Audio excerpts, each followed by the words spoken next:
Welcome back to Fallout. Why Fallout? And also, why does this guy not look like William? Well, because this isn't William, and we're not going to be doing a normal thing with Fallout. In fact, we're not really going to go anywhere or do anything. This is Norm. He's going to be for an idea for a later playthrough. He exists just for the sake of our discussion today, and all he has to really do is go there and trigger the initial leaving the vault triggers, and we can restructure them however we want. But Norm is here to talk to us or help us talk about stats in this game. Because I imagine people were probably wondering why. Like, what I'm doing with William is obvious. It's high intelligence build. It's designed to gain levels as fast as possible. But what's after that? What's it doing? It's not really accomplishing anything. Why did I set his endurance to 1? Why did I set his agility and his perception so high, but not really worry about his strength until I realized I needed to get armor smithing? Those kinds of things. Part of it was small mistakes, and part of it was from lack of, recent experience, and part of it was knowing I definitely wanted something. And to have the proper discussion, we are going to have to look at the perk tree. So thank you, Norm, for becoming our little accessory in this discussion. And it's not just going to be me either. I got V on the line on Discord, and he is going to be going along with us. We're going to discuss what the stats actually do in this game and what all the perks do in this game. Hello, everybody. Everybody being literally just you and me at the moment, but that's fine, because this will be going up on YouTube later as well. And I might actually cut this part out of the rest of the video, because there's no guarantee we're going to stay in here for sure either. So I should be able to jump to the website from there. Looks like it was successful. Cool. And I don't have to close this window. All right, so indeed. So we agreed that when we were going to do this discussion, that we would go over all of the stats first. So let's just start with that and get a rough idea of what each one is. And I think I will start by explaining how strength works, and then you can do perception, and we'll alternate like that, and then we'll discuss each thing. So we're going to start with discussing just strength in general. So, of course, for each level in strength you unlock the different perks down the strength tree, all the way from Iron Fist down to Pain Train. Starting at 4 stacks, Norm has access to what we would consider the basic 4 perks for strength, which of course is Iron Fist, Big Leagues, Armorer, and Blacksmith. All very useful in their own right. But strength itself still does its own thing. Strength does 2 major things in the current version of the game. In Fallout 4, it affects your carrying weight, and it affects your damage in melee. So the way your carrying weight works is you have a base value of 200, and you can carry therefore 200 pounds. And then for each point you have in strength, you can carry an additional 10 pounds.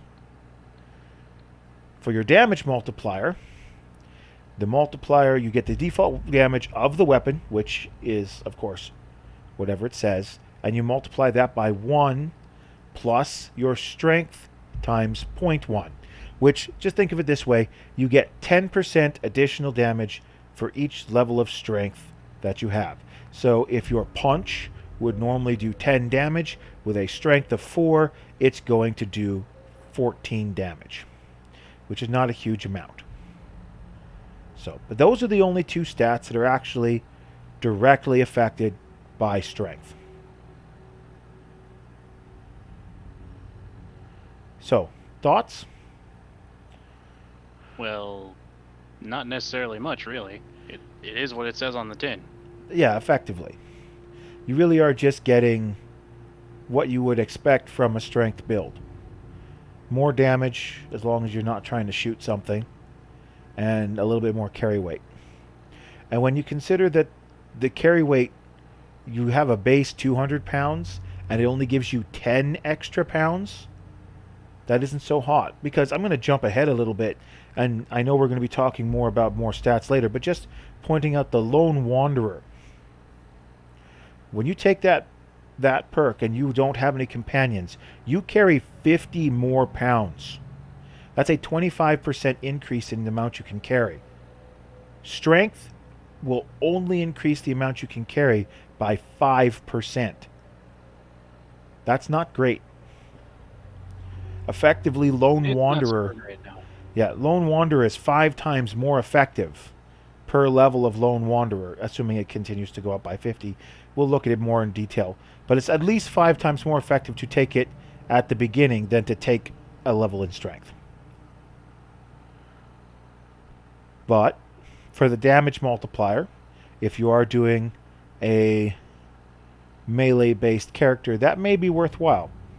But we'll do a comparison with something else later on. So if you want to cover perception, I'm assuming you have the Wikia pages open as well. Yes, I have perception open. I'm just trying to figure out where on the page it's supposed to. There we go. Yeah. Actually, I might let you do perception and endurance, because just a quick cursory look by me, perception does not have a lot. Anyway. Whatever do you mean? It only affects your accuracy in VATS. And your lockpicking and stealing. Yeah. It only does like a small bit too. Yeah. Well, if you want What to... are the numbers in this thing? That's the trick, right? It's hard to find them. Oops. One more thing perception does, it increases how far away enemies' little red markers are when they get aggressive. False. So if they're too far away, it doesn't actually do that. Are you sure? No, it actually... One of the things that they did cover is that they got rid of that. I'm misreading something. Oh, I'm on the Fallout 3 section. 1 second. Yeah. Don't mind me. I'll just scroll down. Yeah, no, we are in Fallout 4 for sure. Definitely Fallout 4, yes. Yeah. So all it does is increase your accuracy in VATS by around 10% per point in perception. Yeah.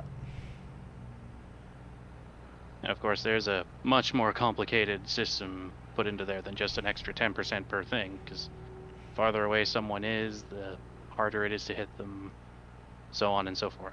Yeah.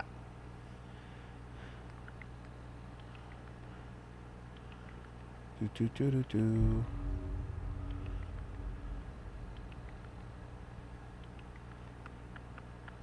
Okay. I wonder how it affects, because it's weird. It says that it affects lockpicking and stealing attempts, and I know that those are abilities you can unlock as you go down the tree. But I wonder, like, lockpicking in particular is complicated. It's got that sweet spot that you have to get the bobby pin in, and I guess if your perception's higher, that sweet spot is bigger. I would presume that's what it does anyway. Yeah. As for stealing, it's probably just like a very, very small bonus percentage too. Maybe you get items without being caught. Yeah, well, that does seem likely, because the pickpocket perk itself is the more... If you're going to steal... if you're going to pickpocket, you're going to pickpocket. Stealing is stealing off the map, not pickpocketing, to be clear. So... Yes. But I think it's still an interesting thing, and we'll have to see...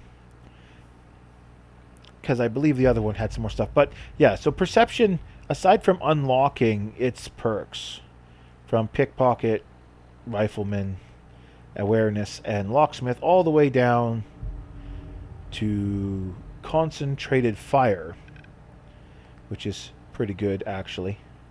But we'll talk about that more later. Aside from unlocking perks, there isn't a lot you can do with perception. Again, it helps with lockpicking a bit, helps with stealing a bit, but the most important thing is if you're going to use VATS, it's going to make you shoot better. And you'll see that as a theme going forward. The designers really did assume that you would be using VATS a lot, and there's a lot of gameplay stuff that's geared towards that. And most people treat it like any other shooter game. And so since they're not using VATS, they don't get to see any of these mechanical benefits. Anyway, if you want to go over endurance as well, because endurance has a lot of stuff. Oh yes, endurance has a very long list of things. Yeah. So first off, endurance reduces the speed your action points go down when you sprint. Yeah. And it has a little calculation here where it's the points per second is 1.05 minus 0.05 times whatever your endurance level is. And then you take all that and multiply it by 12. Okay. That's how many action points you will be spending per second Yeah. while running. So with the way that formula is written, obviously you can never have less than 1 endurance.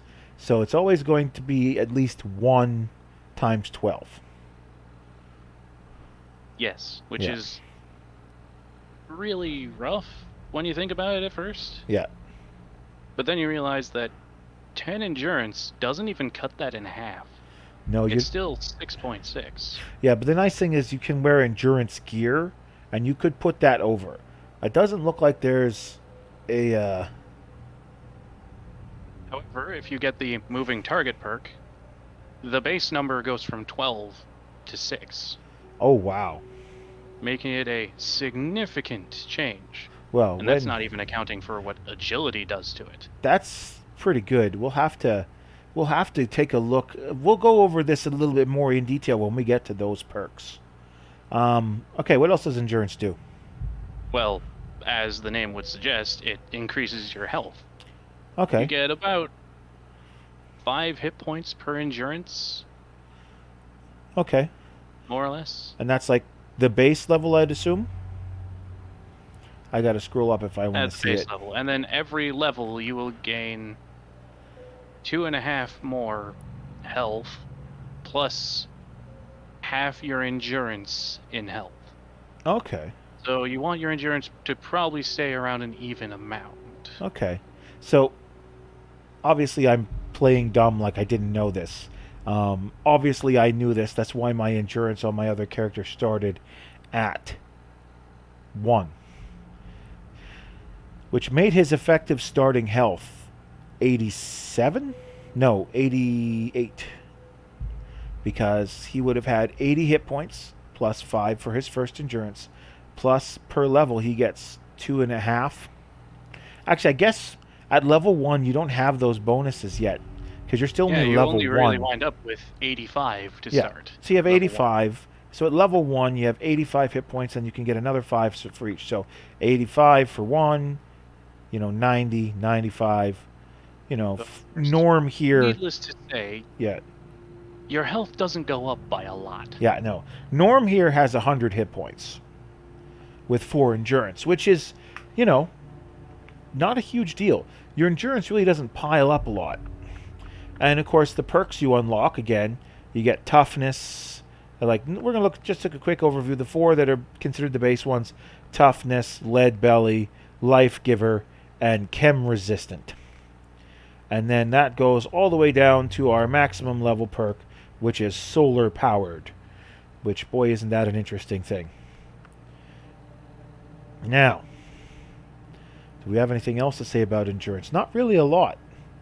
Endurance is one of those stats where, unless you're going to need it specifically, where you're going to find yourself in a situation that you're not going to be fast enough or be able to shoot far enough, endurance isn't really all that important.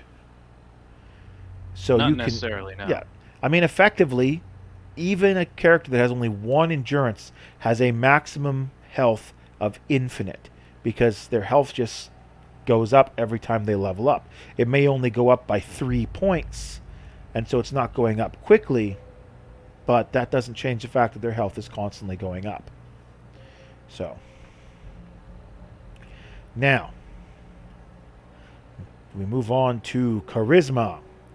And that's my next mathematics to talk about. So, I'm going to scroll up again, which is going to zoom in my screen. Don't mind that too much.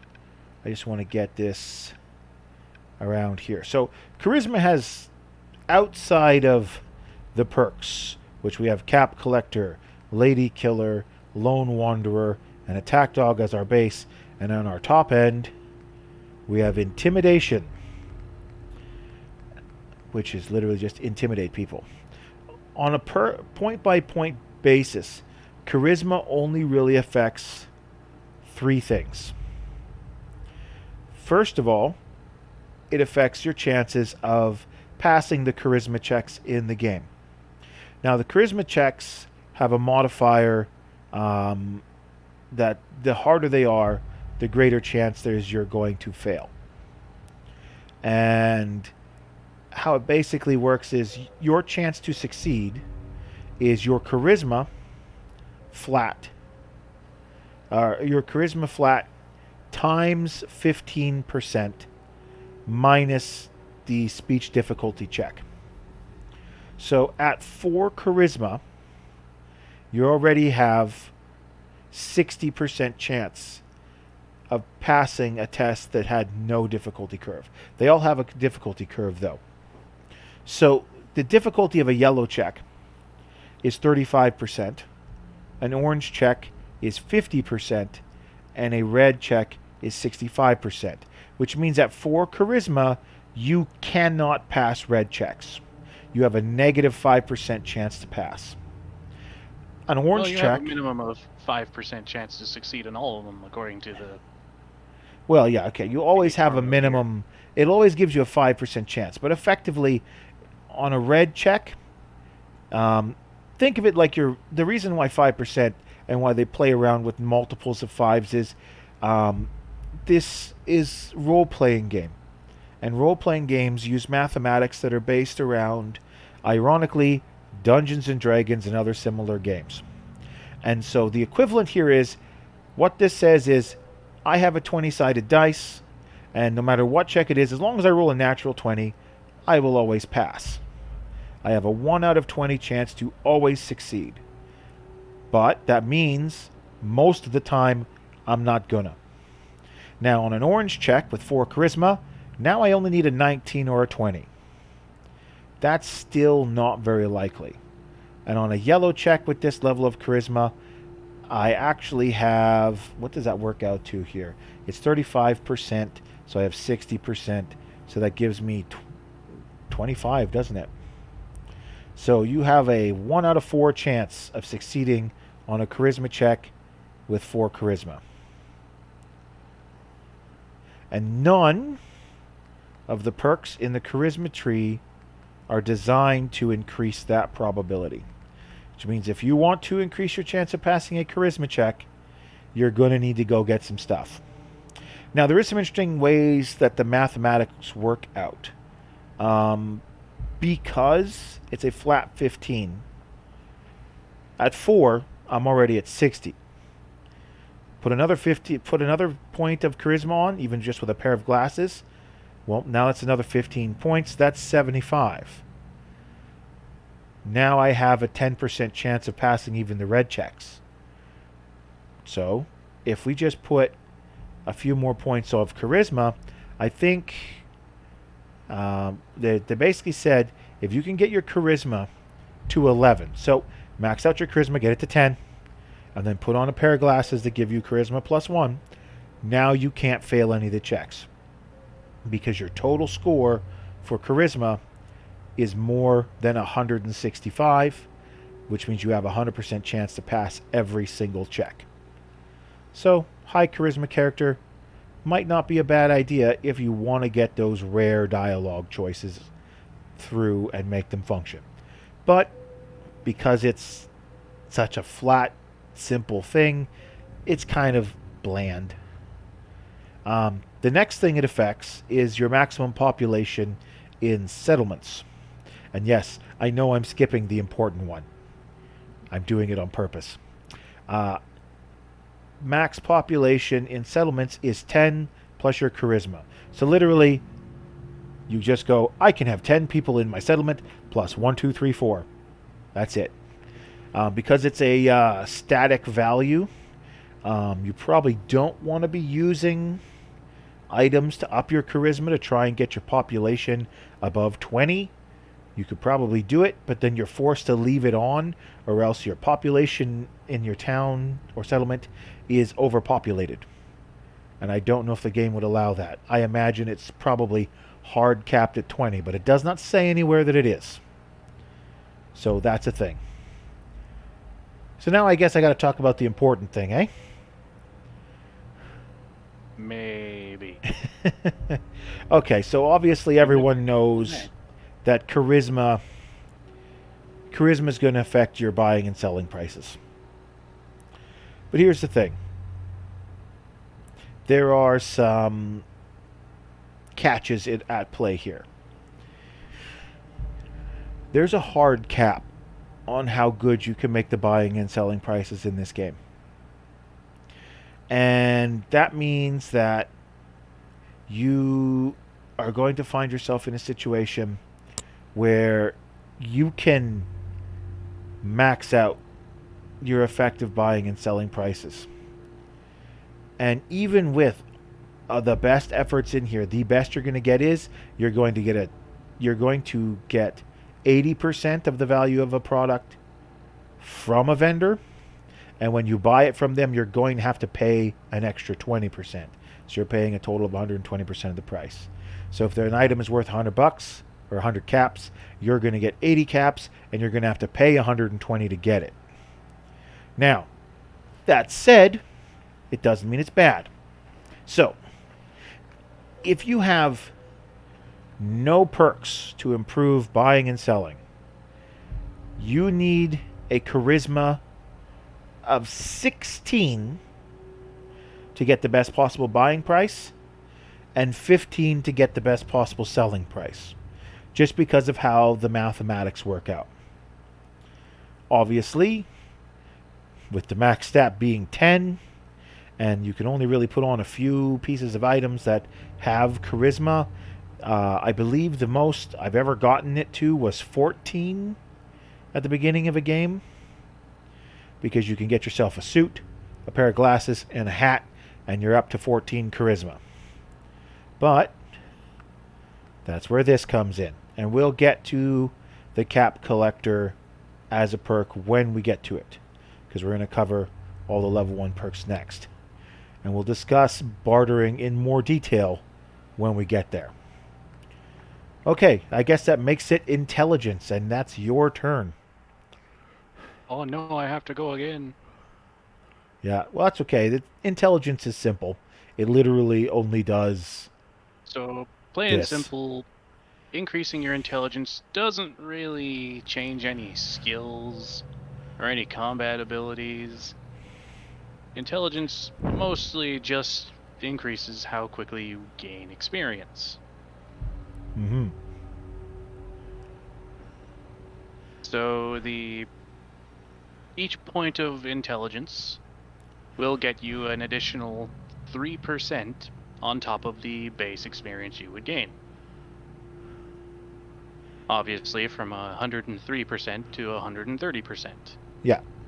At 10. Of course, you can push this over 10 like everything else with the same results. Yeah. And 1 second, double checking something here. The increase in your intelligence also reduces the number of words that are in the terminal when you hack it. Yeah. Yeah, it does. So, for example, even if you have no perks in hacking at all, once your intelligence is 10, or even higher, you're basically looking at 3 to 4 words in there anyway, and you have 4 attempts, so you just go through all the words anyway. Yeah. Right now, with my 11 intelligence on my main character, there's on average 5 words. So I can just go looking for a couple of the exclusion commands, and then I've got 4 or 3 words left to pick from. And of course, I believe the science bobblehead makes it easier to hack the computers too. So it's a great combo. Also removes one or an amount of words. I don't remember how many. Yes. So it's kind of great. And so using the But beer, at the end of the day, that's really all it does. yeah. So in the long run, using the beer trick that I used to make my intelligence 11, all it really does is give me an additional 3% above 10. So I'm getting 133% experience instead of 130 experience. So it's a fun, goofy thing you can do, and it does help. But considering everything else going on, you can see why it's just a silly thing to do and not something that you'd want to do seriously in a serious playthrough. I say Yes, this is ironically. Fallout 4, not Fallout 1, where an intelligence of 1 could ruin the entire game for you. Oh yeah, in this game you can have an intelligence of 1 and still make things work. But we'll talk about that when we get down into luck a little bit further. So I guess that's all that we have to worry about in intelligence. Looks like we're off to agility, and I get to talk about agility, That which was is fast. simple. It only does a few things. So agility as a base, its primary thing it affects is how many action points you have. You start with 60 base plus 10 times your agility, which actually means you start with 70 base because the lowest agility you can have is 1. Um, an agility of 4, like our good friend Norm here, means he has 100. So pointing out that with 4s across the board, he has 100 action points and 100 hit points. So, and of course, also another thing that is affected here is you get if you're pickpocketing and you've unlocked that under perception, for every point you have in agility, you have a 1% increase in your pickpocketing chance. So while you might unlock pickpocketing over here and you have a 25% chance of doing it, you also get an additional 1%. So just by clicking pickpocket here, get that 25% plus 4% for agility, you actually have a 29% chance of succeeding at pickpocketing, which is not a significant difference, but it isn't unsignificant. And as we addressed, you lose 12 action points per second at 1 endurance, less half for each additional thing. So he, at this level, our boy has 85% of 12. What is 85% of 12? I don't have the time to do the math in my head, so let me just open a calculator. Yeah, that sounds fair. I'll let you crack at that while I see if there's anything else I need to bring 10. up. 10.2. 10.2. So basically 10. Because More or less. they usually don't use fractional points on these sorts of things. But also, since we forgot to bring it up, so intelligence, of course, has its basic stats of Vans, Medic, Gun Nut, and Hacker. The basic stats for Charisma are Cap Collector, Lady Killer, Lone Wanderer, and Attack Dog. I think I did talk about that one. And then, of course, the base ones for agility, Gunslinger, Commando, Sneak, and Mr. Sandman. And lastly, we're going to luck. And luck is an oddball. That just sounds normal. Yeah. So, how to put this? Luck does lots of things. It does a lot of weird little things. They're all little things that affect everything else. So the luck perks, the core set, are Fortune Finder, Scrounger, Bloody Mess, and Mysterious Stranger. Things to do with finding more stuff, doing a little bit more damage, or making a strange mysterious friend appear. Notice that he appears while using VATS. Again, a subtle clue that this game was designed to use it. And people who are used to playing older versions of Fallout tend to use VATS, and people who played Fallout 4 and nothing else tend not to, which costs them, and you'll see why. You'll see why. But here's some of the odd things that luck can directly affect. Luck can affect the chances of quickly receiving a perfectly preserved pie. There's a portadiner that's around, and there's a formula that's long and complicated, but basically each time you try to acquire said pie, you will have increased chance, but it's the first chance is based off of your core luck, and then the next chance is based on how many times have you tried to get the pie and all that fun stuff. So I recommend, if you unless you have 10 luck and a lot of time, I wouldn't go hunting for a perfectly preserved pie. Also, it gives the player a chance to not catch a disease. There are a few diseases in the game, but the most prominent one that people will remember if they've played through a good chunk of the game is in Vault 81. You can get bitten by a mole rat, and those mole rats have a disease that you can catch.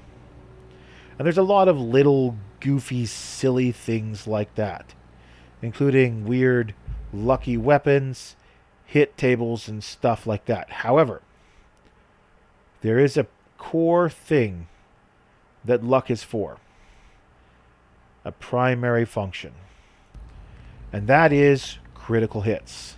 It's not addressed anywhere in the first 4 stats of luck. Most of that comes in further down the line. But luck is how long it takes for you to fill up your critical hit bar.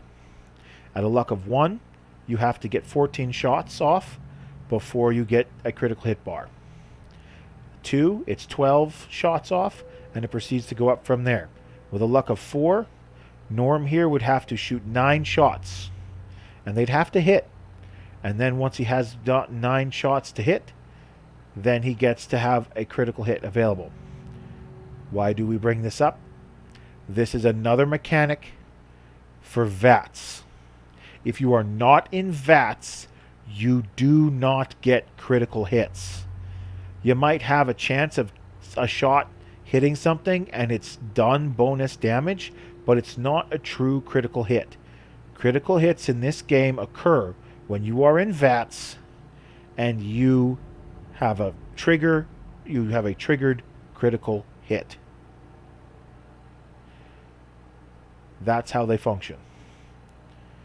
So increasing your luck decreases the amount of shots you have to make to get critical hits. So if you've been the kind of person who's never played Fallout 4 using VATS, stop it. Stop being biased about an auto-targeting system. Yeah, you're probably a good shooter. Yeah, you're probably good at shooter games. This game is designed to use that, and if you really want to do maximum damage, you really want to plow through some people, use VATS. There's literally only one weapon loadout where I would not recommend using VATS, and that's if you decide to go with automatic weapons and do stuff with this commando perk here. Automatic weapons will always use the same amount of your VATS bar every time. They use a huge amount of your VATS bar and they fire multiple shots, and they don't have increased chances of hitting per se. If you're going to be going into VATS, don't use auto. That's it. You want to punch people to death? Use VATS. You want to melee people to death? Use VATS. You want to snipe people to death? Well, sometimes it's fun to do that from long range, but especially if you wind up with a rifle and someone's right in front of you, use VATS. You want to shoot people a bunch? Use VATS with the gunslinger. VATS is You want to designed... teleport in front of somebody and stab them in the face? Use VATS. Yes, that's going to come up too. We'll get there. So we finished talking about all the perks. So now that we've finished talking about the 7 core perks, I just want to have a quick discussion about which perks are the most useful. So, first, I'll have you go first. Which perk do you think is the most useful? Well, that's the problem. See, depending on your build, each different perk has its uses. This is true. Except one. Except one. So, See, there's this mildly inconvenient little perk over here under intelligence. Wait, let's not talk about perks yet. We're not talking perks. We're just going to talk Ah, stats. you're talking about stats. Well, Ignore this if stuff you're up going here. by basic Yeah, stats. just the base stats. I'm sorry, my fault. Ah, misunderstandings. Mm-hmm. See, well, my argument still stands. Yeah. Each stat has something that it's really good for. Yes. Like, if you're going to use a lot of VATS, you're going to want a lot of agility. Yeah. And a lot of perception, and probably a lot of luck. Basically, there's not enough stars to go around. No, there really isn't. At some point, you are going to have to up your stats. They're not good enough to leave at base. But, you know, this Most guy of the time. here, Norm, he's got 4s across the board, right? At first glance, this should be the worst build. Because he's kind of a jack of all trades. And that's usually a bad thing, but we've already covered. He's got 40% increased damage in melee. He's got a 40% increase to accuracy in VATS with anything. He's got bonus hit points, a total of 20. He's got a decent increase to his charisma, so he's going to be all right, especially if he gets some clothes to do shopping in. He's going to do all right early game buying and selling stuff. He's going to get a decent amount of bonus experience points from his intelligence. Not a huge amount because, again, it's 12% versus just the base value. He's going to have a decent amount of movement from agility, and in both capacities. And he's got a decent amount of luck, so he's going to build up criticals at a decent pace. So, this should be the worst build, because min-maxing is often the best way to go. You go, if you're going to go, I want to be stealthy, you're going to go high agility, and you're going to sacrifice probably endurance and strength. Even if you're going a melee character, you might sacrifice a little bit of strength because Wow, way to call me out there. Yeah, you might not go full 4 strength. You might drop your luck because you don't need as many bullets if you're going to be stabbing things. You might drop your intelligence if you're going high luck because of this lovely perk, which, at level 5 is unlocked, and we'll get into that. But min-maxing... The point is, nothing really suffers from being at 1 or 2 or 3. Yes. And it's not really that big of a deal to get a bigger amount in, say, agility or strength. It's nice, but it's overall going to be the same general shape of character. Yeah. Just leaning more towards this or that. Yeah. So, for now, I'd say out of all of these things, the ones that I tend to leave off for my characters are usually endurance and charisma. They're usually the two that I don't bother putting much into. Charisma, it's nice to be able to get Charisma 3 and get the Lone Wanderer. We'll discuss that in more detail later. But Charisma's not really useful unless you are deliberately going into Charisma. And Endurance, not super important either. Again, because we've addressed, you have a decent amount of hit points. It's not a big deal. And you can always go into it later. Yeah, and you have Which is 1 true for point in everything. really. So, I agree. I don't think I have a favorite stat, but my 2 least favorites are definitely Endurance and Charisma. What's your 2 least favorites? My 2 least favorites are actually, entertainingly enough, Charisma and Luck. Charisma and Luck. Okay. Fair enough. And again, it's more a matter of, for most of the builds we play, personally, those stats don't matter. It's not that they're not useful, they just don't matter. So now we're going to move on, and I just realized with this window here, I cannot see my chat. And that would be bad in case anyone's actually talking to us about what we're discussing. Oh, here we go. One must always assume there is an audience. Oh, here we go. We have, in fact, I do have an audience. Max, I do apologize. I did not mean to Ignore you. I just realized with the web page open, I can't see OBS, so I can't see the chat. Okay, so how long ago was this message? I wish there was a clock next to this stuff.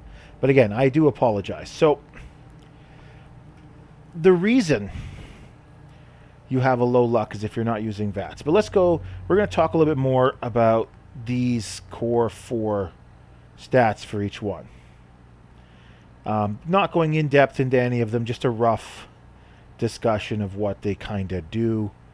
And you get a kind of a vague idea of what this 4 and everything character could get away with.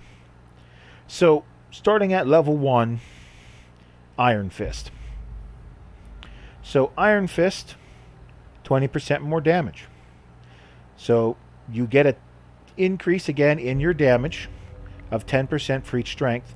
So, this is effectively the same as putting 2 points of strength into your character. You just don't unlock anything lower. But as you go further through, the game, it goes up. It goes up to 40%, and now you can also disarm opponents. That's actually more useful than the 40%. 40%, again, just an additional 2 strength effectively. But disarming opponents is very useful. Also, I think I can recommend, it's kind of fun if you're playing Iron Fist, whether you're using VATS or not. Even if you don't really play third person, try it. Iron Fist does these cool karate style takedowns in third person view, and it can be really neat to see some of them. And some of them, if you are bitch and go flying. Yeah. And if you're using VATS and you do a critical, I believe there are some unique takedowns also available. But again, you don't need it. Just third-person view would do it here. Moving on, we get to the 60% increase. Unarmed power attacks have a chance to cripple one of your opponent's limbs. So, power attacks being, of course, when you attack, there are 2 forms of attacks for melee. You have your quick attack and you have your power attack. Power attack takes some of your AP, but does more damage. Using a power attack in this case is easier if you're using a controller.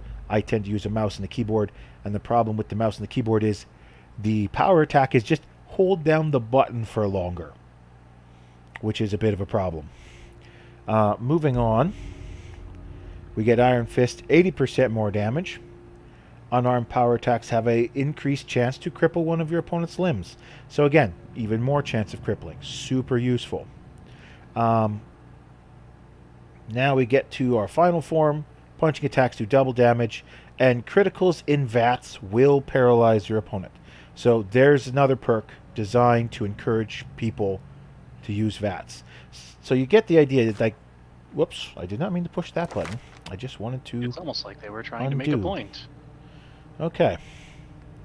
So, yeah, they really do want you to use VATS. They're really, really pushing for it.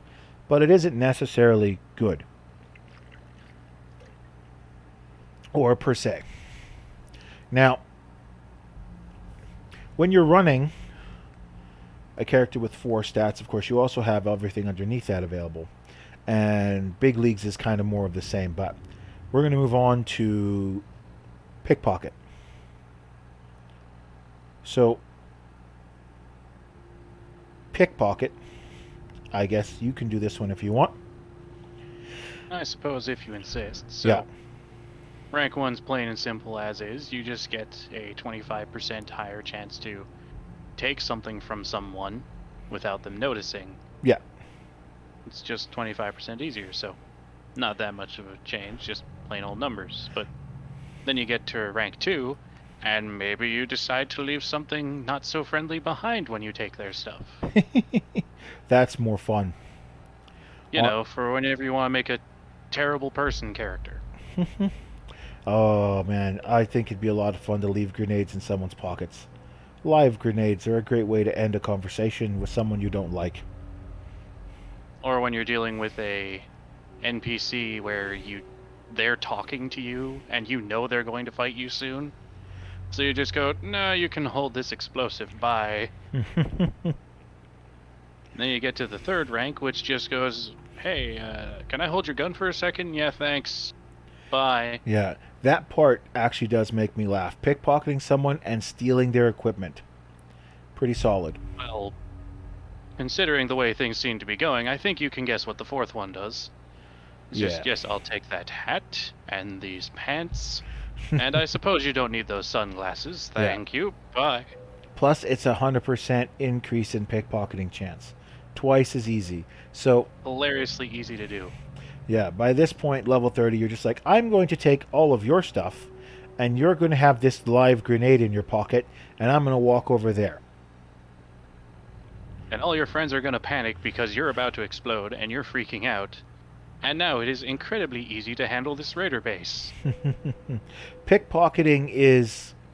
It's definitely one of those things where it's like, well, everything that someone has on them that you fight in the form of raiders or other enemies, they're still going to have that on them after you kill them. So it isn't necessarily worthwhile to pickpocket it as a strategy for I would like this thing. But it is a lot of fun to pickpocket. So if you want a fun play style, that's a great way of going as well. I would not recommend doing it without a lot of agility and sneakiness, though. Oh yeah, you definitely want to be able to be stealthy. Stick your hands in someone's pocket and they know you're doing it, they're just going to shoot you before they explode. Of course, if they explode, will they really be able to shoot you? All right. Moving on, we're going to discuss toughness. What's So- this? The invisible helmet? Yeah, something like that. Toughness is one of those perks that, well, it's not bad, but it's not great. It's kind of middle of the road. If you found yourself in a situation where all your other stats are good and you have one stat in endurance, like I often do, toughness is not a bad stat to put points in if you've got some points to spare. The benefit of putting a point into toughness instead of just getting an additional endurance is something you'd have to weigh out.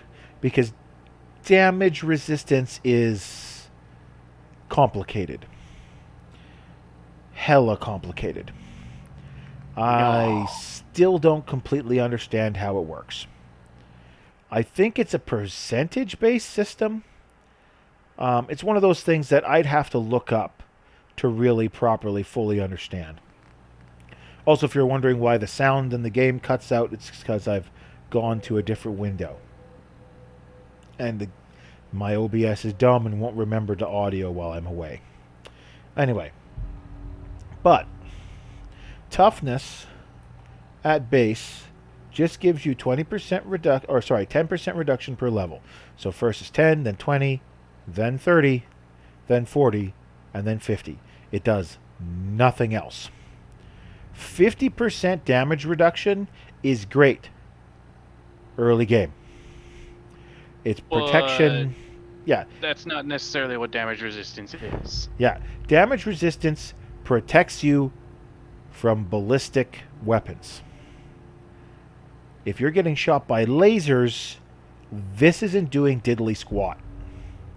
So in many cases, this isn't a great perk to get. And plus, if you look at the final level, you have to be level 46 to get it to 50. Well, going from 40 to 50, that's only additional 10 points. You're better off at that point, level 46.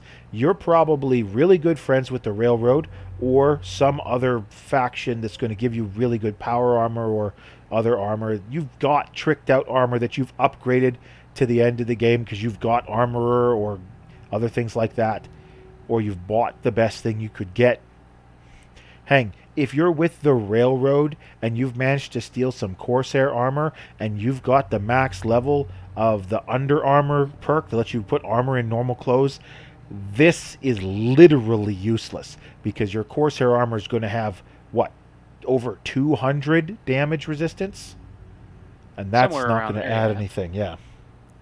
So, it's not great. And the previous level's at level 31. You're not going to be at that level of armor, but honestly, level 3 is at level 18. I don't think I'd ever put more than 3 points in this. The initial perk you can get at level 1, which means you have the same amount of armor default in your body, that is the same as putting on a military helmet, which you can get just outside the helmet just outside of Sanctuary. So It's just a hop and skip and across the river into that little island there, and yep. bada bing, bada boom, free armor. And if you're careful, you won't even trigger any enemies, and you'll just take a little bit of radiation, and you're in and you're out, and you have an additional 10 damage resistance without spending a perk point. However, helmets look dumb in this game. Well, that's true. I would much rather wear a hat than a helmet. Especially my personal heart is, oh, I love the militia the militia hat. I just love cowboy hats. I can't help it. I just think the character looks great in them, regardless of whether you're playing a male or female character. The hat just looks cool. I like the vibe. It's like I'm out here surviving. Look at my cool hat. But it's a charisma item, so it's often hard to justify wearing it. So, but yeah, Usually. toughness, not great. I Not usually terrible, just wander around with not Elvis great. hair. Okay.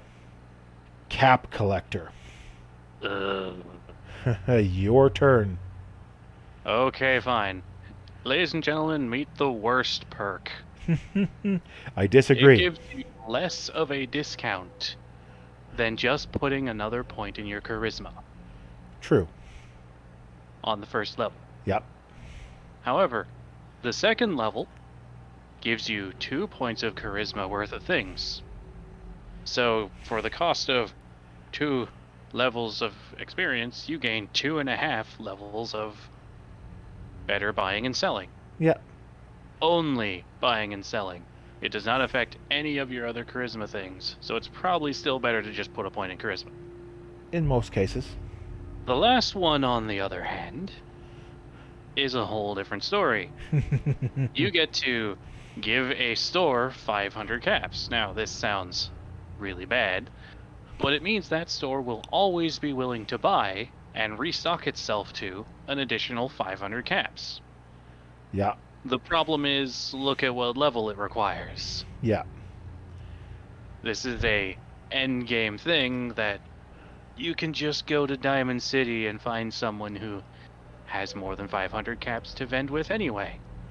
Yeah, well, to some extent. If you really want to play Captain Salesman, this isn't a terrible perk. Also, I feel bad. It looks like Max may have left. Oh. Oh, that's my Well, fault. we'll just I have to should keep have going. I should have had the chat window open on my other screen over top of everything so I could see. Oh well. Now, in the end, I suppose it has its uses, Yes. but they're very niche. Yeah. Well, I guess the next one is your turn. Ah, yes. Let me see. So what are we covering next? I don't know. There doesn't seem to be anything under intelligence. You want to go to agility? Oh, I'll do both. So, It's a Vans. very fitting thing. Okay. They made it better, but it's not that much better. Perks bad when they had to patch a thing to make people want to use it. Yeah, basically, if you don't have the expansion, which if you don't have the expansion, this isn't even worth looking at. But if you do have the expansion, you may want to look at the second level. So, Vans is literally just a green trail on the ground that will lead you where you're going. And the worst Or part not is, where you're going. or not where you're going. That's the worst part. The real terrible part about it is it's not going to lead you very efficiently. It's in some cases it'll lead you in a straight line. Other cases it'll lead you around a corner you're not supposed to go. And in most cases, if you know how to look at the map on your Pip-Boy, you already know better where you're going than this does by default. So this is a waste of time and energy. This is I'll be honest, I don't even know what hotkey you have to push to use it. This is hands down the worst perk in this game. even with the enhancement. And the enhancement is level 2. You get an additional 2 points of perception. So, Which, it sounds pretty nice. yeah, it sounds But- nice. But that's a level 36 upgrade. At level 36, you've already put 34 other perks into this. Sorry, technically it'd have to be 33. You'd need 1 to unlock vans in the first place. You have Yes, that's 33 perks in the rest of the game. If you're playing a high perception build, you've already got enough other ways to increase your perception and increase your accuracy in VATS that this is now redundant. It doesn't Worse than serve redundant. any purpose. Arguably, yeah, it might be nice if you've got something super long range and you want to just buff your chance of hitting just a little bit more. But I wouldn't bother using this as part of a build. It's Yeah, we don't even have to explain why it's not exactly good for a build that doesn't care about perception. yeah. There's a couple builds that care about perception. Most of them don't.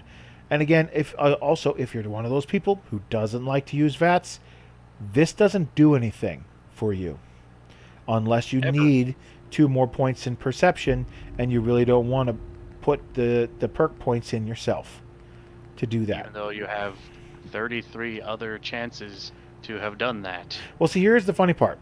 Vans does nothing, right? Yes.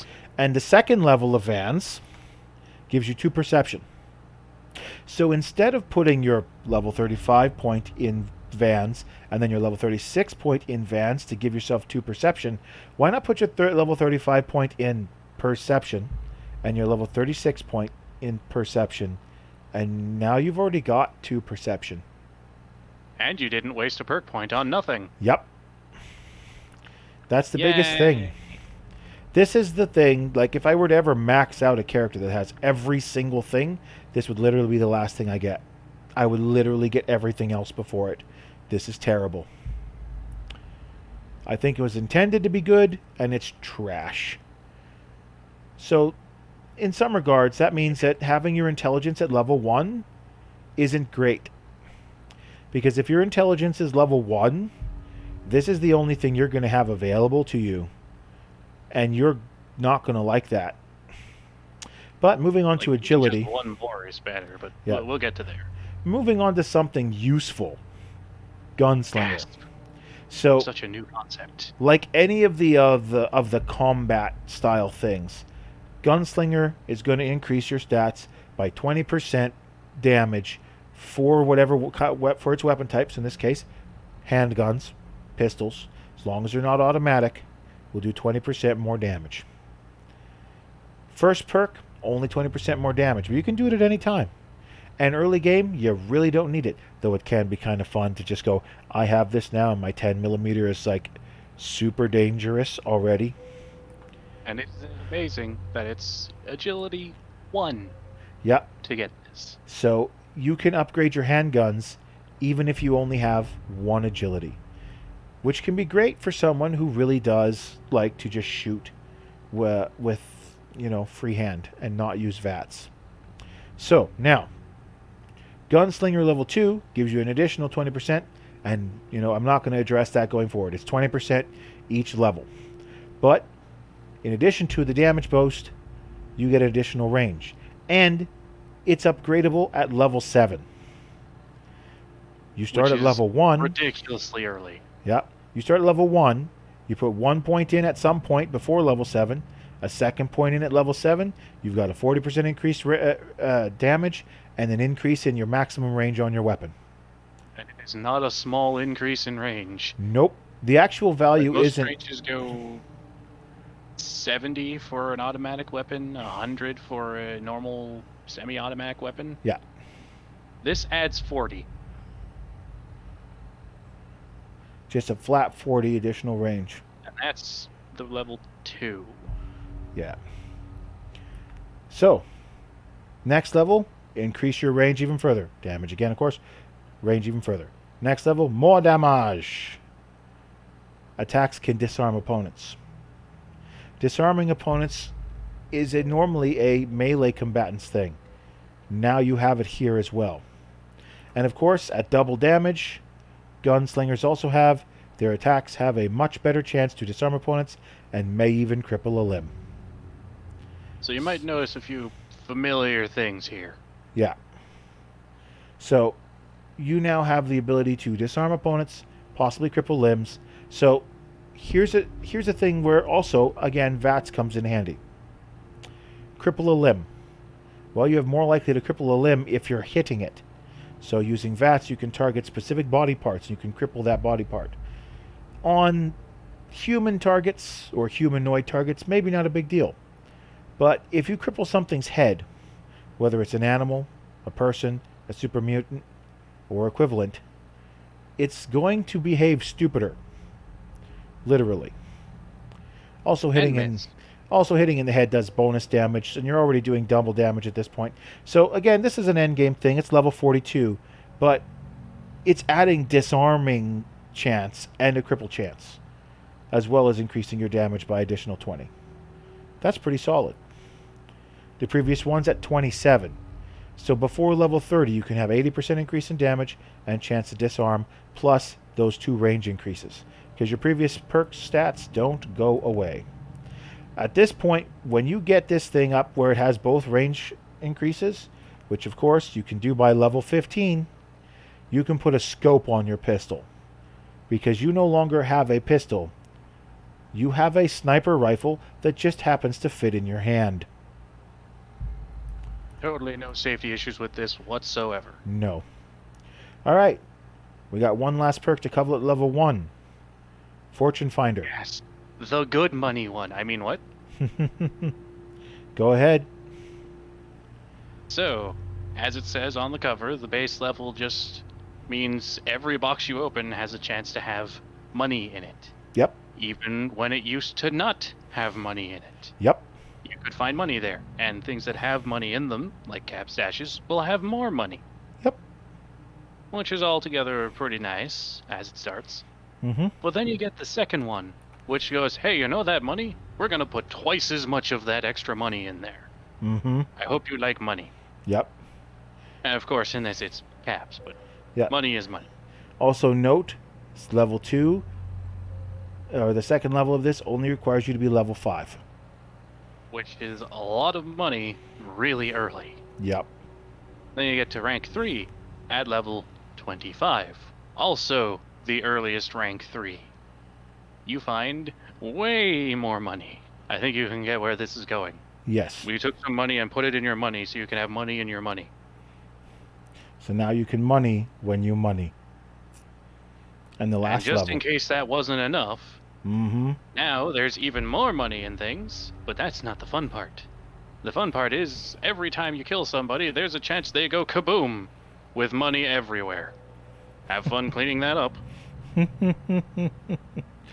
Yeah. No, seriously, you have to pick up each individual cap. Yeah, it's in some cases it's better just to leave It's that still funny alone. to watch, though. But yeah, the amount of money that this produces is actually crazy.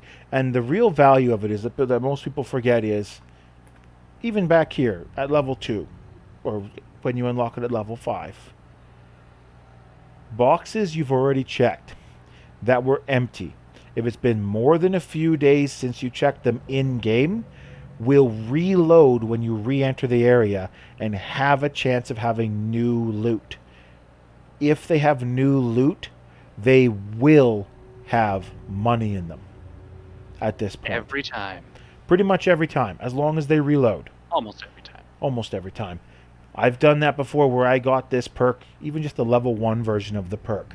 And I went and I was in Diamond City and I went back to Concord. And all of the boxes in Concord reset because there were new raiders there, because that happens over time. After killing all the raiders, I started checking and everything, and a bunch of the boxes that were emptied my first time through the town now had money in them. So, goes to show, sometimes the best way to get more money is just to get more money. So, gives you a button that says get more money. You may as well click on it if you're going to need more money. Yeah. So now we go across this top level row here, and so we say, okay, you've got a dump stat. That dump stat has 1 point in it. If your dump stat is intelligence, I feel bad for you because the only thing you have available is Vans. By choosing to have an intelligence of 1, you've chosen to have an empty perk list. Because even Medic is better than Vans.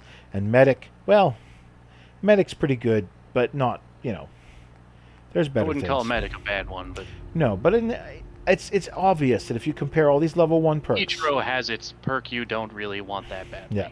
You compare all of these perks. The worst one is Vans. Easily. It is not useful in any way. Even Pickpocket, which I consider more of a goofy perk, is technically useful. But yeah, Iron Fist, increase your damage. Gunslinger, increase your damage. If you just want to increase your damage, there you go. And the thing is, Fortune Finder, just more money. I mean, come on. Toughness. Even toughness, which we joked about, it's still really convenient. Yeah, and even though the first level of Cap Collector isn't great, you're still getting a discount. And it's not like you have to you have to get to level 20 to unlock the second level, but the fact that you get a discount on top of wearing your charisma shopping clothes, I mean, if you have 10 charisma anyway, that's a lot better value. Yeah. You remember what I said when you didn't have any kind of benefits, that you had to have 16 charisma to get the best buying price and 15 to get the best selling price, or vice versa, I don't remember. With this, it's just 15 across the board. It evens it out. So you just need to get to 15 charisma. Ugh. Get that to second tier, that drops to 13 charisma. Anyone can have 13 charisma.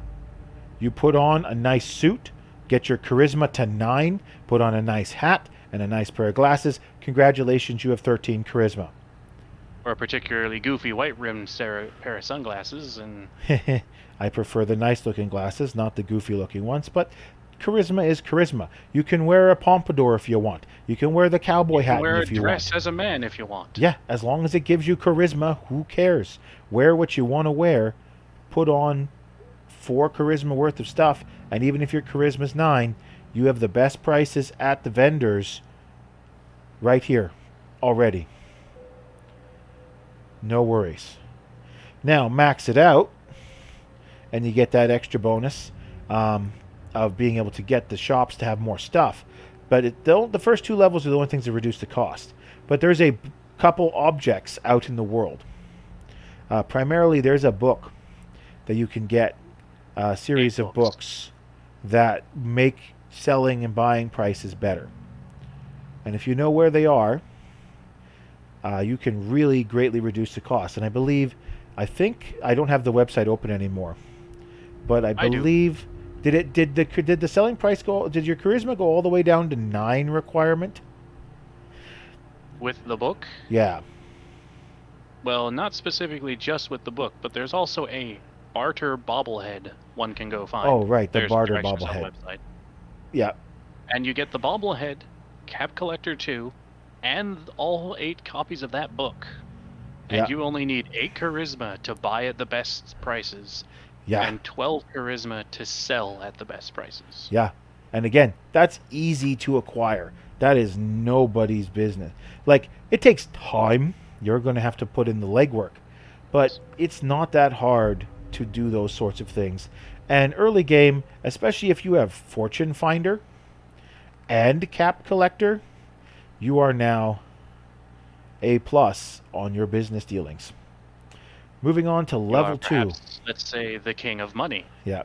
But yeah, I think the real argument on level 1 is whether Iron Fist, Gunslinger, or Fortune Finder is the best. I think Fortune Finder is useful for every build. Gunslinger, obviously, for any kind of gunslinger build. And Iron Fist if you're going to want to be Punchy McPunchman. And again, third person. Iron Fist in third person is the most fun. Okay. Needless to say, it depends on what your build wants to be. Yeah. You'll be hearing a lot of that depends on what your build wants to be in the next row. No kidding. So, I've already got my worst pick. I got lead belly. Whatever do you mean? Oh, you want to start with Lead Billy? Haha, lead belly, no. We'll get there, but that's the worst one. We'll see why. So we're going to start with big leagues. And I believe that's on me now? Yes, we were Yes, starting with you. yes. I did money before. Yes, yes. All right, so big leagues. Again, weapon thing. So 20% damage each level. So that is a given. So let's see what the bonus things is. You can get the second level at level 7, which I believe is comparable to the pistols. And you have a chance of disarming right now. Again, melee weapons seem to do that pretty quickly. Next level, greater chance to disarm. All right, great. Next level, hits all targets in front of you. Everybody. So you have an increased chance of disarming, and you hit everyone in front of you. This is why baseball bats are amazing. Or Baseball bats, grog knapsacks, sledgehammers, anything big and meaty. and we're not that far in. This is a level 27 perk. Yeah, and we still have one more rank left. Last one. Gain a chance to cripple your opponent or grand slam their head clean off. Ping. You hit everybody. You do double damage. And You have a everyone high you chance hit- of disarming them, and whenever you hit, you have a chance of crippling them, or just straight up, there goes their noggin off into the sunset. Needless to say, that makes looting their head awkward. Yeah, well, But that, the rest of the body's right there. yeah, the rest of the body probably hasn't gone anywhere. So, big leagues, nice. That's some great end Very game good stuff nice. there. Okay, Once again, you have to be using a melee weapon. This does not affect if you're using any fist weapons. yeah, and I think personally you would want a medium speed, like this benefits every single kind of melee weapon, but for the benefit of the knocking their head off or crippling them, you want something that can Hitting hit a everybody. crowd decently. So you want to actually something that's got a swing radius. So any of the swords in the game, the baseball bat, medium speed stuff, the axes, that kind of stuff. Pick this for like a ripper or a knife. Yeah, I know. You get them for the ripper or the knife so you can get the damage increase, but you're not going to need it for anything else. Especially the ripper. Ripper has so much attack speed by default, it's just stupid. But Yeah, but that's all it does. yes, well, the ripper is basically the chain gun version of a sword. So either way, not Yeah. important. All right. So yeah, weapon upgrade, weapon stuff. So this is comparable to Iron Fist in many ways, comparable also to Gunslinger, so solid. And there are 3 of these in this list. Next one. Do you like hoarding ammo? Do you like not missing all the time? Meet the Rifleman perk. Usual deal, 20% each time. Yes, I am doing this as a sales pitch. What's your point? Yeah. However, the second rank is ignore 15% of target's armor. Mm-hmm. Half of what makes the endgame enemies in this game hard is that their armor is not a little piddly amount, but a vast wall. Oh boy, isn't it? So, needless to say, removing 15% of it kind of helps a bit. Some, yeah, might make a smidgen of a difference to some degree. Go to rank 3, which is an extra 5% ignored armor. Yes. Sadly, it is not a 35% chance. Well, armor removal, it's only 20. But Wow. that's still pretty good. Mm-hmm. Then you get to the 4th rank. You might notice that these are a little bit higher level requirement than the other ones. Yeah. Yeah. And that bumps that armor ignoring to another 5% and have a small chance to cripple. Yes. Don't get too excited, it's like a 5% chance to cripple. Is it? Woo. I mean, it could More very or well be. less. Okay. And then you get to the last rank of the perk.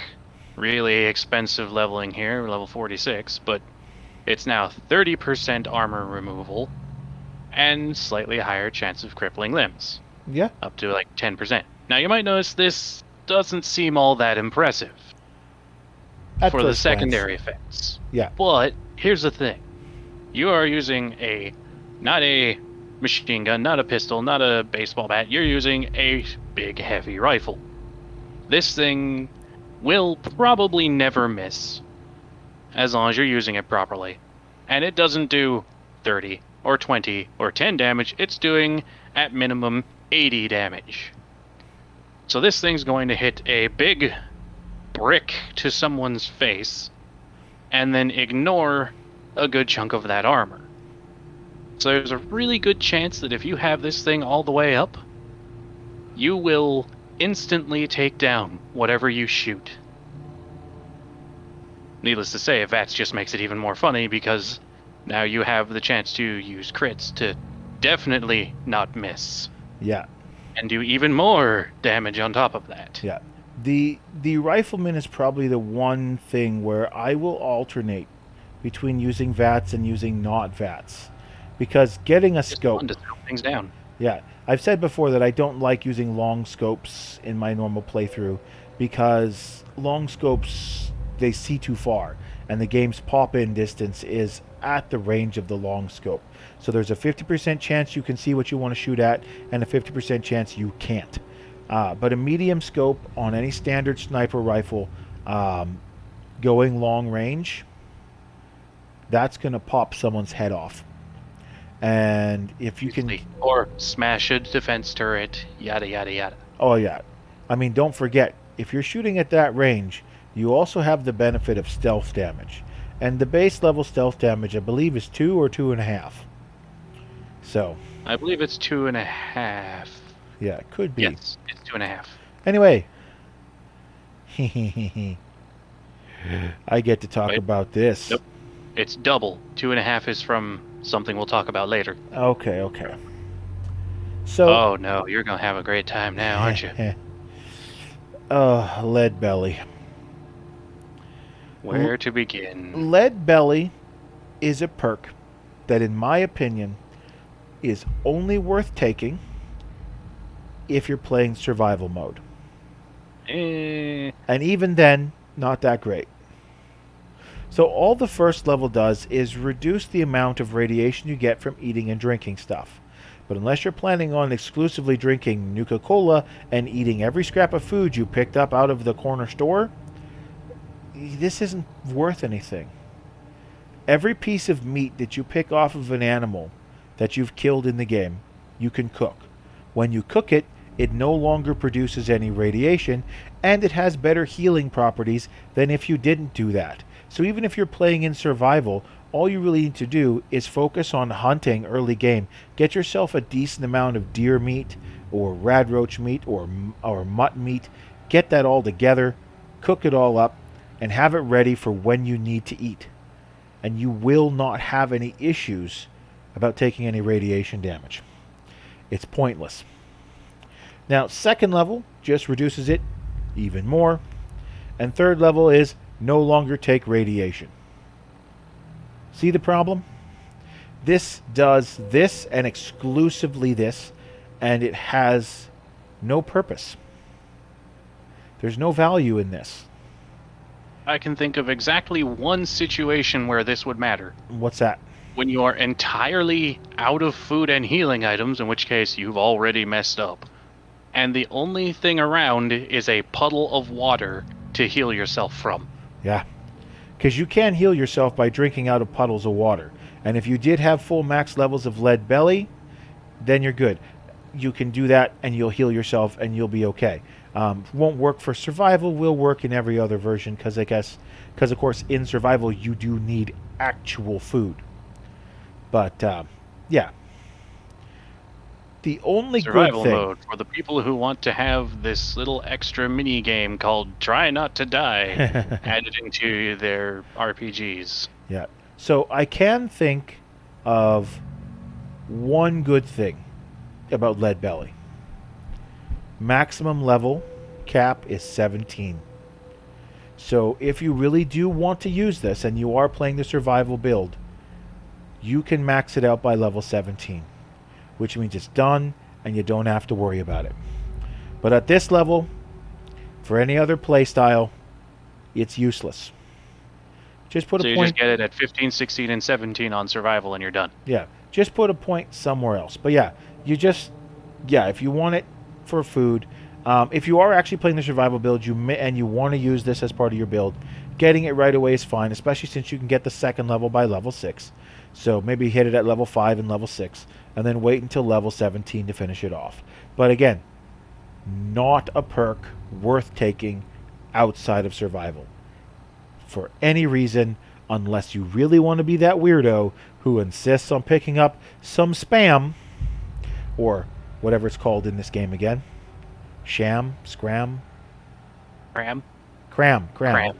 It's called cram. You want to pick up some cram that you took out of the local superstore, and you're like, this looks tasty, I'm going to eat this, and you cram it in your mouth, and now you won't take any radiation damage. Woo. Yay. Alright, moving on. Lady Killer, our level 2 charisma perk. So am I doing this one, or are you? I can do this one. I did the other one that kind of stinks. At least, like I said, Lead Belly's better than Vans. Because it does something. Yeah. So Lady Killer is also useful. So you get bonus damages for each of the weapon types that you want to use in the game, but this is just a flat bonus damage based on the gender of the character you decided to play as well as some persuasion bonuses. So if you're playing a male character, you have a benefit to interactions with female characters, and if you're playing a female character, you have a benefit to interactions with male characters. We won't get into the other implications of that. Let's just put that aside and just focus on that. This is how this works. So, 5% bonus damage in combat against the opposite gender of yourself. And you have an easier time persuading them in dialogue. I don't know how much of a difference that makes. We kind of went over how dialogue works, and that if your charisma's at 11, it doesn't matter. Rank is a 10% buff. Is it a 10% to the buff? calculation before. Yes, so you take the 15% per charisma point, and then add an extra 10% per rank of Lady Killer. Yeah. I don't think it makes a big difference, because it's not significant enough. If you like people of the other gender, but that's about it. Well, the issue is, the fundamental issue with this is, if you are going to convince people of the opposite gender to do stuff, so what? There are conversation checks with women, yes, or men, yes. But there's also conversation checks with super mutants, who are effectively genderless. Robots, who are also effectively genderless. Lots of other things that are not going to have a gender. This isn't going to help with that. If you There's really... one big thing you're going to want this perk for. What's that? See, this perk unlocks a handful of unique character interactions with certain NPCs. True. There are some unique dialogue choices that this does unlock, which can be fun. So, if you want to play around with that, by all means, go along. So, just take that into consideration. There are some goofy options that come from this. Maybe as goofy as flirting with Carla the first time you see her. But you can do that without this perk or not. Anyway, 5% bonus damage. Okay, cool. 10% bonus damage, even easier, and they are easier to pacify with the intimidation perk. Like a lot easier. Oh yeah. Your effective level goes up by like 2. There's only one problem with this. This perk directly benefits the level 10 perk. Why am I using this and the level 10 perk in conjunction? Or, I mean, obviously I'd do this because I want the buff. But why would I take this if I don't have 10 charisma? Just doing bonus damage to only women isn't really significant enough for me to take it. And the persuasion dialogue could be fun, but... I mean, the main storyline has 4 women that you need to convince to do something in order to progress it. That's true. You have the mayor's... And once again, secretary. rank 2 Lady Killer is a 20% buff. True. Could be useful. could be useful in that capacity. And again, one of the other benefits of it, this is a low level perk. So it's level 7 to get level 2, level 16 to get level 3. 15% bonus damage, again, a big increase to the thing, and even easier to pacify with Intimidation. So, yeah, I guess storyline-wise, if you want to make things a bit easier for yourself, this is an interesting thing you can take. It's still better than Lead Belly, because about 50% of the raiders you meet will be female. More or less. It tries to be a little even on the spread of this is a male, that's a female, yada yada yada. Yeah. Either way, you will get at least you get an increase to 50% of your damage, or like it's helpful. It's not great. It's definitely like if you were just going along this, I'd say it's second from the bottom, depending on how you view the next perk. If you will take it away. So mind to leave this one to you so I can continue the joke I did on the last guns perk, but I will gladly take up medic, I suppose. Okay. See, medic goes, hey, you know those stim packs and rataways? They only do about this much healing. 30%. And so on. Yeah, they start out at 30, so this goes here. We'll increase that by a whole third. So they're already one extra third effective over what they were before. Yep, goes from 30% to 40%. However, then you get the rank 2, which goes, we're going to increase that by half of what it previously was. Oh, but that's a level 18 for the level 2. I didn't know that before. Yes, they're not exactly early game perks, but they're worth it.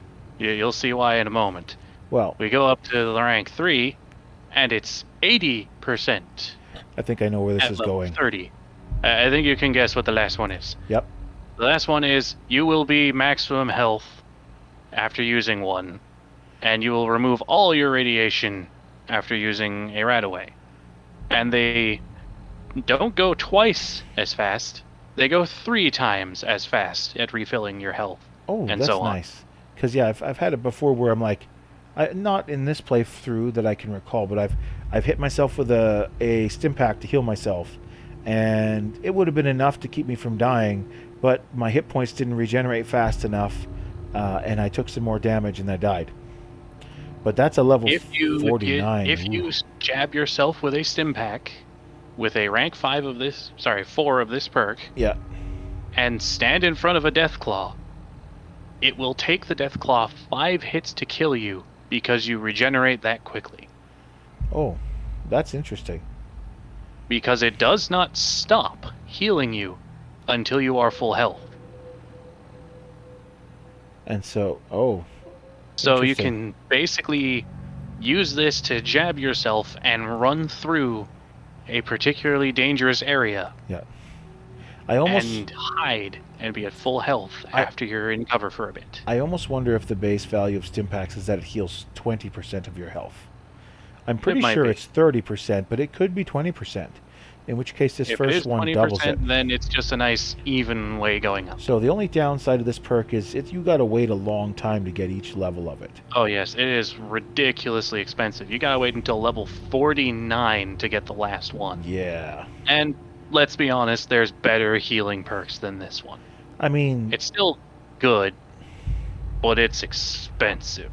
It could be a thing. I mean, one of the other things to consider though is we talked about how your hit points work and how Norm here has 100 hit points.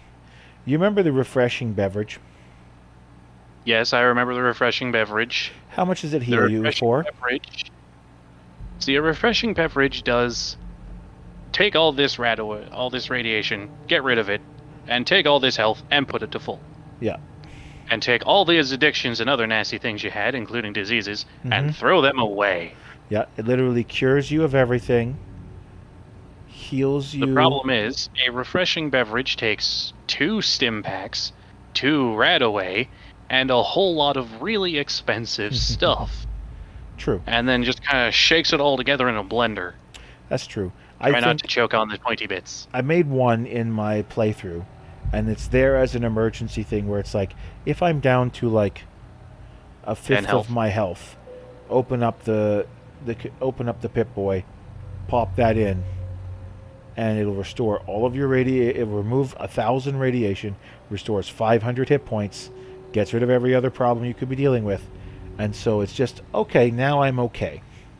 So not only is this perk really expensive, Yeah, but baseline in the game, you can make an item that does the max rank of this perk, and then some. well, yeah, because the real question is like, if you do have 10 endurance, then you have like a close to 200 health to start, and you're getting like almost 7 or 8 hit points a level. Yeah, so you wind up with a fairly large health pool. You're not going to hit 500 health for a very, very long time. The refreshing beverage is basically a max level stim pack with medic already. So I don't know if it's necessary. But it's still, that requires you to make that, and it's expensive, like you said. So maybe we don't want to do that. Commando. So once again, Commando is a weapons damage upgrade. It specifically deals with automatic weapons. 20% bonus damage each one, so 20, 40, 60, 80, 100%. So double damage at the final rank. So let's see what else it does. At level 2, which you have to get at level 11, it improves your hip fire accuracy. That's actually really useful because I don't think scoping with a fully automatic weapon is a good idea. I think you want to use hip fire. Well. Yeah, you could use a sight to improve it a bit, but you're better off just going boy boy boy. Besides, that's the fun part of using a Tommy gun or anything like that. So more hip fire accuracy, some more at level 3. You have to get level 21 for that. At level 35, you can get the 4th rank, and you have a chance to stagger opponents. At this point, you're level 35. You're going to be firing a lot of shots out of whatever you're firing, and you have a chance to stagger opponents, and that's not because you're shooting at them. That's per shot. Yep. It doesn't matter what the stagger chance is. It doesn't even sound all that impressive until you realize you can stagger them more than once in a row. And if they're staggered, they don't move. Well, they blunder about like an idiot, and they don't attack you. Yeah, they can't really do much. They're unstable, and they kind of shift their feet a bit, but they're not going to move a lot, and they're not going to attack you. They're off balance. And then, final level, even more chance to staggering them. So staggering effectively lets you keep a crowd of enemies at bay. Let's say you have an opening in front of you. There's about 5 to 10 people coming at you. You can just spray out the door. And with the number of bullets that most guns that are fully automatic fire per second, you're probably getting 5 to 7 chances on each enemy that they're going to be staggered. If you hit them enough times, it doesn't matter what the stagger chance is. Someone is going to get staggered. But this is another perk that requires you to get to level 49 to get that max thing. And the initial stagger bonus, you got to be level 35. So it's very much you'll gotta hold out for this really cool thing. Yeah. Otherwise, there's other things that automatic weapons get. The hip fire accuracy improvement at like level 2 and level 3 are also nice, especially since you can make guns more hip fire accurate with the upgrades you use.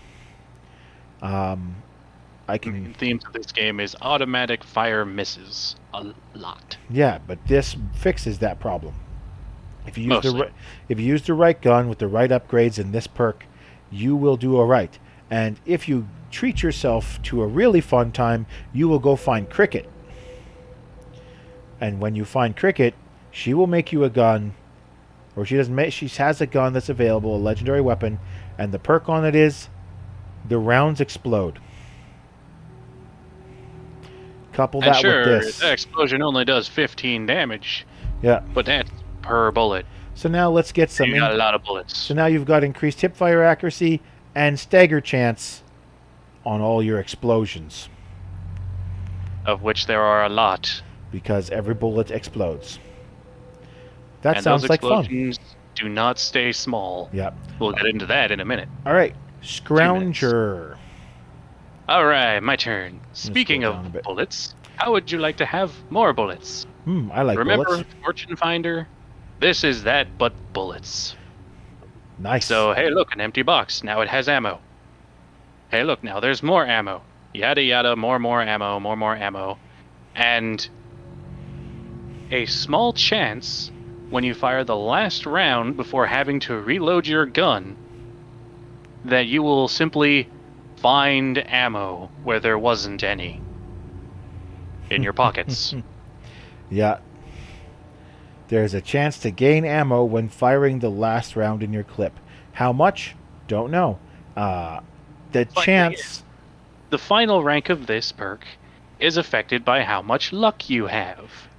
Same with Everything Fortune is. Finder. All these perks are affected by how much luck you have. At 10 luck, this has a high enough chance to go off that if you're using a single shot gun, say a shotgun or a sniper rifle, yada yada, you will have an almost guarantee to always get more ammo than you are spending. That's true. Scrounger, especially that last round option at level 37, you could be. The only thing that makes me disappointed is it does not have a way to get free ammo from your foes, like Fortune Finder. Yes. Well, you get a lot of ammo from your enemies anyway, and technically speaking, enemies count as containers. Yeah, that is true. So So you you still will not find have more fun. ammo from your enemies by default. Basically, if you have Commando and don't have Scrounger, you're gonna have a bad time. Yeah. So looking at this second level of perks, the least useful one is definitely Lead Belly. Then it's kind of an argument about how you feel about Lady Killer and Medic. If you're going to be taking a damage type, whatever style of play you're going to use, you will be taking the damage type for that style of play. These first two levels really do just focus on that for the most part. Yes, But that's the fun thing. These first two ranks in all your stats yeah, have already unlocked every weapon type except one. which that's a ways down yet from where we are. And that doesn't affect its damage anyway. No. Wait, yes it does. Alrighty. Well, I don't know about you, but I need to take a bit of a break. So we'll just pause for a minute here and do that. And then we will start on the level 3 stuff. But yeah, Then, alright. I shall see you shortly. And I'll make sure to go back to the main page so that anyone listening can listen to the nice ambient music while we are away. alright then.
I really got to figure out how to balance out that audio thing. Well, I beat him back, I guess. So we'll wait here for a bit before we proceed onward. But while I'm waiting for him, I will address the one thing that I did forget to say. So, if you're playing a commando build, my recommendation is to also get Scrounger, because automatic weapons are going to cause you to run out of ammo so fast that you are not going to be able to keep up if you don't have Scrounger. And because Commando levels up at nice intervals with it. So Commando second level is at level 11, Scrounger second level is at level 7. So you can get your Scrounger up to that second point already before you've even got the boosted damage and the advanced accuracy. And the nice thing is, when you do get the advanced accuracy, you will be using less bullets per opponent to take them out. And the same is true here. Level 21 for the third shot here, third level here, level 24. So Scrounger first two levels is useful, or the first two levels is useful for every build because it's done by level 7. Level 7 is also when Gunslinger would want to go, so if you're doing a Gunslinger build and you're thinking you might want to take Scrounger, you can take it the level afterwards. Depends on what you're sticking in with your Gunslinger. Mixing and matching is what we're going to do. And long term, in case you're wondering what we're going about here, so this is Norm's setup. He's got 4 and everything, and he's Norm because he's normal. You know, it's super inventive.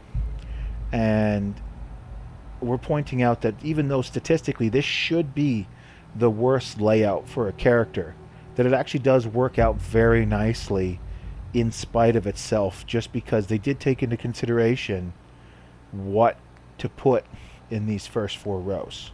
That's why we're talking about the first 4 rows.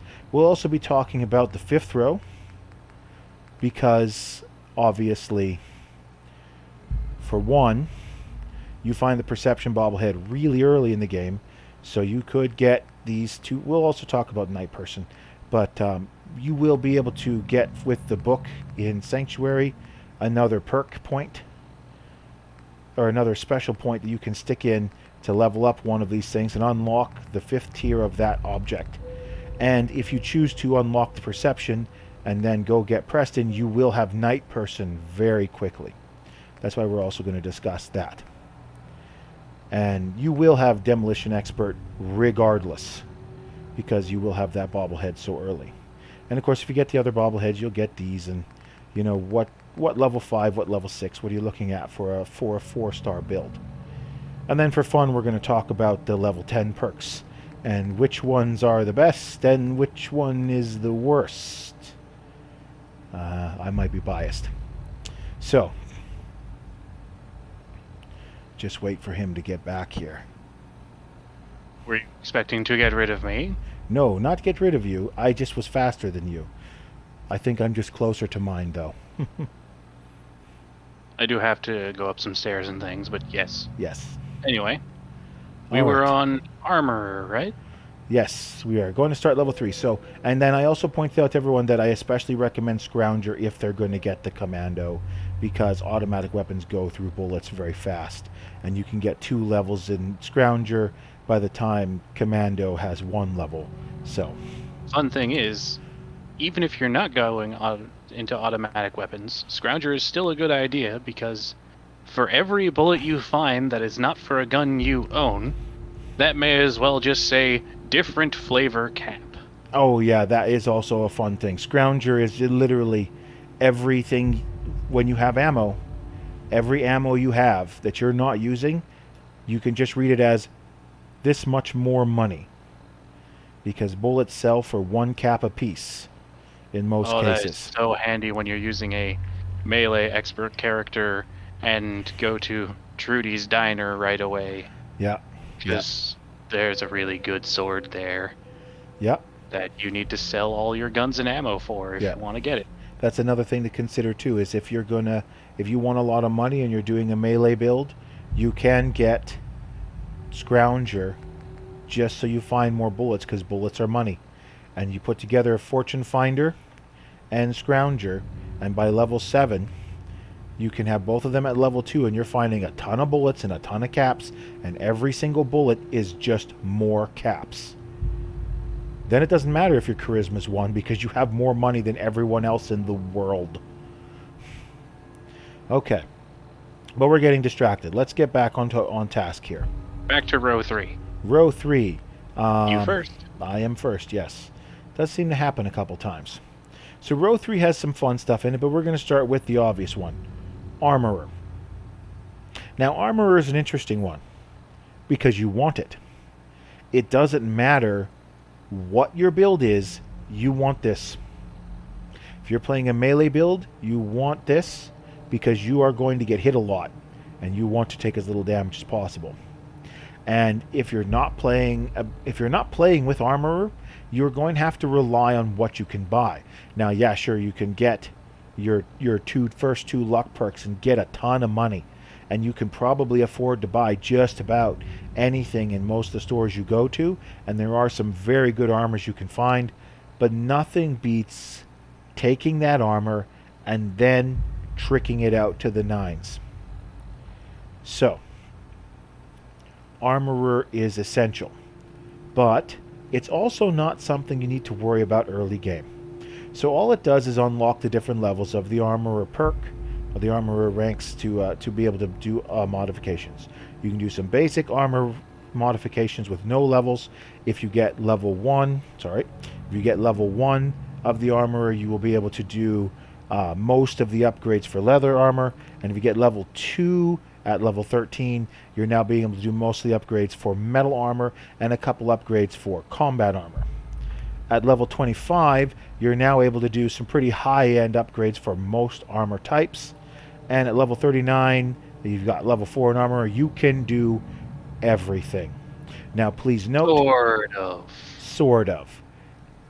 Armorer level 4 gives you the ability to do every single armor upgrade to the armor you wear on your person, outside of power armor. If you're doing power armor, you need ranks in science as well, which is down here. Down here at level 6 in intelligence. So take that into consideration. If you are going to do a power armor build, you need 6 intelligence. It doesn't matter how you get there. You don't have to start with that much. But by the time you're starting to work on your power armor, you are going to need 3 strength and you are going to need 6 intelligence. Otherwise, you're not going to be upgrade your armor worth crap. You're going to have just the first level upgrade, which is just A type to B type. Which I really think that's backwards. Would you think they would go, hey, your starting armor is like D type armor, then it becomes C type armor, then B, then A, and maybe we have some S class stuff you can find on the map. But yeah, Armorer is in many ways flat. And if it wasn't for the fact that making armor is a huge part of this game, you'd almost think it wouldn't be that pointed. But I would definitely recommend it. In fact, take Armorer over toughness. Easily. Yeah. Okay. Definitely. And definitely take it over awareness. Go ahead. Awareness is the lead belly of this row. Yep. So, you get to know what an enemy is particularly resistant to if you aim at them in VATS. Mm-hmm. It's written in the corner, it's kind of nice. But the first rank, that's it. Yep. It doesn't help you get the equipment you need to actually get past their resistances. You just know what they are. Most of the time, you put enough bullet in something, it will fall down. Yep. So it's not that essential. This is true. Rank 2, however, is mildly effective, but not the best. Yeah. So you get a 5% damage increase, which on its own is really nice, but only a 5% increase to hit, and it's a perception thing. Yeah. You're probably going to have a bit of perception. Yeah. It's also noted that these bonuses only take effect in In VATS. VATS. In fact, the whole function is in VATS. Yep. The Another, whole thing only works with VATS. and it's a level 14 to get the level 2. Yep. Do It's you not want even to? one of the early game things. It is. You gotta wait until mid game to even get any actual effect to it. Like, if you want to figure out what weapon works best against what enemy, it's kind of okay, but once you've memorized those things, you don't really need this. Yeah. And So for your first character, maybe. Yeah. After Actu- that, no. I have a better recommendation for this. At some point, if you've maxed out every other way to increase your damage, put some points into this so you can get that 5% extra damage while in VATS. Otherwise, don't touch this. Your Melee build. game anyway, and 5% more damage is easily worth 2 perk points at that point. Yeah. But here's the thing. If I'm playing Rifleman, I have rifles. If I'm playing Commando, I have bullet spewers. If I'm playing Gunslinger, I have pistols. Now, of course, those do come in energy weapon variants, but if I'm playing a build and I'm playing a specific way with that build, I'm going to be focusing on 1 or 2 guns, 3 at max, and probably a melee weapon unless I'm playing a melee build, in which case I have a couple different melee weapons options. That's not going to change anything on awareness. I'm not going to go out of my way to make sure I have a laser rifle and a bullet spewer and this thing and that thing just so I can see, just so I can make sure that I can check with awareness to see what they're bad against and make sure I'm using the right weapon. No, what's going to happen is if I had awareness, I'm going to look at the thing and go, oh, they're particularly resistant to the weapon I'm using. I guess I'm just going to need to use more bullet. Yep. Like I said, enough application of lead tends to make things fall down. Yes. And I tend to prefer, I actually have a very strong fondness for rifles myself. So I will just be 500 feet over here and shoot them in the head 7 times if I have to. And if that's what it takes, that's what it takes. And so awareness. Or just choosing pistols and going, yeah, you can take about 15 different shots in this part that it says I will do more damage on. Yeah. And then I'll just probably take you down from that. And again, I favor VATS plays. So this thing is useful in VATS, but again, that's about it. There's another perk in this section of it that I would take over this if I want to do bonus damage. But we'll get there. You can probably see it already. Yeah. It's right there. So I'm going to do Life Giver next. So Life Giver. Life Giver's complicated. It's both good and bad. Very, very bad. So the first level of the perk is good because it gives you 20 more hit points right now. As we've addressed, to get 20 more hit points base, you need to put 4 points in endurance. So this is the equivalent to putting 4 more points in endurance. And you unlock it as long as you have 3 or more points in endurance. So if you're later in the game, even for myself, who has my primary character has 1 endurance. Later in the game, I'll be putting endurance in him to increase his hit points. When he hits 3 endurance, instead of putting 4 endurance the next time I get an endurance, I'm more likely going to just stick a point in Life Giver because it will be worth more. Because even when you take into consider the total amount of levels that you have, which gives you a half a hit point per level, plus the 5 bonus hit points that you would have had at level 1, putting another point in you would have to be... Oh. You would have to be over level 20? No, a little before that. Before it would be better to put a point in endurance than to put 1 point in the Life Giver. However, the next level of Life Giver is at level 8. So you can put 2 points into this and get a total of 40 more hit points by level 8. That's good. The final level is at level 20. At that point, the 20 extra hit points is kind of redundant. You'd better off putting another hit point in. So they gave you an extra ability.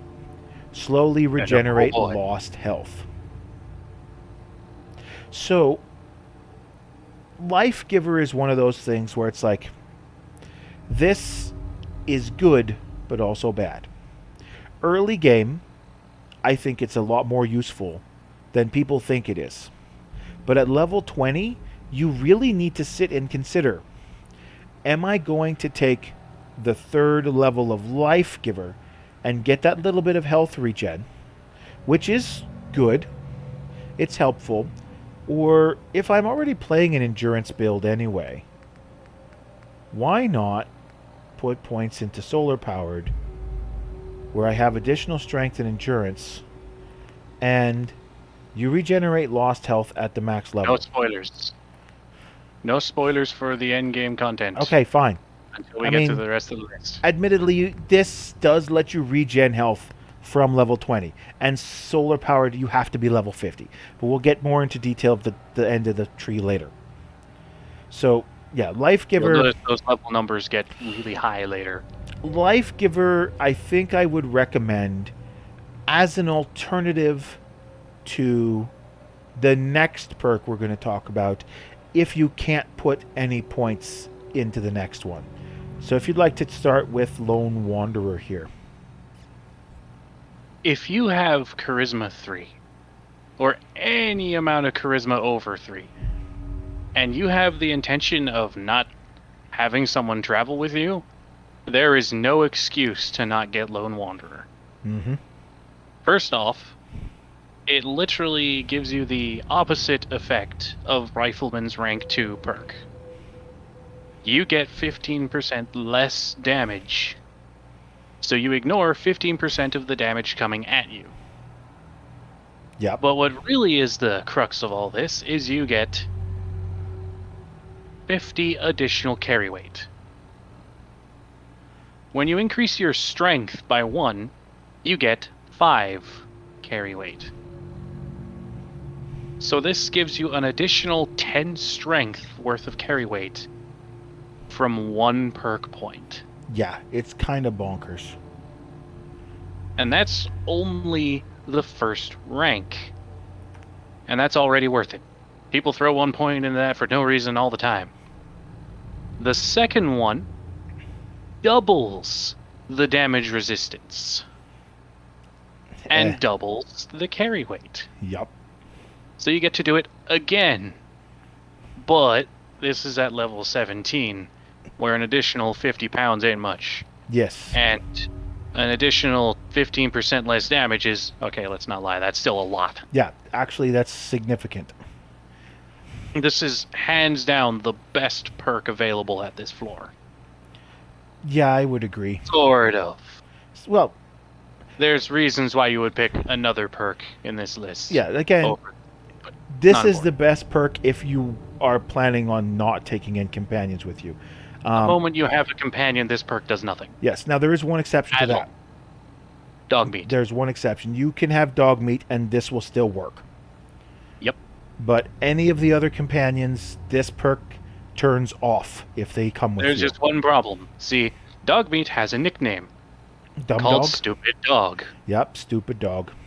Because he will blunder through booby traps, alert enemies to your presence when you're sneaking around, get in your way when you're just trying to walk through a door, and more importantly, fall to his doom all the time. The best part about Dogmeat is, unlike all the other companions in the game, he is functionally immortal. He will not die. He'll simply lay down and make the most heart-wrenching, guilt-filling noise to make you waste a stim pack on him. Oh, come on. He's not that bad. He gets better less than a minute afterwards. That's true. On his own.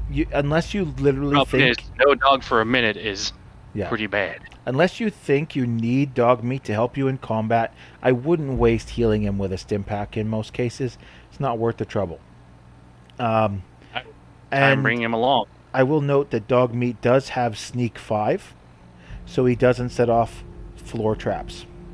In fact, the Still only will set off the lasers. yeah, the only The problem is fire he still lasers do get set yeah, off, and he it's annoying. He all won't set bad off yeah, linked to that.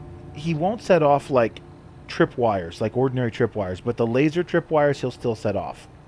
And there are videos of him just walking down a hallway through a dozen laser tripwires, and just the player sitting there, well crouched, going, "Why you do this to me, dog?" But And if anyway, that wasn't bad enough, there's one last thing Dogmeat does. yeah, See, Dogmeat goes, "Hey, look, an item. Maybe Bossman wants it. I shall now bork." Loudly. And constantly. And wander off vaguely towards it.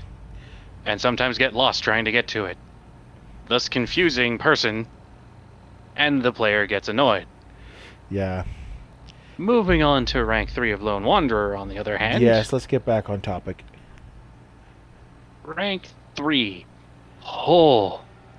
So you have to Yeah. wait until level 40. I think that Mhm. says 40. Yeah, level 40.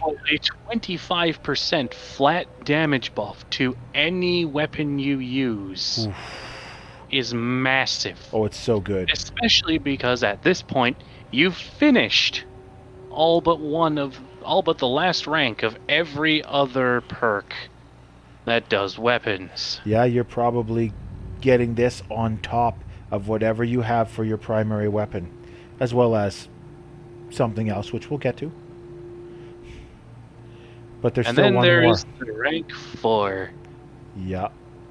A whole 25 additional action points. Yeah, that one's actually kind of funny because I don't know if it's joke is actually that- good. It's actually a really nice because your flat action points, even at rank 1 agility, is 10. Well, is 70. Yeah. So an additional 25 is like, woo. Yeah. Yeah. It's 2.5 points of agility worth of things. So the last rank is like, oh, that's really cool, but what else does it do? Yeah. What do you mean there's nothing else it does? Yeah, it's a little eh. I definitely would like level 40 level 40 Lone Wanderer. Yes, please. Immediately. Thank you. Goodbye. No questions asked. Level 50, I can probably wait till a couple levels after level 50 to get that when I've finished maxing out other ways to increase my action points. And there's a lot of them. Yeah. However, I think it's time for you to begin the next perk. Oh, I get to do construction again. Look, it's Gun Nut. Gasp. Gun Nut, of course, basically the same thing as Armorer, just for guns. So instead of making armor, you're going to make modifications for guns. This is a yes or no kind of situation. If you like the ability to take your starting gun at the very beginning of the game and upgrade it over and over and over again and get the best possible upgrades you can until it finally becomes completely obsolete because you have real guns now, that can be great, and it can be a lot of fun. I have shown ways, though, that you can get away this just on my basic playthrough. I haven't gotten very far on my current playthrough. I've only done a few episodes with William, and, you know, he got the Justice sniper rifle maxed out really early on with only needing one level in Gun Nut. And that, of course, was the 308 pipe rifle. And it goes to show there that the Gun Nut can be very useful with little effort put into it. You don't need necessarily to climb up a tree, and all it does in each one is just improve how far you can upgrade. So, level rank 1, rank 2, rank 3, rank 4. That's it. You just make better modifications. But when I say that's it, that's not it. You can't upgrade some guns even if you have rank 2. And you can get to rank 2 by level 13. So all of your starting guns, you can max them out by level 13. You can get them to the top of the line as long as you can find enough glue and aluminum and gears Boy, does this perk and make screws. you hemorrhage glue. Oh, if you really do decide to get into Gun Nut and Armorer, you are going to remember why glue is worth its weight in gold in this game. until you can get a decent farm going where you can just make glue permanently forever and never care again. Ah, yes, the joys of carrots, potatoes, and mute fruit. Ah, Everyone's favorite goop. corn, not Wait, carrots. corn, not carrots. But yeah, Now I've gone and messed everybody up. I am Gun sorry. Nut is a solid perk, and it's definitely fun to play around with. And if you're kind of mediocre on your intelligence, yeah, intelligence 3 to get Gun Nut. If you don't really want the next level perk of Hacker, Gun Nut's still pretty solid. But yeah, I wouldn't say it's essential. It's more fun than it is essential, because you can mix and match. You can mix and match parts from other guns onto your guns without a single perk in Gun Nut. That is how I got the silencer for the Justice. You just need the minimum level of gun nut for that kind of weapon in order to get the basic barrel or basic whatever put onto that gun in its place. Yeah, which for most early game levels is 0. Nothing. Absolutely nothing. Yeah, no point in worrying about it for the way you're going to play. So Gun Nut is a very flexible perk. I wouldn't say it's essential, but it is fun to have at least a couple ranks in. All right. Especially with certain bugs in the game's code that we will not go over because glitches are for other people. Yeah, we're And gonna we're polite for that. we're talking about playing the game normally. If you want to glitch your game out, go ahead. Go ahead. There's YouTube videos. And There's channels for that. YouTubes that cover that. That's fun. We're talking about playing the game honest to goodness rights. The only reason I'm not using the unofficial patch mod is because William needs to get achievements so that I can prove that I finally beat this stupid game. But we'll get to that when I get back to William on my Tuesday playthroughs. For now, I think it's time for you to teach us about being the knight. But I don't sneak that well. I suppose I can. See, sneak is the perk you take when you want the game to be a little bit easier. Now don't go getting it in your head that this will make you completely unstoppable and impossible to find right away. Once again, there's exploit videos for that. So, first off, 20% harder to detect while sneaking means you can get 20% closer towards an enemy before they notice you're there. That happens for every single rank of this perk, except it doesn't go up by 20 like you'd expect. It goes up by 10 after that. Ah, yes. So you go up to 30. But the most important thing is you start getting really convenient things, like no longer triggering floor-based traps. Ah, mines, no longer Word a of problem. point. This is not mines. Oh, right, this one's not mines. This is pressure plates and tripwires. Normal tripwires. Yes. There are some very important things. This is also not including being a dumb and opening that door with the tension trigger on it. Congratulations, you are now exploding. Rank 3 is when you no longer trigger mines. Once Right. again, tension triggers are your own fault. Don't be dumb. Yep. And you're up to 40% harder. And then you get to rank 4, and you no longer have to hold down the walk really slow button in order to not get spotted. Yes, there is a button for that. I sneak so much I have that one set to toggle. Yes, so do I. And that's really, really unpleasant of a thing to do. And if you don't have this perk and you're trying to sneak around, you're not sneaking, right? But You level get up to rank 5, however, Yeah. and if you decide to just crouch after sniping somebody, everybody way over there will go, where'd he go? Where'd he go? And kind of wander around a bit and maybe find you, maybe not find you, depends on how well you're hiding. And it's really funny to have everyone just go, oh, I guess he just fell over, and go back to just doing their usual thing. Yeah, it's the closest you get to However- Skyrim guards.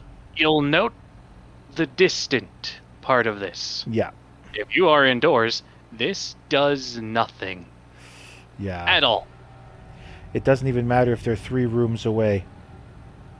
However, just like with Cap Collector and having its books, Sneak has its own books as well. Yes, it does. You get all of these, and they're an additional 5% harder to detect, which book. adds up to a whole 40% more. You'll note the 5th rank of this perk did not increase your ability to be hidden while sneaking. Yeah, I guess that's because if you All that, would... that is 90% closer than normal at no ranks in sneak when you have the book and rank 4 in this perk. Oh, yeah. This means you can be standing out of someone's field of vision right beside them, and they don't see you Yeah, as or long hear as- you or anything. Yeah, as long as they're not looking your direction, you're kind of fine. That plus a chameleon armor items means even if they turn towards you, they won't see you All right, chameleon. if you don't move. I don't like chameleon armor. I like being able to see myself. Ah, yes, chameleon armor has the unfortunate side effect of making your Pip-Boy clear, so if you open your menu while crouched anywhere, you can't see what you're doing. Yep. Oops. Well, if you got the right balance of lighting, it works, but it's Or if you fiddly. get the Pip-Boy app, it doesn't matter. Oh, wait. That's bad. Well, we've tried it before. It was kind of fun. I like being able to force you to throw grenades instead of shoot your gun. Yeah, thanks for that. I always wanted to equip a flamethrower when I was about to fire a fat man. Always good. Always good. All right. That's Sneak in a nutshell. Yeah. Now I get to talk about the fun perk. Ah, yes, the fun perk, which has no emotional scarring at all. So remember when I said that awareness with its 5% bonus damage in VATS was only really worthwhile if you did some other stuff first? Well, you know, obviously Lone Wanderer, 25% more damage. But if you want 5% more damage, look, here's 5% more damage. Just right now. And you get it again. And again. And again. No, actually. The last rank doesn't give you 5% more damage. Each time you put... when you first get Bloody Mess, it gives there a chance that the enemy you're attacking will just explode.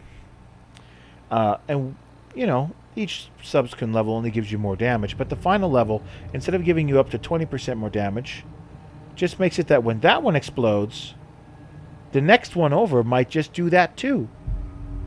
For no reason. Yep. It basically turns every fight eventually into a room full of exploding giblets. Ah, like the end of Kingsman. Yeah, that's a great comparison. Blech. Giblets for everyone. Oh, Totally didn't traumatize teenage me in 3 when this very same perk went off the first time. and the best part is, remember what it said? Enemies will sometimes explode?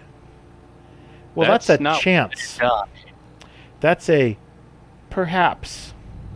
That's not just because they died. That's just, okay, now that I've hit them and I have this perk, they could just explode. And the chances of them exploding go up if your luck is higher. So you combine that with good old Commando. Yeah. Let's just say a lot of bad things happen to a lot of people when you play Commando and high luck. Oh, boy. Oh, boy. Again, 'Cause high this- luck.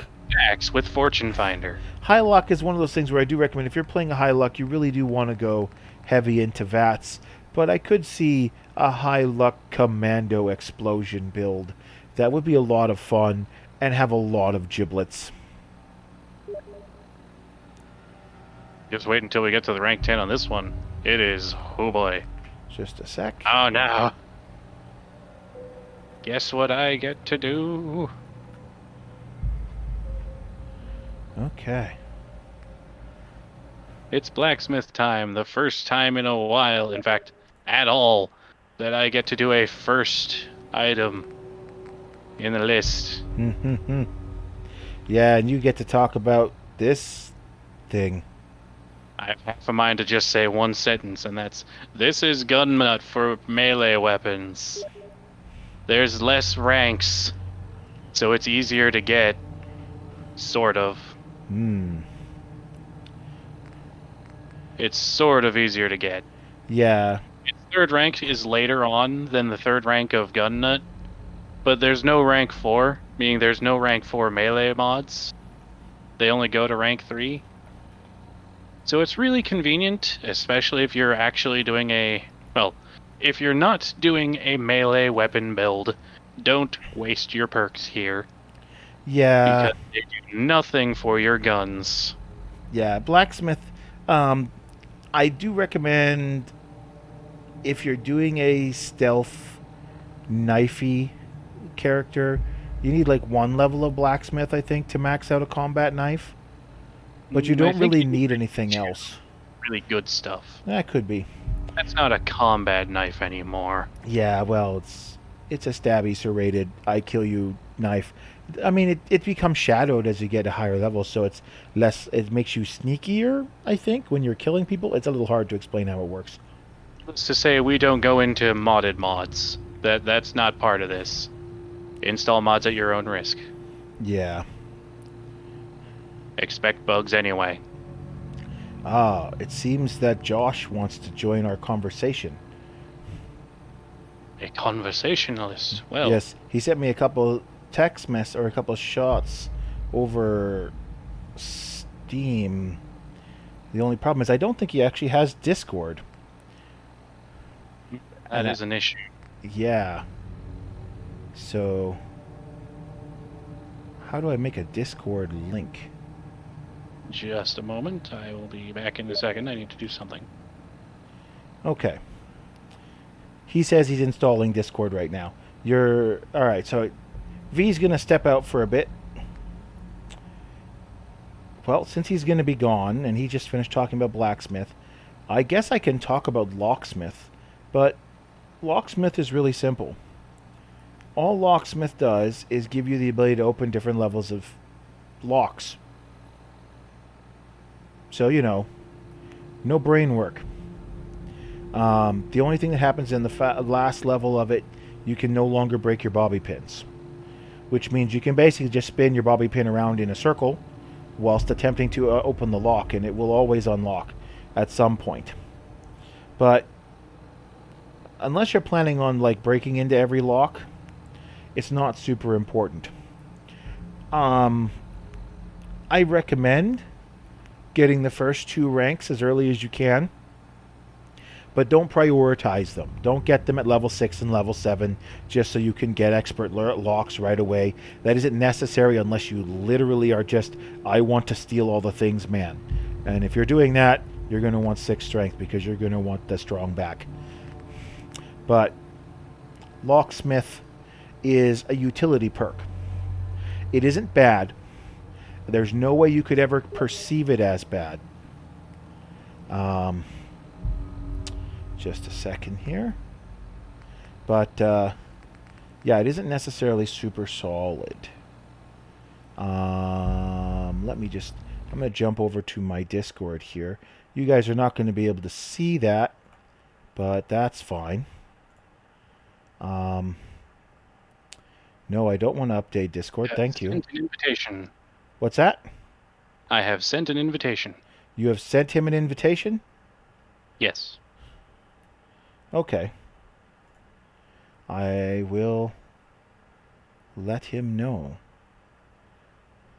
How did you find him? I found him over something else. Okay. And sent our invitation link. It's not the first time I've done this. Fair enough, fair enough. I guess I should just leave things to do to you when this sort of stuff is going on. You are the moderator after all. So, Trying to take my gerb. I'm not taking your job. I'm just, doing stuff. Oh, you're on. Okay. I see him. He is now in the thing. He just needs to join the actual chat. Okay. We actually have a decent number of, I think, viewers. I wish I could see how many people were watching at once, but I don't think that's on any of the tabs that I have running. Anyway, so I explained Locksmith, if you weren't listening. Since it's a utility thing, it's pretty simple to explain. It's always useful, but it isn't always essential. So, V, I'll leave you to figure out how to get Josh into the conversation. Hello? I guess that's what he's doing. I had to mute myself. Ah. Aha, he has arrived. Fair enough. Has he now? Is he... I heard something from there. Hello?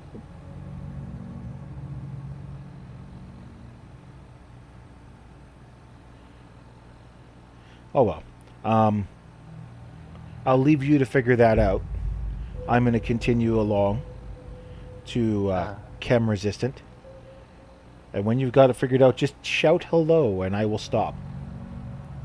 So, chem resistant is a great perk if you like to use chems.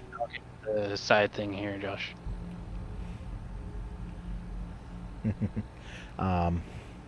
So chems are a thing I'm not a big fan of. I think they're mechanically very interesting, but it feels fiddly to me to have to go, and I need now to remember to inject myself with Jet, or inject myself with Psycho, or inject myself with Buff Out. I know it's not always inject. Sometimes you take it, sometimes you inject it, sometimes you breathe it. It isn't important. It's an extra step. Remembering to heal myself, that's easy to remember because I'm getting hurt. Remembering to take this thing that happens to slow down time, well, I'm already using VATS. That already slows down time, so that doesn't seem super important. I'm already doing other things to increase these things, and there's a risk of getting addicted. Except now there isn't. And I think taking chem resistant would actually encourage me to use chems more often, and I might need to actually force myself to do it one time. Play a character with enough resistance where this is available, get chem resistant, and actually run with some chems. That should be a challenge for myself for a future run, to force myself to actually run chems. Because at level 2 you don't get addicted anymore. Now you have to get to level 22 in order to get there, but it's not that hard to get to level 22 in this game. Especially when you're as smart as William is. So maybe that'll be a goal for William, is I'll actually get some high-end chems figured out, and we'll do that. But yeah, chem resistant is a fun idea, and chems are a fun idea. I just never really got into the habit of using them, so I guess I need to work on that. I think the one that's the least useful to me is Jet, because again, I like to use VATS, and since you're using VATS, what Jet is really useful for is if you're using your gun and you want a gunplay and you want a slow motion and you want to take your shots. But when you're using VATS, you're setting those shots and they all happen automatically in slow motion anyway. So Jet doesn't help, I don't think, when you're using VATS. I'll need to look into that. Maybe it does make a difference. So this is the one perk where I'm like, I could see its value if you're going to use this stuff, and otherwise I don't. And I don't think it's bad, but I don't know. Out of all of these perks at this level, this is probably the one that I just kind of never get around to using. Not really that it's bad, but it's probably, I guess, the worst out of all of these, just because you don't use it that often. So then we move on to Attack Dog. Attack Dog is literally just now dog meat has more use. The default one, he can hold an enemy, giving you a greater chance to hit in VATS. Again, VATS specifically. If he's holding an enemy, you actually have a higher chance of hitting them anyway, because they're not moving. If you're going to go for body shots with most weapons, you're going to have an easy time. But it does increase your accuracy in VATS as well. So that's, a useful thing to have. But again, since I tend to go alone, I tend to not even have dog meat with me. Even though, again, Lone Wanderer works when you do have dog meat. So it's an interesting conundrum, that one. Level 2 of it, he can grab a hold, and he has a chance of crippling the limb he's biting. And he usually goes for arms. So that's going to reduce the chance of enemies to be able to do a decent melee hit against you. Then, you've got a chance to make them bleed. Bleed damage is actually one of the strongest damage types, because bleed does damage over time, and it ignores armor. 100%. If you can get a weapon with wounding, it's like someone handing you a weapon that says ignore armor. The initial bullet is probably not going to do much per shot, but if you have a fully automatic rifle that can only do 1 damage a shot, but it's got wounding, that wounding damage hits them, does damage over time, and does not care if they have armor. So even if that wounding damage is 1, if that's on a... Hello? I found a Josh. There we are. Technical difficulties should be solved. Hey! Can you hear me out, actually? Yes, I can. Ah! Success. All right. So I was just talking about a little bit about how wounding damage works, because at level 3 of Attack Dog, dog meat does bleed damage, which I'm pretty sure is the same thing as wounding. Yes, it is. Yeah. So again, wounding doesn't take armor into consideration. It just does damage over time and doesn't care. So I'm going to pause here for a minute in our discussion. So, question, Josh. Have you been watching answer, maybe. up until now and have an idea of what we're doing? No, I just saw you playing the game again and thought that I might join you guys in your conversation. Ah, cool. So, right now I'm not actually playing the game, technically. Technically. Right now we're just talking about the different perks and how they function, and the benefits and negatives to having a character who has 4 in every single stat, as well as which perks are worthwhile taking at each requisite level. We've of course addressed how Vans is absolute trash and no one should ever take it, how Lead Belly is only worth your time if you're going to be playing a run on survival, how Life Giver's slightly better than most people realize, but still, only the second worst choice as a rank 3 thing, because awareness is still worse. In fact, we addressed how awareness with 2 perk points is the equivalent of just getting 1 point of bloody mess. That kind of stuff. Okay. Yeah. So then I have a question. Yes. I saw you playing Final Fantasy XIV. How far are you into that? 19 levels now, I believe. Okay. I'd have to double check the VOD.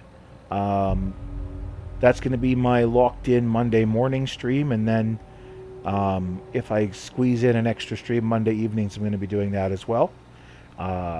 Wednesdays are just a day for me to just do whatever I want, and what I wanted to do was I got Fallout 4 on the brain because I've been doing Fallout 4 on Tuesdays for my finally finish it playthroughs. And so I've got the mechanics on my brain. I just kind of wanted to talk about them.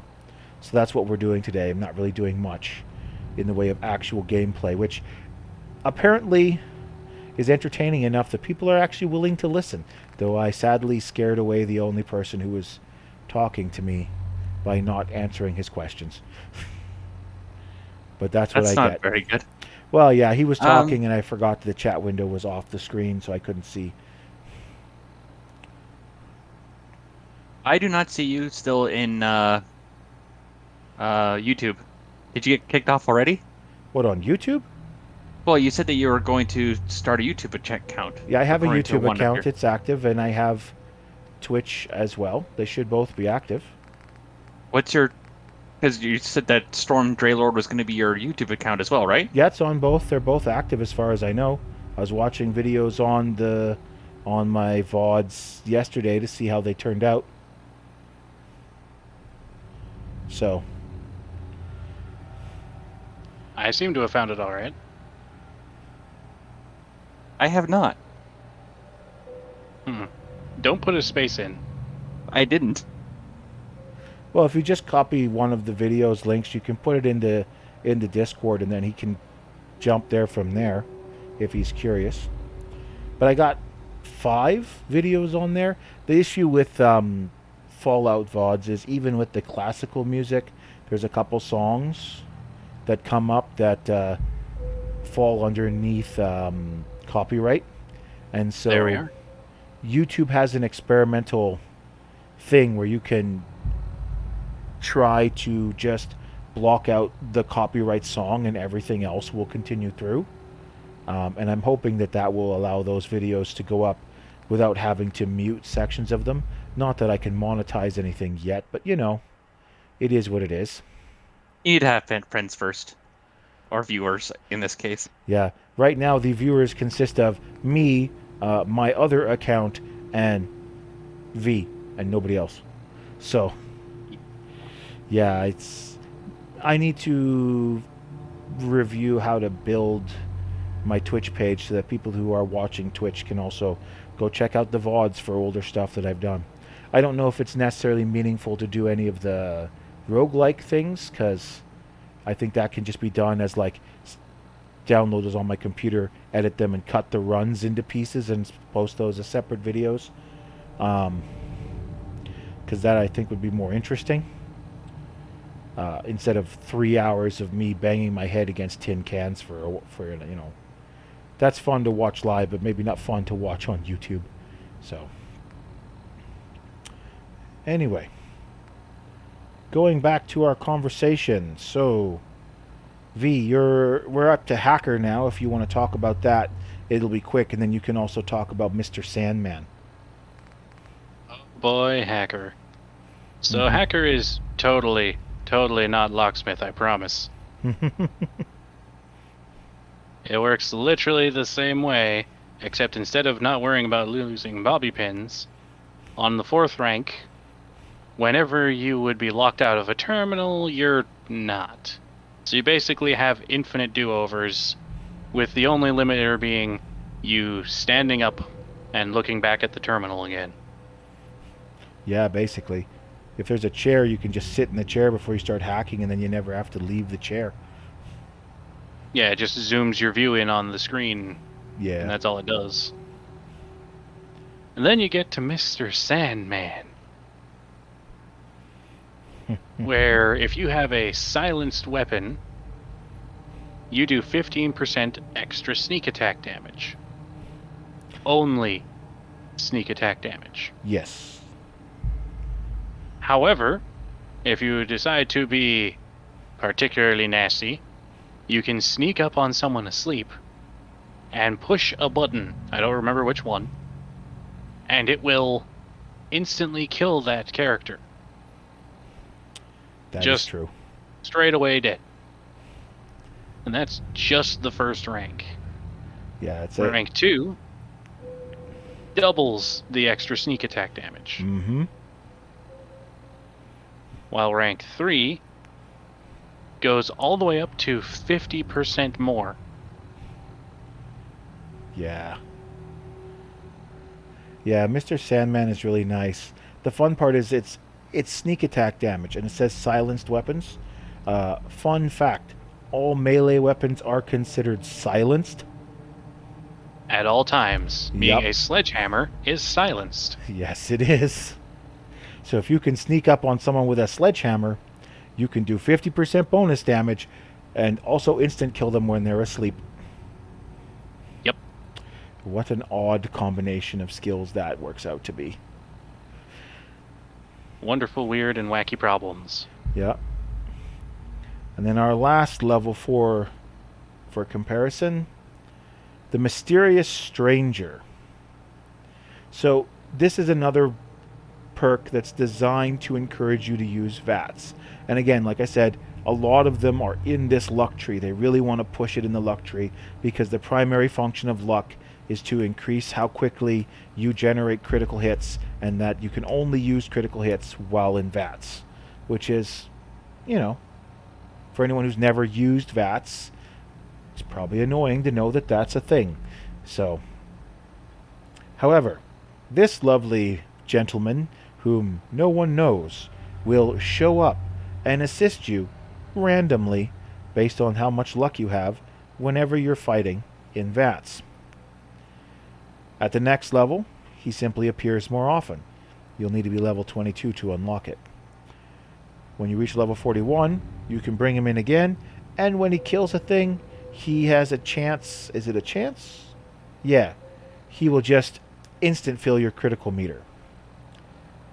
This is where the luck combo starts going, and why you may want to consider a luck build. On the final one, when he kills an opponent, there's an even higher chance that he fills a crit meter on it for you. So again, he just has a high chance of showing up.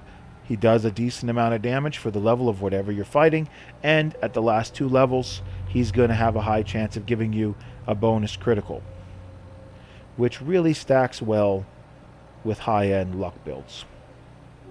But that's not what Norm is. And I actually think, for a guy who's got 4 across the board like Norm here, that might be the least useful thing on this tree, other than possibly chem resistant. But again, he might benefit from taking a lot of chems, and so therefore chem resistant can, help keep him from having the negative effects of being in remission. Or what is it? Why is my brain not connecting the word? Being addicted. Try that again. Being addicted. Yeah, being addicted. The negatives of withdrawal. Yeah, that's what it is. So that's all the stats you have for sure with a 4-star character across the board. And in this level 4 area, the most useful thing is probably Mr. Sandman for the extra damage. Obviously, Hacker and Locksmith are very good because of the utility of those things, but Blacksmith is again just gun nut for melee weapons. Chem resistant is only really going to make you resistant to whatever chems you're taking, so if you're not taking many, it really doesn't matter. And Attack Dog is only really meaningful if you're going to want to put the effort into learning to use your dog, and Mysterious Stranger is more useful if you're playing a high luck build. So as soon as you hit level 4, you start hitting stuff that's situational. Everything that's good in level 3 is good no matter what build you're doing. Level 4, it really is stuff that's useful, but nothing that's good. I'd argue that half the stuff that's good in level 3 is better than the stuff in level 4. In fact, I'd argue over all of these perks in level 4, unless I was building a build that was relied on them, I almost would be better off just taking Lone Wanderer or Sneak over any of these. Now, one of the side effects of making a 4 across the board character Yes. is there are 2 things you get that can cause interesting effects. First off, the more limited one, since it's more important, technically, is there's a perception bobblehead along the main story quest down in... Name of the town, I forgot it. Concord. Where you save President and them. Yes. Yeah. It's You literally go to there. the second part of the quest line. Yes. You go there, and there's a perception bobblehead in that room, Yep. which gets you to 5 perception. Yep. And demolition expert. Yep. One of the 2 remaining weapon types. Yep. Demolition Expert. Explosions. Yeah, so we should... And this don't do 20%. It deals 25% Yeah. per rank. Mostly because there's only 4 ranks. Would you like to do the effects? Yeah, it's interesting. First of all, you can craft explosives at the chemistry station. So you already had the ability to make some basic grenades at the chemistry station by default. But the only thing you can really make is a Molotov cocktail for actual damage. But get this, and you can start making actual explosives. More of the customized stuff. At the next level, you get throwing arcs for your grenades. Which, out of the two things, this unlocks at level 10. This is more useful. Being able to make baseball grenades and other kinds of grenades, that's cool. But having the throwing arc for your grenades means you now know where your grenades are going. And if you're going... you know not to go there. Yeah, and you know not to throw them at people that you're working with. As one of the best ways to really mess up the USS Constitution quest is to accidentally hit one of your allies with a grenade. And this allows me to explain that without spoiling that quest, because it's an extra quest, it's a fun little storyline, and if you haven't done it before, I don't want to spoil it because it's fun. I don't care spoiling major story quest lines. Not the kind of thing you want to get spoiled on. Yeah, I don't mind the major storylines because at this point, unless you're me or V, you have completed the story in this game. No. I've beaten the game. Don't lie. Totally. Yeah, I found out today you didn't beat it. So Yeah, because the game crashed on me at a certain quest involving a certain bunker. Yep. Yep. But yeah. So, Moving on. next level of Demolition Expert. Explosions are bigger. Not bad. Next level. Mines and grenades shot in vats explode for double damage as well. So now you can snipe out your enemies. That's a thing you can do in vats when they're throwing a grenade at you. If you're fast enough, you can vats in, shoot the grenade while it's in their hand, and it will explode. Fun fact, there's a special type of mini nuke carrying super mutant. This counts for that. Yeah, it does, because you can shoot his mini nuke and it will blow up, and it will kill him and everyone around him. And hopefully not you. And if you're too close, you too. Oh yeah, hopefully not you. Oh boy, that would be bad. Double size explosion and double damage. That could be very dangerous to shoot that thing. But here's the fun part. The thing you may remember when we talked about Commando and the automatic weapons, we recommended getting a specific gun from Cricket that does explosive damage, and it's a Tommy gun or some other machine gun. That's affected by Demolition Expert as well. So your bonus damage from the explosions goes up with each level of this perk, meaning your bullets do double explosion damage when that's maxed out, which you can get by level 34. And they explode bigger. with Commando's fourth perk being at level 35, you know, and that fourth perk giving the stagger chance, well, let's just say you know what you're doing at level 34 and level 35 if you're playing a Commando build that wants to spray and explode things, because that's just a good build. So that's one way we could go with Norm here, because we can get the Perception bobblehead early, but there's also the book. Everyone knows about the book in If you Sanctuary. don't know about the book, learn about the book. So we're going to have Demolition Expert by default, because you will have the bobblehead. He will have Demolition Expert eventually, and you don't have to start with it early on, because if you're gonna start with this 4x4 or a 4 across the board character, a Commando build doesn't need to start off early, because early game you're not going to have all that stuff.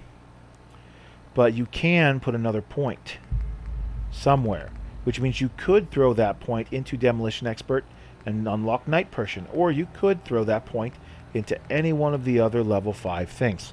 So I feel like if we're going to do justice to discussing this build and its options, we need to properly look at each of these level 5 ideas as well as Night Person, so we can see what those options will give you. Noting, of course, that you are only going to get one of these across this board to go with everything else. Demolition Expert's guaranteed, but the rest of these, you're only going to get to pick one.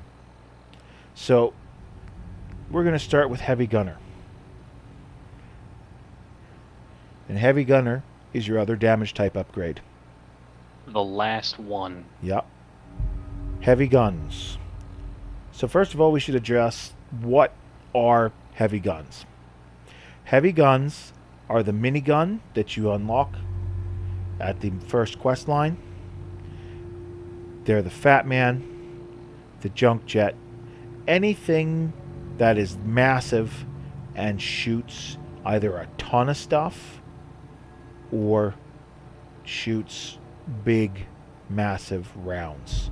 The Broadsider that you unlock from the Constitution quest.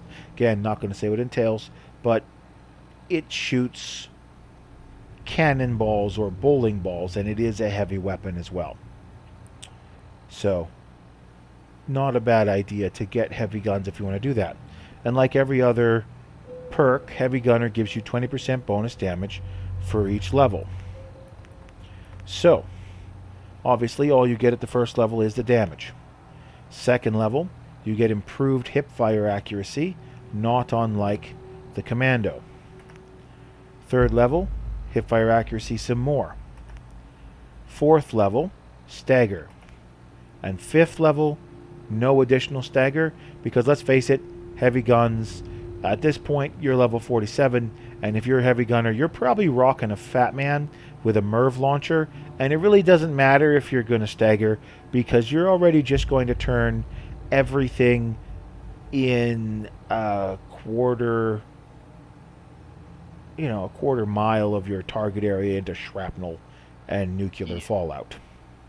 The best part is, for stuff like the Fat Man and missile launcher and all that, Heavy Gunner and Demolition Expert both work. Yes. They stack.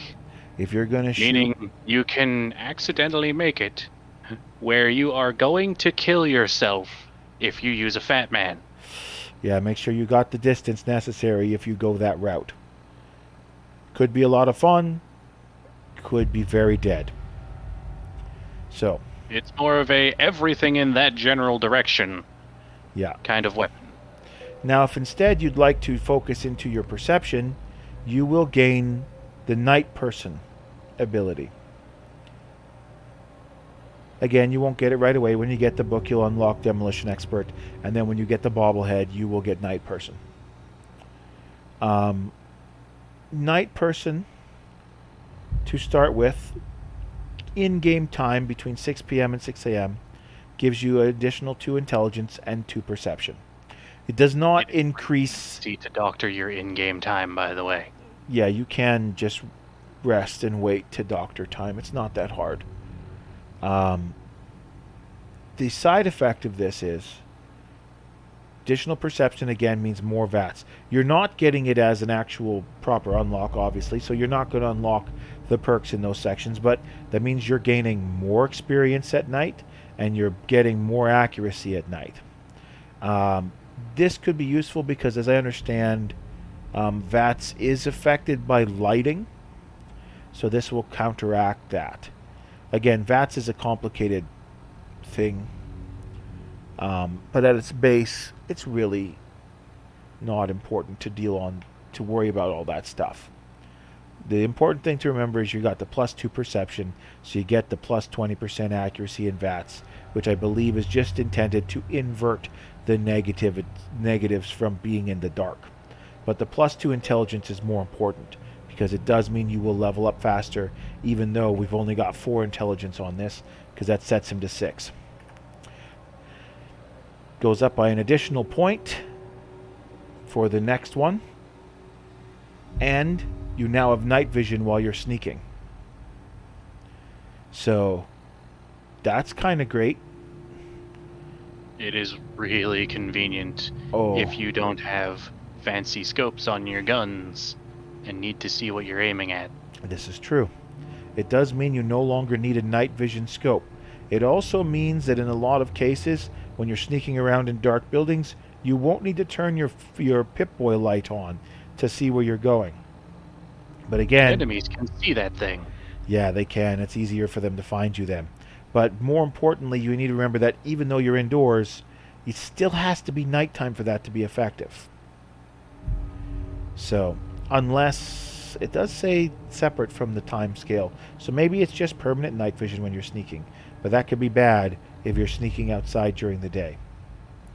But you probably won't be, because you'd be Your eyes. better off being out at night, because everything you do is better at night.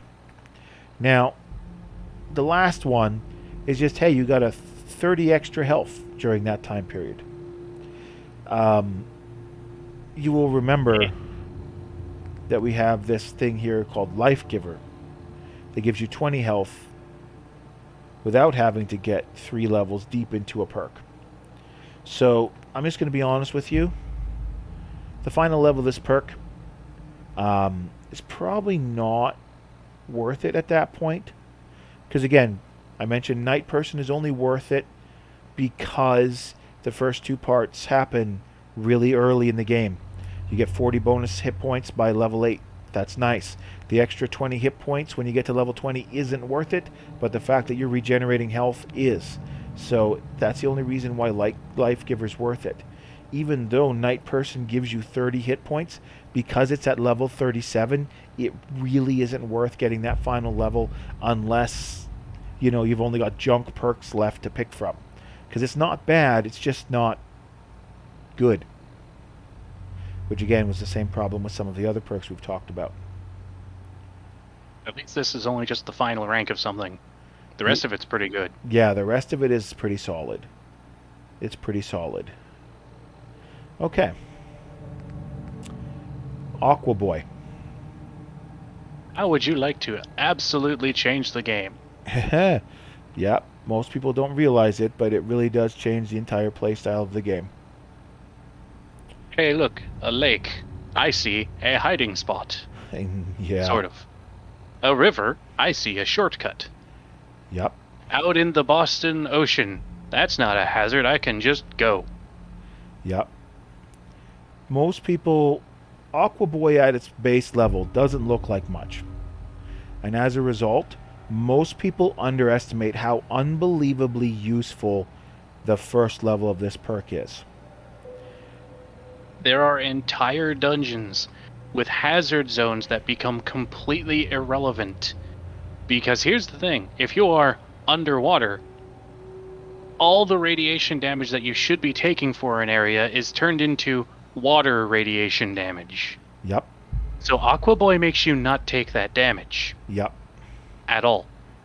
And you can stay underwater forever. Yeah, I was surprised to learn a radiation storm rolled in one time on a playthrough I had, and I had the first level of Aqua Boy, and I was in Sanctuary. I dove into the lake. I took no radiation damage while I was in the water. If you're close to the surface of the water, you can still be affected because you're affected by the radiation in the air.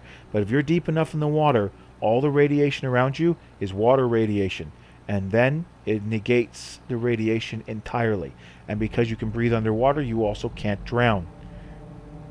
This literally... Fun fact. Yeah. Power armor does not give you infinite air. It does not. If you try to walk across a river in power armor and it's too wide, you can drown. This is true. But if you have Aqua Boy, it doesn't matter. With Aqua Boy, the other benefit of this is when you're in the water, enemies can't see you. Now, how much? Well, not enough. But when you get to level 2 of it, you become totally undetectable while submerged.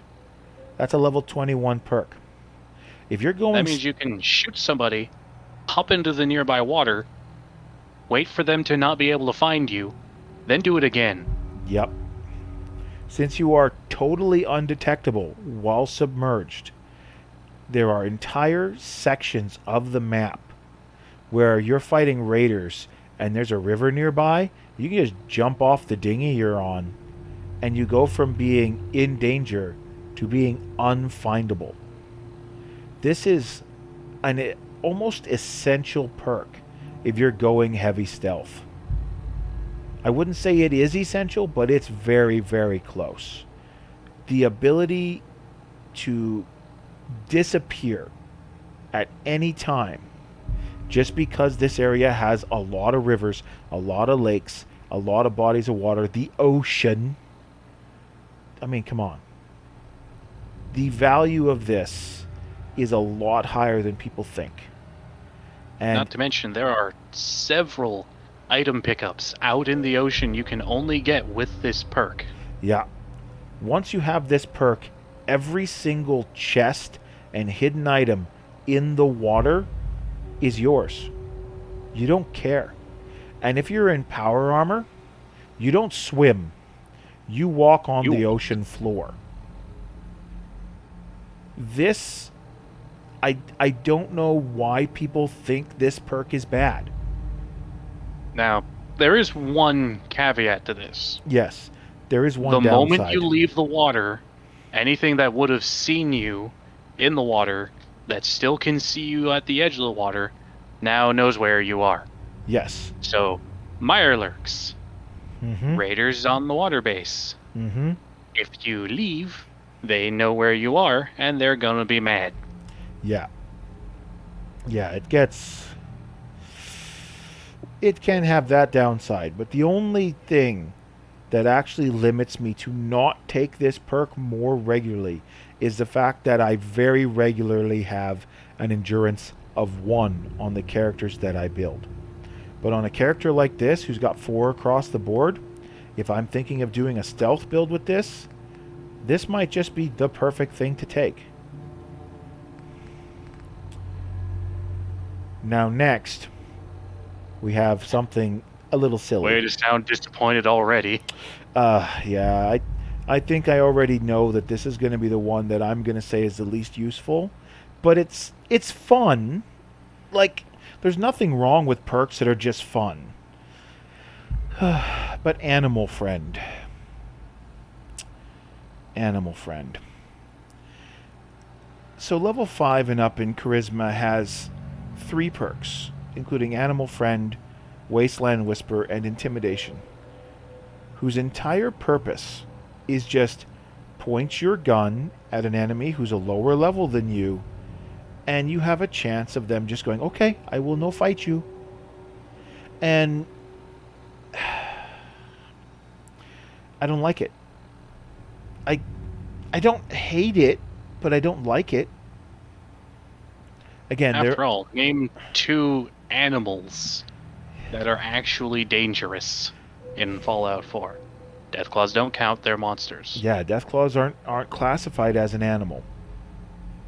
As far as I know, the most dangerous thing that might be classified as an animal, and I might be mistaken, is Mirelurks, because I don't know if Mirelurks are classified as an They're animal monsters. or as a monster. I don't know for sure if they're a monster, but they might be.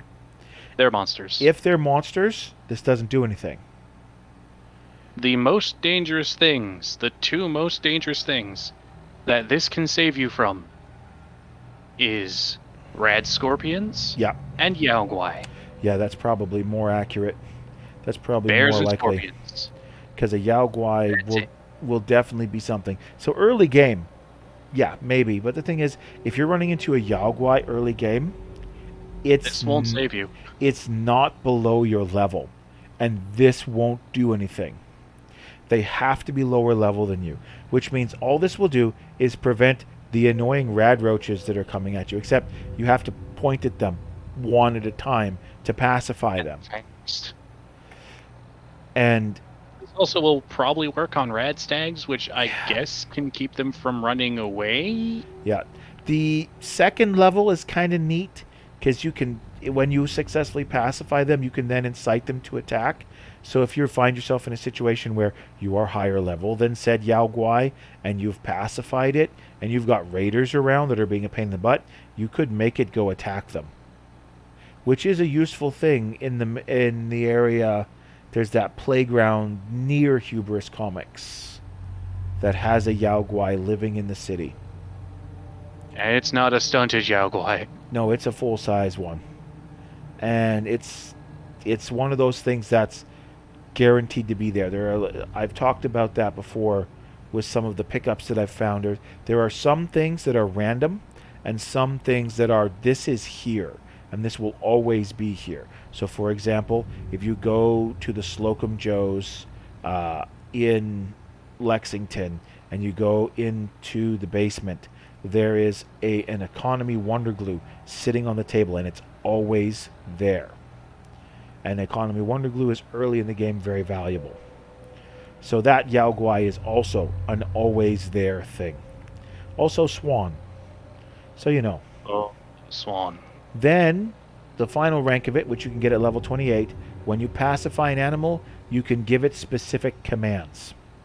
Basically, it becomes a companion temporarily. Yeah, again, First of all, I don't like companions in the first place. That's why I favor the Lone Wanderer perk so much. Now you're going to give me a way to turn random rad scorpions and rad stags and Yao Guai into companion. Like, it sounds fun in theory. In practice, it's finicky and annoying. So, I don't like it. Unleash your inner Disney princess. Nothing bad will happen, we promise. Yeah. Because the moment you fail to pacify something, if you were trying to pacify it, you wanted it for something, and it's probably dangerous. Yeah. Okay. Next. Hey, look, it's scrapping time. Yeah, scrapper. What's this? You have garbage? Why don't you just rip it apart and get some bits and pieces out of it? Yeah, in this case, less garbage and more garbage weapons and armor. So, yes. Scrapper's one of those things that if you are going to go into gun nut and you are going to go into armor, and I will recommend going to armor no matter what, but if you are going to go into gun nut or blacksmithing and you're also going into armor, this helps. Because a lot. Having to go get everything, like the first level, is already such a significant benefit because it will give you back screws, aluminum, and copper when you scrap something. How much? Well, that varies, but it's giving you something. So you'll be like, oh, I found this random gun. Let's scrap it. I get some aluminum. I get some screws. Maybe some copper too. Aluminum is the thing that you use to upgrade your rifles. That's how you get better barrels on anything that isn't a pipe rifle. Yeah, basically. And copper is the thing that makes the pipe rifles better. Yeah, so uncommon components. Very nice. And again, as long as you have Intelligence 5, you can unlock that at level 1 if you really want to. Without this perk, you get steel and wood from your weapons. And little else. And you still get that stuff. And armor gives you leather. Nothing wrong with leather, but... Well, or, you get metal armor that gives you steel. Yeah. So, the next level Scrapper gives you rare components, but you have to be level 23 to get it. So, if you're going into a Scrapper heavy build, you're probably going to want to go into an Intelligence heavy build, because the second level gives you circuitry, nuclear material, and fiber optics. You know what you can do with those? Yeah. Build defense turrets for your town so you don't have to have someone working your defense posts. I mean, everyone knows that circuitry lets you build those things. But these are rarer components that you can get, and fiber optics are very useful for things. But the other thing that's really useful I find in this one is you can choose components that you like, and you can favorite them. And then when you're wandering around on a map, you'll just find stuff that's highlighted that has that in it. So let's say you're looking for circuitry. Well, it'll highlight every telephone as you're walking around or other similar things. So you don't have to necessarily memorize what has what in it, because it will teach you what has what in it. It's so convenient. And then the But final, then you hit the level 40 perk. just get more. And it doesn't sound like much, but let me tell you, you do not get a little bit more. You get twice as much. Yep. In most cases. Now, granted, when you scrap something, you normally would get a third of what it was made of. But that means you're now getting 2/3 of what it was made of. Yeah, so it's still not great if you've put a lot of effort into making something and then you choose to scrap that something. Feels bad, man. Feels bad. But This is always awkward when you accidentally scrap a favorited weapon. yeah. It also does weird thing to your favorite tree. But that's Scrapper. Scrapper is, again, something that's really handy if you're going to really lean into the crafting crafts.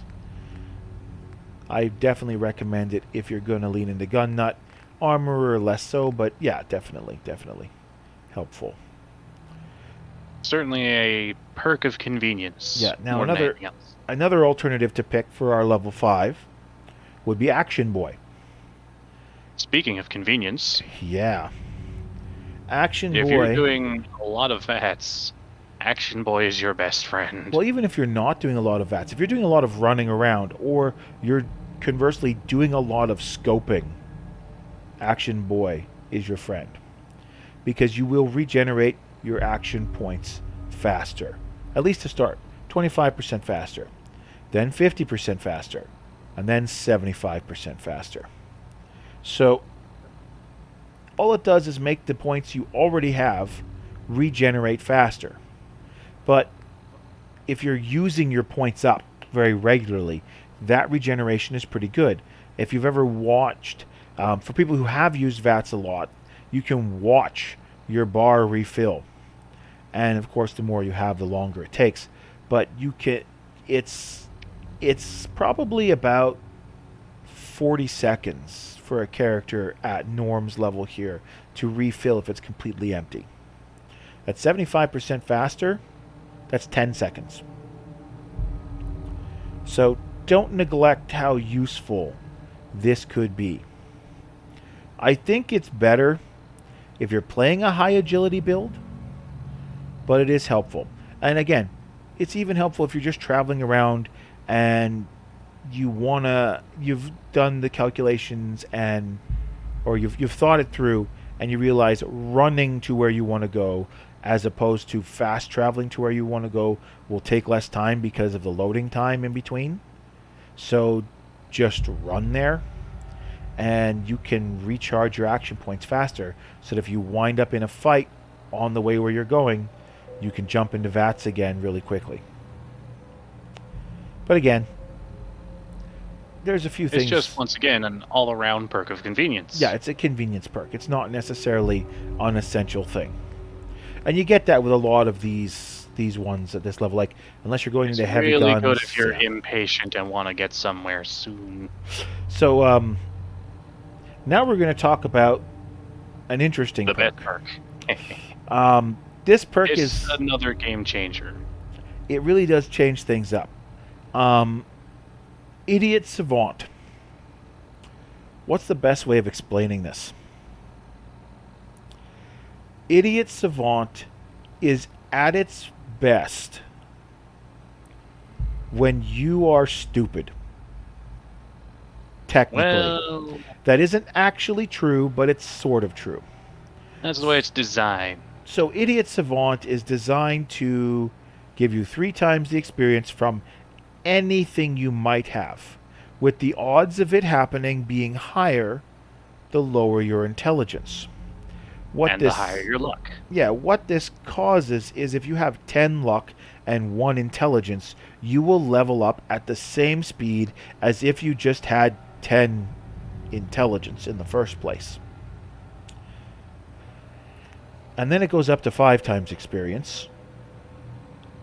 And then, now you notice, they both say the greater the chance, the lower your intelligence. Yes.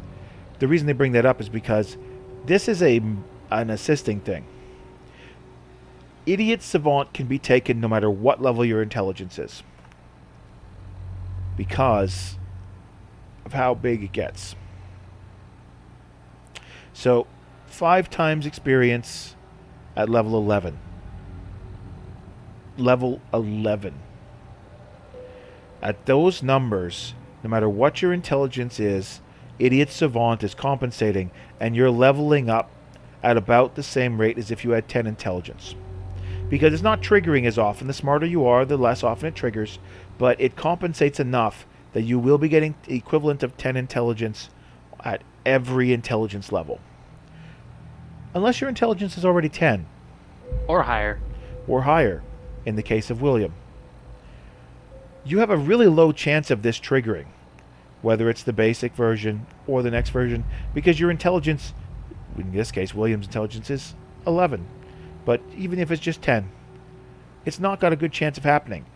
But for people who have seen my playthrough with William so far, and the couple times it has triggered, it's triggered on weird events, sometimes finding a place, sometimes killing a thing, and I've gotten the 3 times experience, but because my intelligence is so high already, the base experience is a larger number.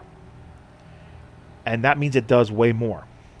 So Idiot Savant is actually really good to take if your intelligence is high and your luck is high.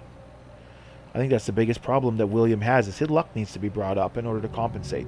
But we'll deal with that in the future. And then the final form, randomly receiving bonus XP from any action may trigger 3 times XP for all kills for a short period of time. Again, the lower your intelligence, the greater the chance. So Now, don't get too excited about this. Yeah. It's 30 seconds. Yeah. And it's not guaranteed to happen. Just because you got this bonus doesn't mean you're going to get this bonus. But should it happen when you're in a fight that you get the 5 times and then you get this 3 times, it's like, is it guaranteed to happen? No. In fact, it's highly likely not to happen. But it's more likely to happen than you getting hit by lightning in reality. It's happened to me that I got the base level of this to trigger already 5 times on a character whose intelligence is 11. And it hasn't been on anything spectacular. But the second it triggers, when I hand in a quest, that's when it's going to go bonkers. Is it guaranteed to happen? Of course not. In fact, like I said, it's probably never going to happen. It's probably going to trigger more likely when I'm cooking or when I'm crafting or when I'm doing other things. But getting bonus experience for any reason is just good. So why worry about when or how it's going to happen? I have made a character before that had 10 luck and 1 intelligence, and then I played around with everything else. And they did level up very quickly, and it did trigger very, very frequently, and it was hilarious. But I immediately began to miss Gun Nut. But now we're going to focus on Norm here, and just discuss these things. What would you do, now that we've discussed all this, with a character who's got 4 stats and everything when they get to level 2? You've got your special book. Where do you stick it? You're going to get your perceptions. You're definitely going to get Demolition Expert. But maybe you'll get Night Person. What's the best choice for the special book?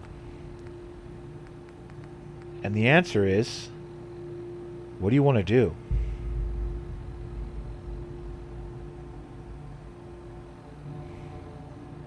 Wouldn't you agree?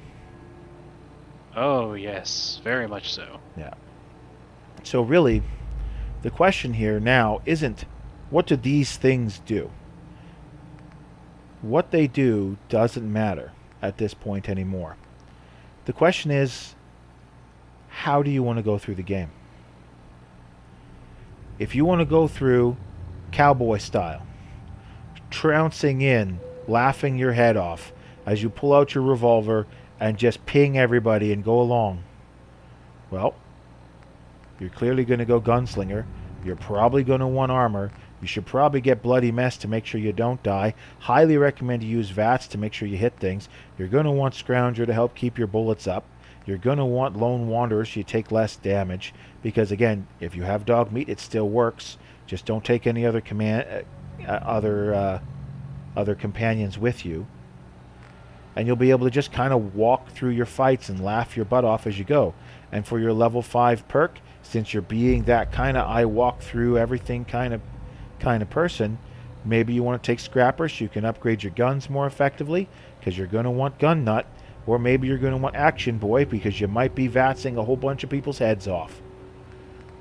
And that's just one option. For example, if you want to, say, pick up anything and be able to use it effectively, then you put the book into Strength, so that you can upgrade literally every type of weapon damage available in the game from the first level up in everything. Yeah, and maybe then you don't care too much about actually making guns or blacksmithing or maybe even necessarily armor, because you're going to have more carry weight because you did this, and you're going to be walking around doing more damage with your explosions, more damage with this, more damage with everything. They're So all you can available. just literally be the guy who walks up to someone, kills them, picks up their gun, and kills the next person. And you can play through the whole game just switching weapons every time you get a kill. Yeah. Because, stealth is... If you want to be Captain Sneaky Man, well, maybe you want to throw a point then in Aqua Boy. Grab yourself some sneak. Throw your melee. Get your fists and your big leagues in. Big league's more important, so you're meleeing around. Get your blacksmith, at least 1 level, so you can do that. Armor, get 1 or 2 levels. Get yourself some leather armor. Get it shadowed. Get sneaking through everything. Armor also affects upgrades that you can do to the vault suit. Maybe give yourself some extra health just in case. But remember, you're moving around. You want to get in the dark. Get Sandman. Get the Lady Killer. Get everything that will give you bonus damage without having to actually worry about it. Because here's the thing with Bloody Mess. Bloody Mess gives you the bonus damage, and people are likely to explode. But if you're stealthing, they're less likely to explode. And even if they do, you're probably fine. Although, No one knows it was you. Yeah, if you're not seen, who cares? It is. A character with 4 in everything Yeah, is not bad at anything. exactly. And in fact, can be anything. That's the real power of this character. If you take the time between level 1 and level 50, you can throw a couple extra perks and bring yourself down to this 6th row fairly easily. And the thing is, this 6th row is kind of as far as you want to go. Because a lot of the stuff at 7, 8, even 9 and 10 can be a little underwhelming. Like, don't get me wrong, there's some really great stuff in there. You got Rooted. You've got Blitz. Penetrator. All around most of the 9th tier things. Yeah, like most of them. Like, Ghoulish. Ugh. Ghoulish is a trap. Every row perk. has a bad thing. Well, that's the thing. Is it Wasteland Whisper or Ghoulish is that's worse? Well, the last rank of Ghoulish isn't that bad. Yeah. In order to waste 4 perk points for it. Yeah, and you got to get to level 50. Actually, no, here's the thing. Rad damage will now slowly heal you. But you're still taking the rad damage. The So, last rank. What? Rad damage will slowly go away on its own. Oh, yeah, now it's... Yeah, sorry, the last one. Yeah. Helmet Soul. So, while you're wandering around as this ghoulish person, your health and radiation... So, if you know this game well enough, you know your radiation goes up on one side, your health goes up on the other side, but they're on the same bar. And your health is only effectively as good as what your radiation is not. And this perk, aside from the last level, makes you regenerate health while taking radiation. which means all you're going to do is have half your health because the other half is going to be filled with radiation. Yep. And the only time it's good is when you get the last level, because the radiation will start to bleed out, replacing letting your health be there again. Whereas normally when you bleed out your radiation using Radaway, you still have to fill in the health.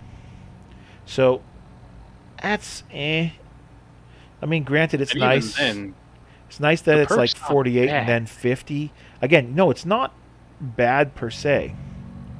But you get into this thing where you start looking at some stuff and you go, why would I want that? Like, actually, Adamantium Skeleton at level 7 of Endurance is actually really nice because you just don't take limb damage at level 26 anymore. So which there is are... really convenient because your head counts as a limb. Yeah, your head counts as a limb, so you can no longer be Don't like... think about it too hard. Yeah.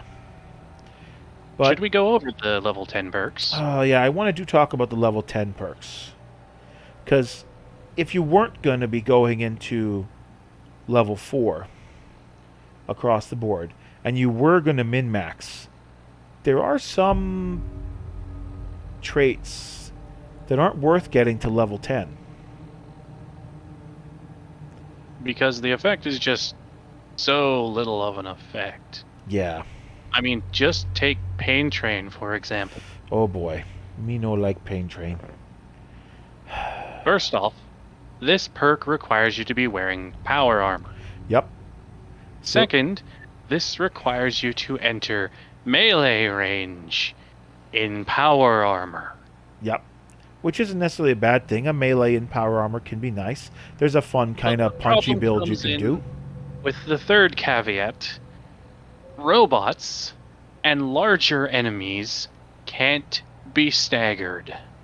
Yeah. So, Death Claws, Yao Guai, all the big dangerous things that you would benefit from bumping into Mm-hmm.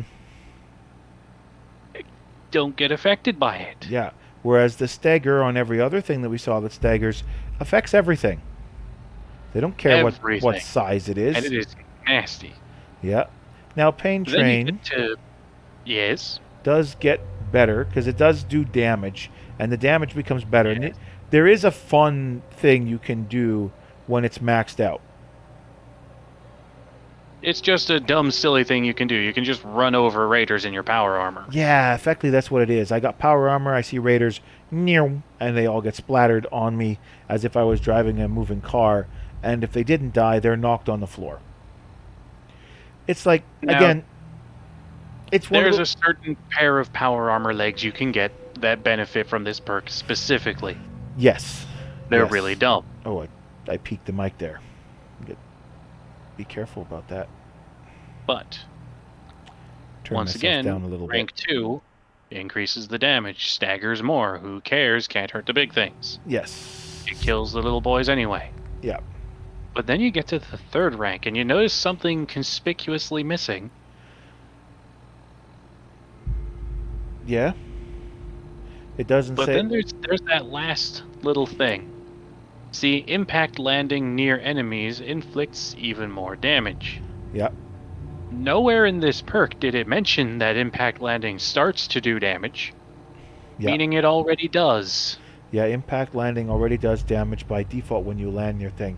There's It's just one itty bitty problem. What's that? You will never use impact landing damage. I mean, Because you will never be on top of something in power armor, except in the one campaign mission where no enemies will be near you when you drop. well, I wouldn't necessarily agree with that, but I could think of a few places. You don't talk about the jetpack.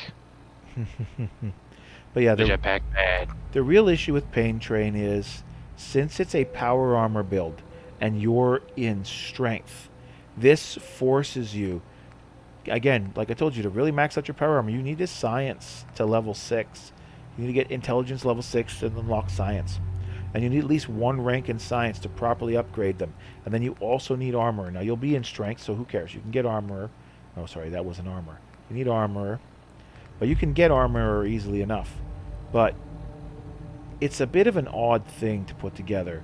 And I don't know of a way I could make this work as like a finish for a build. It just seems like a silly thing you can do extra. And Again, again, one of the other things you would definitely need is nuclear physicist, because it makes your fusion cores last longer. yeah, if you're running around in power armor all the time, you really either need a million fusion cores or have them last longer. And eventually you'll get enough fusion cores if you make the Brotherhood an enemy of yours. That's true, because you will kill the Brotherhood and get fusion cores from every single dead guy. Bonus. Yes, and also from their guns. Right, their guns also use fusion cores. I would never use a gun like that. It feels like such a waste of money. I mean, if I'm never in power armor, I may as well, right? Yeah. So now, concentrated fire. Another Okay. perk that's designed to function on VATS. Every time you try to hit something, the same body part particularly, you get an additional 10% accuracy. So this rewards you for going into VATS, pointing your gun at something's head, and pulling your trigger over and over and over and over and over again. Which means you're going to want a lot of action points. So you're going to want a decent amount of agility. Specifically a weapon that uses very little Yes. action points to fire. So handguns are always the best choice if you can't get a reduced VATS cost. However, if you really want to get bonkers, what you want is Deliverer. I think Okay. Deliverer, Pistol from the railroad. yeah, the Deliverer pistol that you can get from the railroad quests is the perfect gun for this. It's got the best version of reduced AP in VATS of any gun you can possibly find, and in addition to that, it does bonus critical, I think, and Something like that. it's already a very quick firing gun at its base. Plus, it's a very sleek and beautiful looking gun. So you take that, 10% accuracy for each additional shot on the same part. Next level, it's 15% instead. Final level, 20%, but you also do 20% more damage when you do hit. I suspect you may have misread the middle rank. What do you mean? The middle rank says Oh. every attack on the same body part gains 15% damage. I did misread that. 10% accuracy, here it's 15% damage. Okay. So the accuracy doesn't go up to 15%. It just stays at 10% each shot, but you do 15% per damage bonus. Okay. And the final one is 20% accuracy and 20% damage. That's pretty So nice. the point is, the damage works the same way the accuracy does. It does. Your damage and your accuracy will both go up by 20% with the final rank. Nope.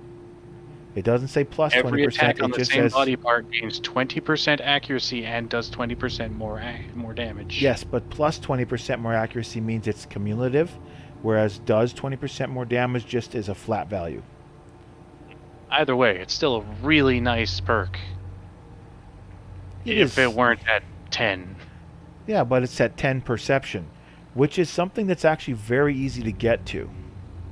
You do get an extra head start on it. The interesting thing about it is, even though the top level is at 50 and the level before that's at 26, the level 1 perk where you get 10% bonus accuracy per shot on the same target, if you're playing pistols, even at a baseline level, where you have only a small amount of agility and so therefore not a great amount of action points, a 10 mil pistol still fires like 5 or 6 shots.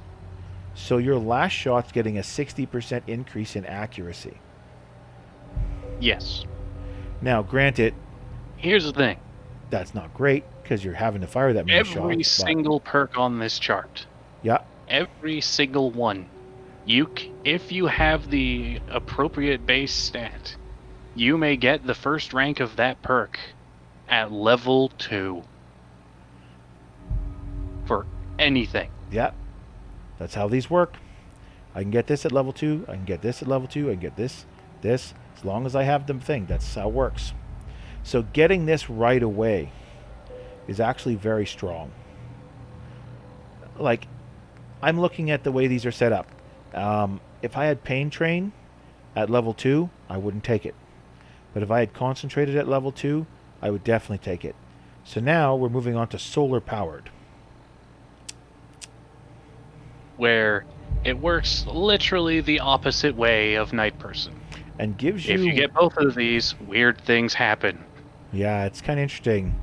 When you have Night Person and you have Perception and Intelligence enhanced at night, and you have a better chance to like hit and stuff, some weird stuff happens where it's like, at night you become, I am death, I will go hunting. But during the day, you have strength and endurance, and you're probably going to just go out and do your normal stuff. And if you get attacked, at least you have strength and endurance to defend yourself. The endurance, more useful. The reason I'd say you go out to do your regular stuff during the day is like, strength means you're carrying more. Endurance means if someone attacks you, you're not going to take as much damage, and you're going to be able to run better because you have 2 extra points of endurance. As we did address how the endurance drain works. But then you hit the second rank on this perk, Yeah. and dividends start paying themselves. Oh yeah. Sunlight slowly heals your radiation damage.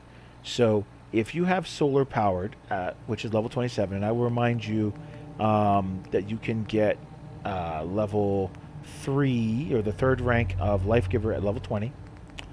So you can be regenerating hit points naturally all the time because of Life Giver, and then because of solar powered level 2, when you have radiation damage, being out in the sun cures your radiation damage.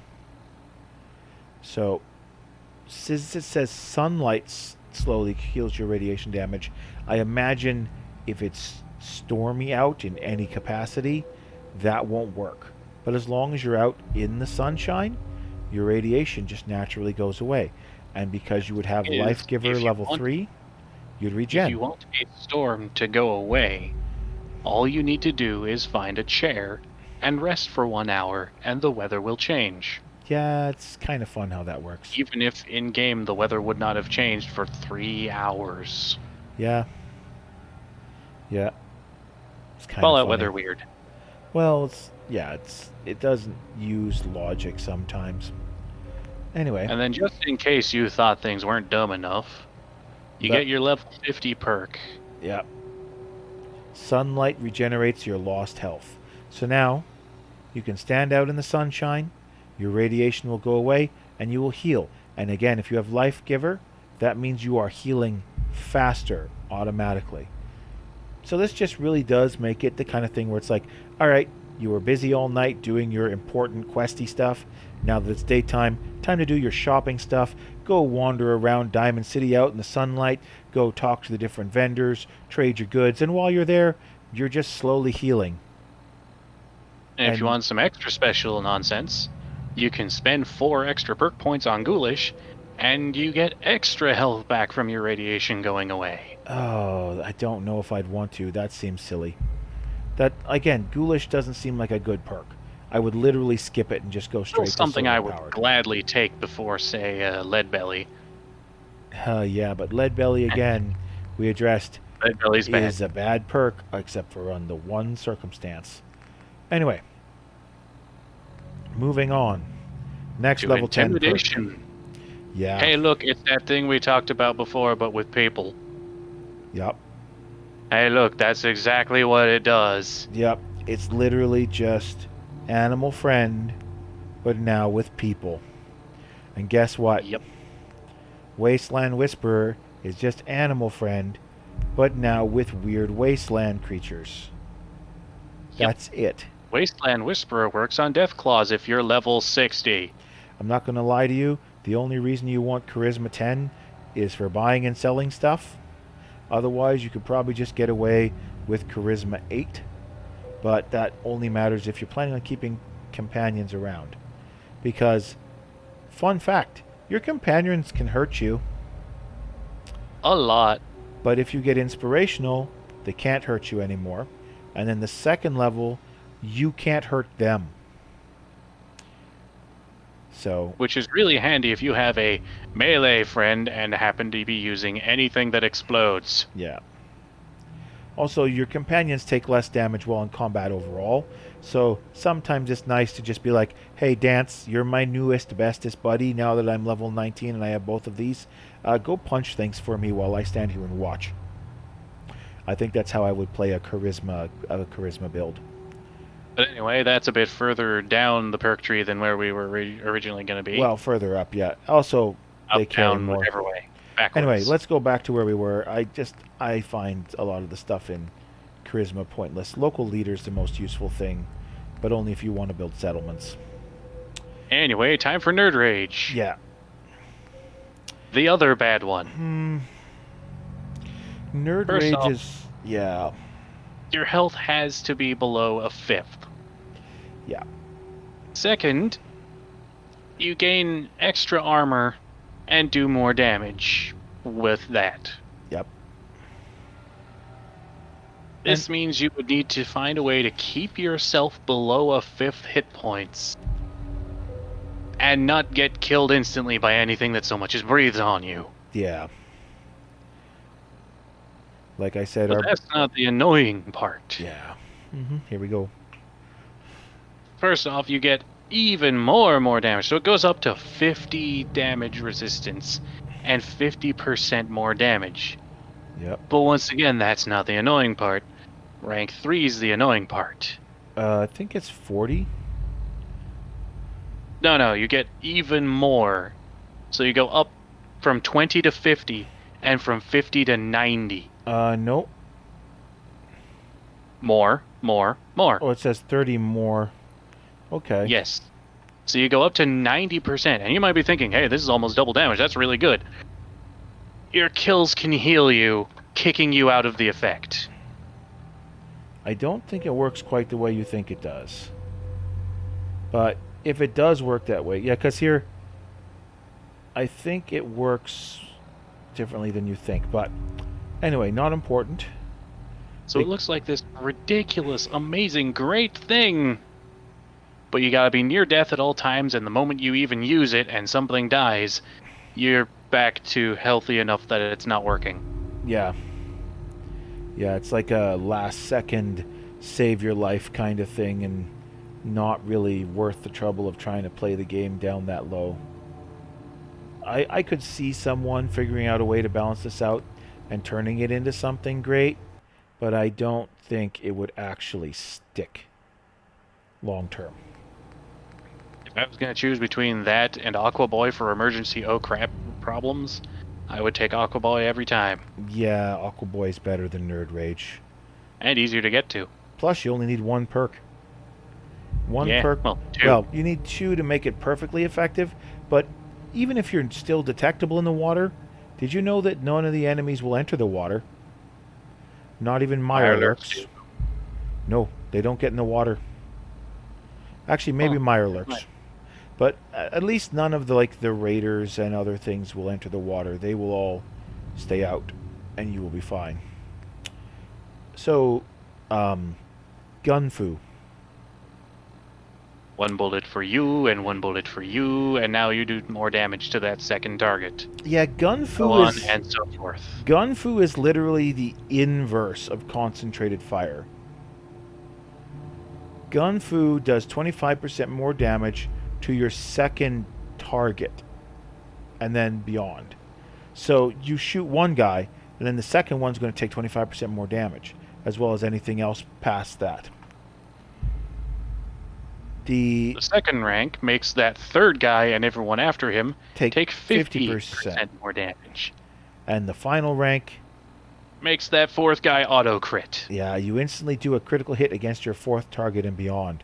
So this is stupid. You have to use VATS really to use dangerous. this, but you don't have to fire off criticals. It just triggers. So basically, you go, okay, I hit the first guy. He took normal damage. Second guy still takes 25% when I'm at this level. Third guy takes 50%, but the last guy has an instant critical hit. He's still taking 50% more damage, but he's also taking a critical hit. So the critical hit is on top of the 50% more damage he would have taken. unless this is a And replacement effect. This also applies to 5th guy, 6th guy, and onwards until you're out of targets. Yes, and I will remind you that my favorite rapid-fire gun, the Deliverer, if my agility's this high, I'm probably getting 13 shots off. That's why I said ran out of targets, not bullets. Yeah. That's a lot. And like 13 shots without any buffs to like how many shots I can make. Now, the greatest problem with this perk Yes. is you're not allowed to switch back to anybody. Yeah, I don't think you can go back. So Once someone's been hit in a VATS chain, they're done. That's their damage. It's not going up more than that. yeah, but here's where the interesting thing comes in. So you remember how concentrated fire works. Concentrated fire does not cancel out gun fu. It just alternates with it. So if I do 2 shots on the first guy, well then concentrated fire will do its business on the second shot. So the second shot will do 20% more damage. Then we switch over to gun fu. We get 25% more damage, and we shoot that guy in VATS. But we're going to double tap him too, so we get 25% damage, but then it drops down again to normal damage, but then we get the 20% damage because we did concentrated fire. Then the third guy is 50% more damage, and we just need 1 shot per person from there, most likely.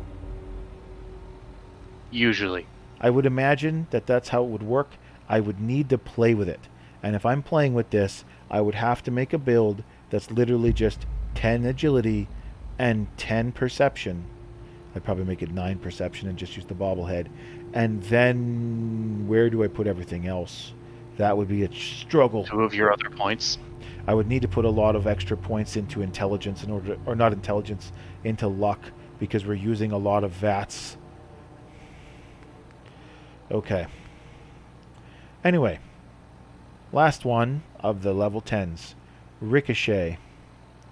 What goes around comes around. An enemy's ranged attack will sometimes ricochet back and instantly kill them. The closer you are to death, the higher the chance. So, I cannot stress this enough. This works on missiles. Yeah. Yeah, it does. This works on missiles and on every other large form weapon, which also means mini nukes. Yeah, that usually ends poorly. Because it has to be about to hit you, otherwise it doesn't care. Yeah, it has to be about to hit you, and then it deflects. And with a mini nuke, it just has to land near you. It doesn't actually have to hit you, so it's less effective. But for missiles and things, yeah, this could be interesting. And again, higher chance, the more likely you are you're going to die. Next level, there's an increased chance that it will happen. Notice it says, and kill them, because it does say that it will kill them instantly in each case. And finally, enemy shots ricochet back and kill them. There is a chance your critical meter gets filled. That's kind of a theme of this perk and every perk for the next 4 above it. Oh yeah. High luck They builds all in love your VATS. crits. There's so many people that just don't know how crazy VATS can get because they never used it and they never went into a high luck. I mean, I know how most people tend to play this game. They jump in, they probably pick rifles or pistols. They will, their best stats, unless they really want something to go very high in, will probably be around a 7. And they're not going to really look at what they can do to break and off-balance things unless they're going for a very specific build. In which case they're following someone else's information. 7 and everything else is down from there. Yeah, it varies. Because they somehow think that refractor and toughness is the good decision. Well, I've seen some people argue that they think refractor is good. Refractor is worse than toughness because you can get good energy resistance early game with just leather armor and the vault suit. But then you get rad resistant, which only requires 6 endurance. and is the same idea but for radiation. Yeah, that You know, one. the thing you normally can't gain resistance for. Yeah, rad resistance is actually useful across the board, even though the maximum is 40, because it just means you're just taking less radiation. That's just good. Max level rad resistant is equal to a baseline suit of power armor. Yeah. Then add your power armor. And then you put on the power armor and you can basically go through the glowing sea like it doesn't matter. Yeah, it's pretty great. The only other way to go through the glowing sea is in a hazmat suit, which reduces radiation to 0. Yes, which is obviously really good until you realize it has no armor. But yeah. So that's the rough idea of the mindset that I look at when looking at these stats and what I would want and what I don't want. And there are some things that I obviously value higher, and some things I value less. Charisma is so easy to adjust with clothing and other things. Not to mention beer. Just drink a beer. You have 2 more charisma. So what? And that's all it takes. That's all it takes. And, you know, yeah, there's a perk to prevent you from getting addicted to alcohol. But since the only time you're going to be using it is... Ah, yes. That is a thing worth considering. Party Boy. Reduces... Party Boy, first rank. First rank, no What's chance... alcohol, I don't care. Yeah, alcohol no longer get addicted. Second rank, the effects of alcohol are doubled. Third rank, plus your luck is increased by 3 while you're under the influence of alcohol. It's like, So yeah, in the end, Party Boy is like amazing I think... if you have alcohol. Yeah, I don't think I'd ever make a charisma character have more than 7 charisma. I don't think I can justify it, because I don't like taking people with me, so inspirational's pointless. And Party Boy is just great because alcohol makes you better at buying and selling, and that would get you to 9. And again, if you max out this and you get those books, that eliminates a lot of the math involved in any of this anyway. Just put on your fancy hat, your sunglasses, and your suit, Plus and 4 now charisma. you get full buying price at, well, no, full selling price at most stores once you have those books. Yeah, it may And not can be convince the best, anyone but to do anything. yeah. Charisma seems to me the least important. If I have all the money in the world from Fortune Finder and the spare bullets from Scrounger, what do I care if things cost 10,000 caps to buy and that I only get a few thousand back when I sell them? So what? Anyway, on that note, Yeah. I believe I need to get going for something. All right, yeah, I guess it's about time. And we have completed this discussion. So Alright then. it's almost been I'll say 4 goodbye hours. now then. Yeah, sounds good. I'll see you later, V. Bye. So, yeah. That is my overall perspective on perks and what I think about them and what I don't think about them. And yeah, Mr. Norm here may just be the average guy for and everything. But as we've proven, he might just be more dangerous than some of the min-max characters. Because he just can kind of do everything. So, that makes things exciting. Now, I wish I had a transitional screen because I'm not sure I want to really do much with him. But we can leave Norm here.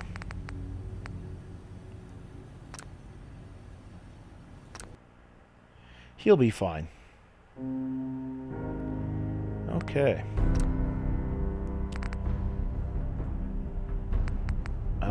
Let's see here. William's not modded. Why do you think it's modded? Darn it. I thought I turned off my mods. Oh, wait. Is this a different William? Let me see here.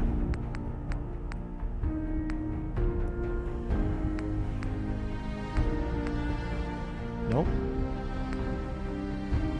Well, now that's frustrating. I was pretty sure I was running without mods.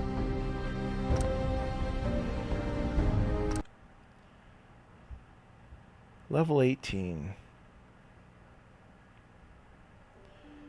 We'll do a quick comparison just to kind of show what I was talking about.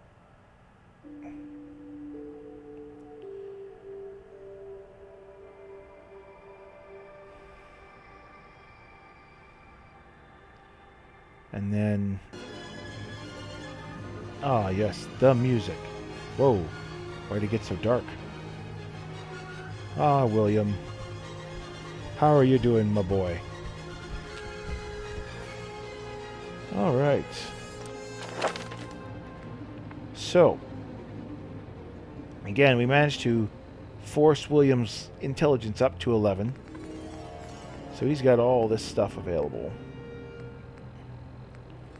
And he's been having a lot of fun. Got armorer, rifleman, gunslinger, lone wanderer, 2 levels of idiot savant, scrapper, and science. And I don't really need science any higher level for what I'm doing with it. So I probably won't touch it again.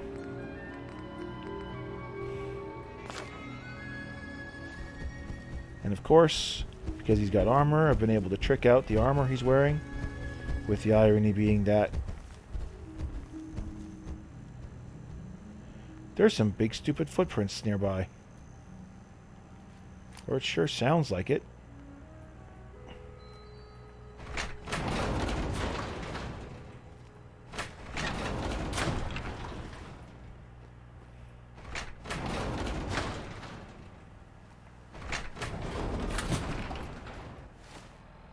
Wrong button. Oh yeah. I was right. Big stupid footprints.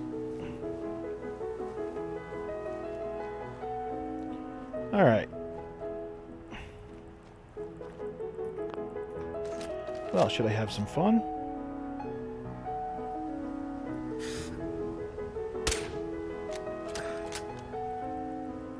Switch back to number 3.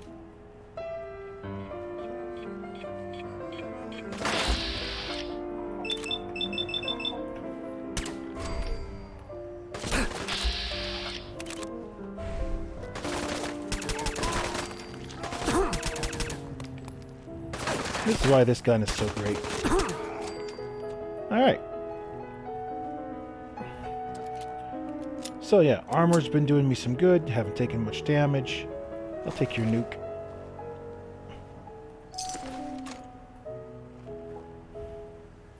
Oh yeah, last guy was further up, wasn't he?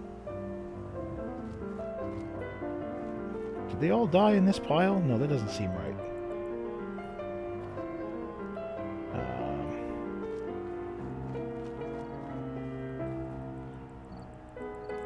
I just like how hard it is to see stuff.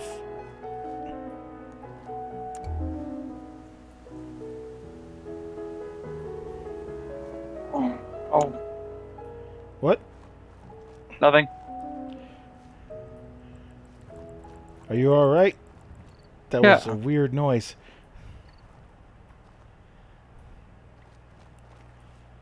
Okay. I seem to have lost my other super mutant's body. It has escaped me. Probably fell through the floor. Alright. Put that away.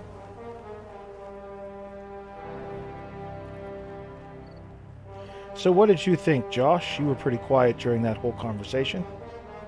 Well, I thought you were talking mostly to your audience, right? So. Yeah, I know. I just thought I'd weird. take your input on what you thought. I've never been big into Fallout. And so even though I understand what you're saying with those perks and stuff like that, it just Just sounds like another game. it does. Okay. I'm not even sure why I'm walking around on the map right now. I don't really have enough time to do... I guess I could go back to the... Oh, really? Don't hurt me! PlayStation. Don't hurt me! Don't hurt me! Don't hurt me! Don't hurt me! Don't hurt me! Are you getting beat up again?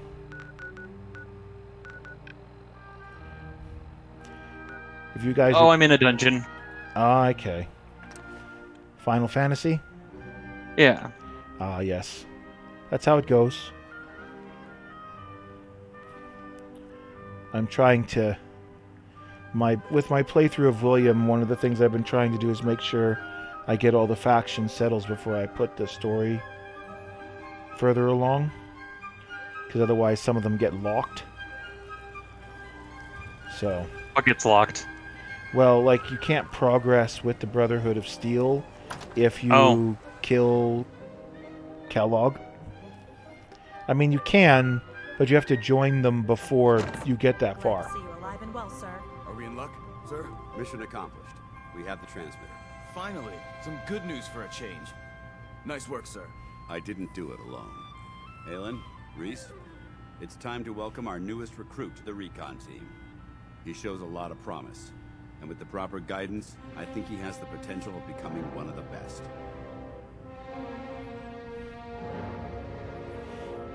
Oh, Reese doesn't look pleased. Thanks. I promise not to let you down. You don't have to prove anything else to me.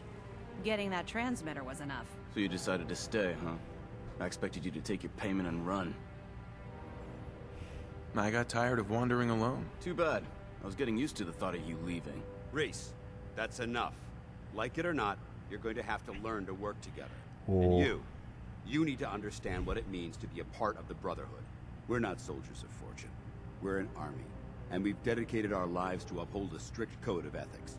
If you intend to stay within our ranks, you need to obey our tenets without question. I don't think I want to, I mean... Don't worry. I've spent time in the military. Perfect. Then there's no need to give you a long lecture, so I'll get right to the point. I only ask for two things from anyone under my command: honesty and respect. You fall in line, you stay in line. I give you an order, and you follow it. It's as simple as that. Now, before I release you to Halen and Reese for your assignments, there's one last order of business. From this moment forward, I'm granting you the rank of Initiate. This is only a training rank. I'm not permitted to grant ranks any higher than that. Thank you. Thanks aren't necessary. Just continue excelling at your duties, soldier. Ad Victoriam, Initiate. He doesn't even know what that means, Halen. Ad Victoriam means to victory. In our eyes, defeat is unacceptable, because we're fighting for the future of mankind. Oh, they're so Our proud of rallying themselves. cry is more powerful than any weapon you could ever carry. Remember that. Now, I need you to report to Halen or Reese for your next assignment. Dismissed, soldier.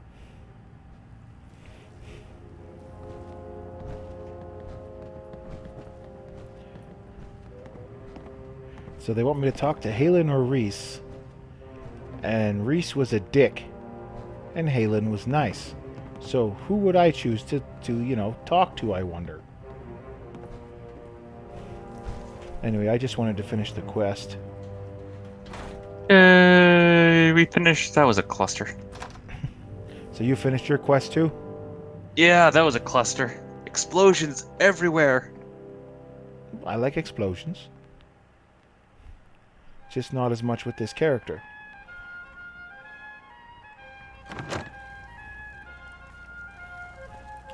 Okay. What do I want to do now?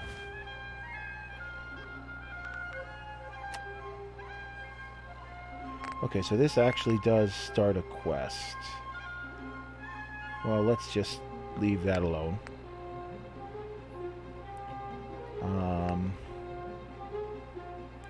Let's see. Actually, you know what? I'll just leave this all alone for now. Let's just go back to base.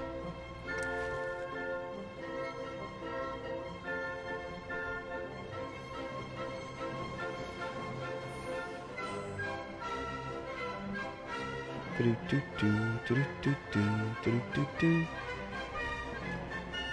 I probably shouldn't sing along to the music. That makes it harder for them to clear it out if it turns out to be something copyright.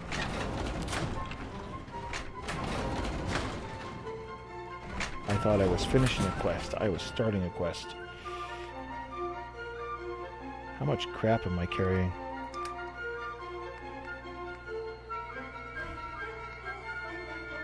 Too much.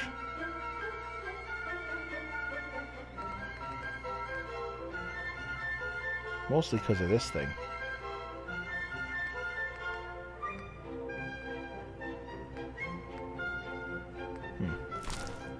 Oh well. The plan wasn't to actually play as this guy. Just to do a quick comparison.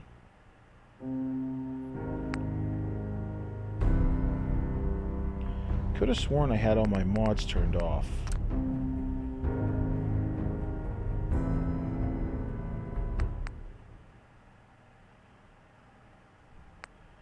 Let's see here. Wait. What is that? I don't remember even getting some of these things. Wait, I don't have any of these things.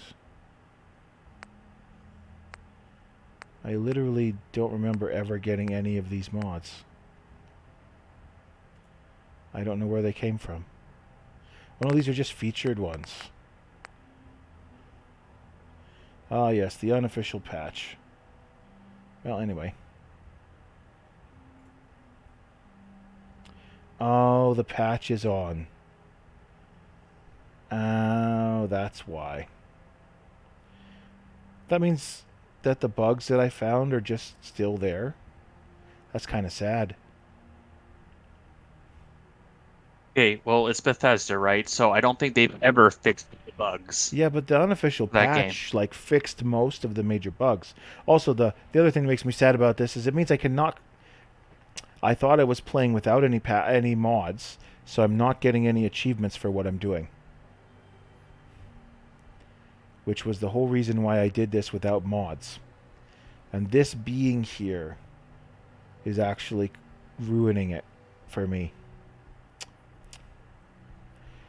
Like, for one thing, how am I supposed to climb a skyscraper with a tire if I don't have this? Or if I have this on, I should say. I mean, obviously I was not planning on quitting, cheating, but still. So, I don't remember who the one character was that I saw. I called him Oliver Twist. He was online for 3 hours and 19 minutes. Playtime. What were you, Mr. Twist?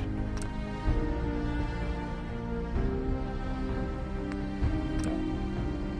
So I gotta turn the mods off before I can even load that, because it's the only character I have that doesn't have any mods. Yeah, blah, blah, blah. Okay. Load order. Disable.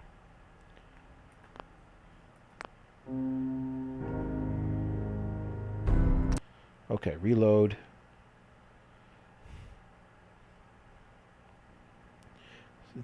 I should have checked this stuff the first time I started playing, but I had assumed that because I turned off my other mod manager that it wasn't a problem. That's my fault, I guess. Okay. So now, let's see. Cool. No mods, level 6. Let's see what I was building here. If he's named Oliver Twist, I was probably making a thief. It would be interesting to see what past me thought was a good idea.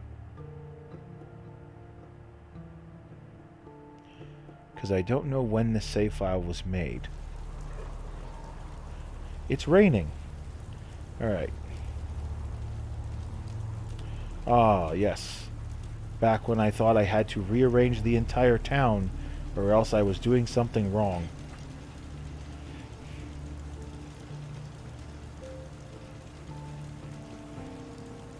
Okay, why do I have all these random clothes in this cupboard? Okay, don't think about it. Okay, now I'm definitely not carrying any junk.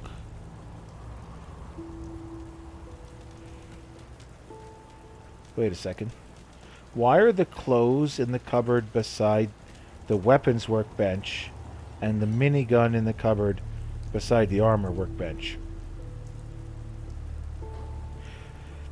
You know, Why trying did you put it there? I don't know. I don't know when was I playing this character last. I was thorough.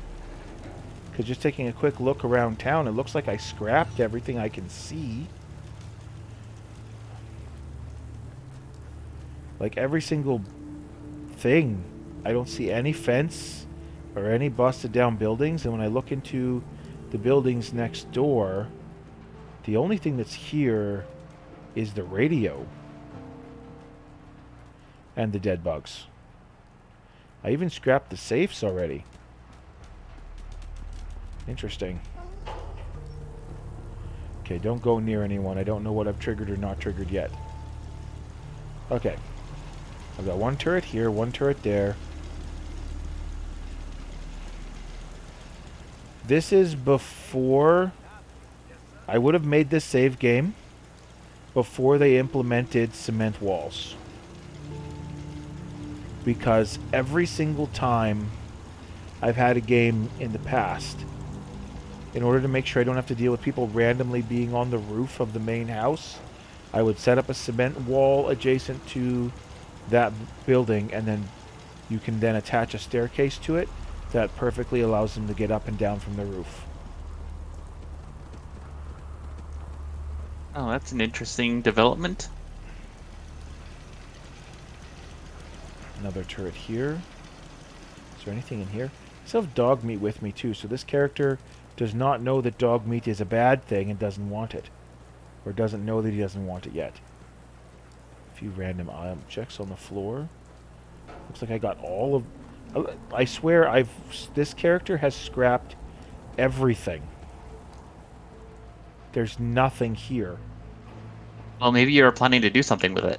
Well, I mean, one of the things I had been planning to do with one of my builds in the past, or I'm sorry, one of the things I had a bad habit with is I would scrap absolutely everything and then put some effort into trying to build the base, only to then get distracted doing other things. So maybe that's what this character was meant to be, was like the base building character. Because there's nothing. All the cars are gone. Almost every piece of fence is gone. Like, there's a single gate still up. I don't see any other ones. And there's like a single table, which I wager the only reason this table is here is because, right, this lantern despawns if you move this table. Hey, there's a beer on the table. Could have just grabbed that instead of having to go in the basement to make myself smarter. Oh well. Yeah, this build has also not been optimized for most efficient farming yet. Of course, I'm level 6, so that's to be expected. Okay, what do I actually have? I have 36 stim packs, 7 Radaway. My stats are 4. Oh, I'm wearing stuff. Just a second. I'm using a baseball bat. I have a combat knife. Frag grenades. Frag mines. A rifle I called Long Shot, which is a 308 rifle that doesn't have a silencer. Which means this character didn't know about... This character was made long enough ago I didn't know about the silencer trick. Interesting. And I have a 10 mil called Trusty.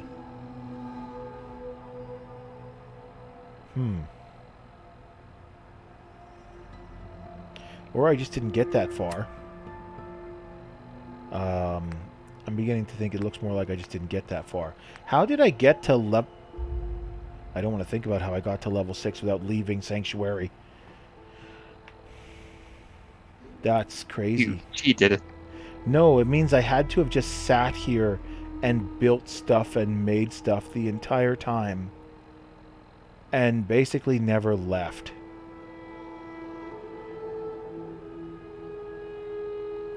Because I literally have only Out of Time, When Freedom Calls, and Sanctuary done. Sanctuary being the one where you just set up the town. And I have First Step and Jewel of the Commonwealth as the only quests available for me to try and act on. I only have one workshop activated, which is the one here in Sanctuary Hills.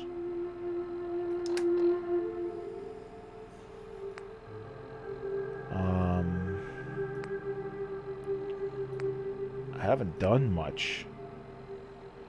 Stats, and one of the stats is crime, and locks picked is a crime. Locks picked 12, items stolen 3. Okay. Well, the one thing I haven't checked yet to see is what my perk chart looks like. I've only ever been to Concord. The rest of the map is empty, aside from the marker for Ten Pines and the marker for Diamond City. So that's the real reason I don't have the silencer. I just haven't been to go see Trudy yet. Okay. Well, I don't have enough time to do much with this character. I was just curious. Now, let's just leave the radio off. Okay. So what am I wearing? Eyeglasses, which gives me 1 perception. Insulated vault suit. Leather gear. But just the legs and the chest piece are upgraded. And a militia hat, which gives me a charisma. I think I'm beginning to understand who this is now. Yeah, I think I'm beginning to understand who this is now. Okay. The vault suit he's wearing is upgraded. Okay. He doesn't have anything on him yet. That's fine. Let's check his stats in the perk tree. He's got 1 stat in Scrounger and 1 stat in Locksmith. And 1 in Idiot Savant, and his intelligence is 1. Okay. You made a stupid character. Yep, but I didn't make it. How high is his luck? This is exactly the kind of character I wanted to talk about. And it's just a coincidence that he's here. His luck is 10. Oh, that's funny. Gunslinger, yeah, that's right. So, why would you make a 10 luck character? Well, because luck doesn't actually get really good until you unlock the stuff from 6 and above. So, obviously you do critical damage whenever you activate a critical. The first perk, unlocked at level 6 in luck, gives you 50% more damage when doing a critical. Then double damage, and then 2.5 times more damage. So your criticals get bonkers for damage. The next perk after that lets you store multiple critical hits up. So you start with the ability to have 1 critical, then you unlock a second one, and then a third one, and then a fourth one. Now, it says you can save 3, and that's how it's written, but it means you're saving that in addition to the one that you're working on. And every time you bank 1, you have a chance of saving an additional. Now save 4. Yeah. So you can basically have 4 criticals saved up to use as a bonus whenever you want to, instead of using them as soon as you get them banked up. which I believe actually does work out to technically 5. Then you have Grim Reaper Sprint. Any kills in VATS has a 15% chance to restore all of your action points. Then 25%, and then a 35%, and if it triggers, it'll refill your critical meter. And then 4-leaf clover. Each hit in VATS has a chance of filling your critical meter, and then even more so, and then even more so, and then even more so. By combining these 4 perks, you will have enough statistics by the time you get them maxed out that you could do a critical hit every 2 attacks. And so you can walk into a fight that you would normally lose and just go, okay, everyone explode now. So I believe the only reason that this is this high is because I probably wanted local leader. I do need to get rid of the dog on this character. But he has armorer as an option. But yeah, he's already got Fortune Finder and Scrounger. So he's generating money like nobody's business. And he's gutsy enough that he'd rather wear a charisma hat than a helmet. Alright, start with the basics. Hey, dog. Hey, We want to talk. No. Arrow. Talk. how you doing, buddy? Go Go away. on home now. Alright. No more dog. All alone. I don't think I actually have Lone Wanderer on him yet. How long till he goes up a level? Might be a little bit. And I don't think he's taken Lone Wanderer yet. He has not. Oh well. He'll live. Wait, did I take Scrapper?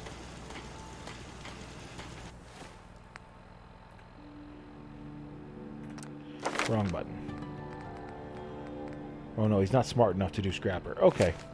No. Fair enough. Okay. No.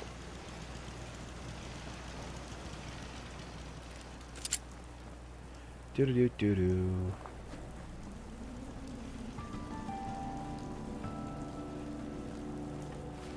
No. Save time.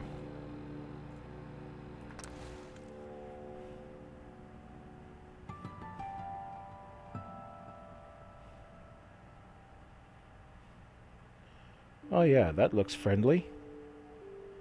And not like an evil pile of Play-Doh that wants to eat my head. Alright. So I guess the first question is, did I get the rifle from over here? Is that where I got this sniper rifle from? If it is, that's empty, that's a good sign. Oh yeah, not here. Cool.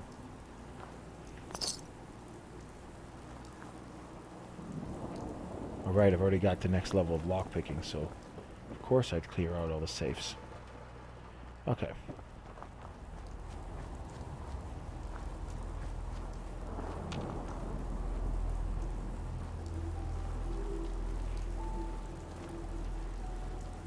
So this happened recently enough that it's all just stuff I've already interacted with.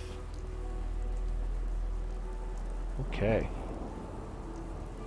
Well, it was worth checking. Priorities.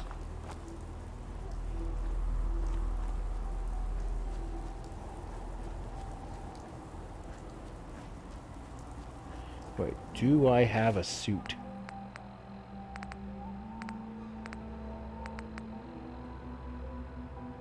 Yes. I got a t-shirt and slacks. That'll be good enough. Oh, right. Also take off my wedding ring. Wedding rings are for people who are married.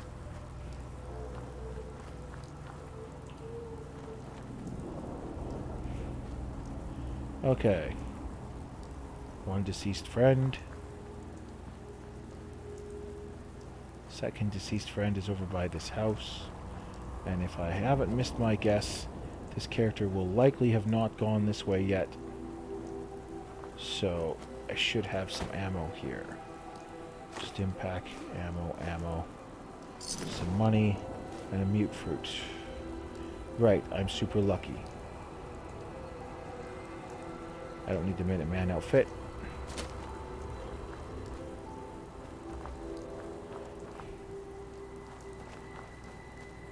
If you listen to Press and Garvey's story, there should be 3 dead Minutemen in the starting town, but I can only ever find 2 of them, which I find strange. Yes? So what's your story? Looking to trade? Rob me? Or just ask directions to Diamond City? Sure. Just looking for love, sweetheart. Boy, have you come to the wrong place.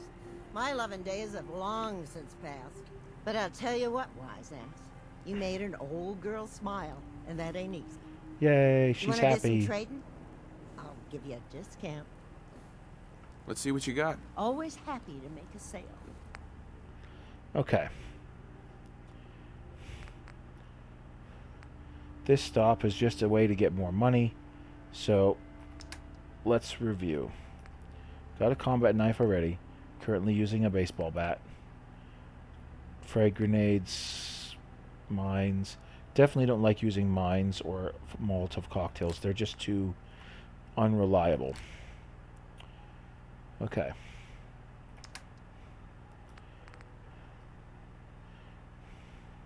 I made a oops.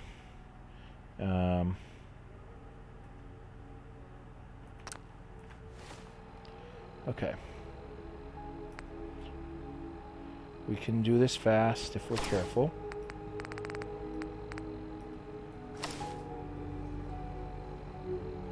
Okay. My new effective charisma is 9. Not something to snuff at. Anything coming up the road yet? No, it doesn't look like it. You again. Here to trade? I've got a few minutes to browse. Always happy to make a sale. Okay. Now that I've actually got that sorted, let's do this properly. Sell this mine, sell these cocktails. Bowler hat. Casual outfit. Save those. Save this. Get rid of that. It's technically better than nothing, but I'd rather just wear the cowboy hat if I have the option.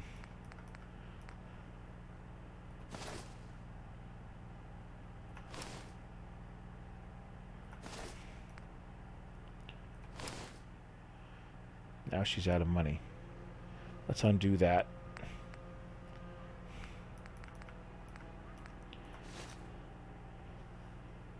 I don't care enough about this character to put too much effort into this, so let's just get precise.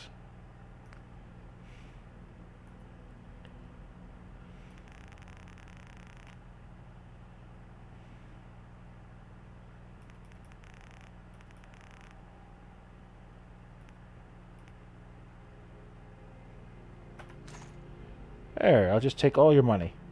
Bye. Okay. Eyeglasses. Leather, leather, vault suit, leather, leather, chest piece. Okay.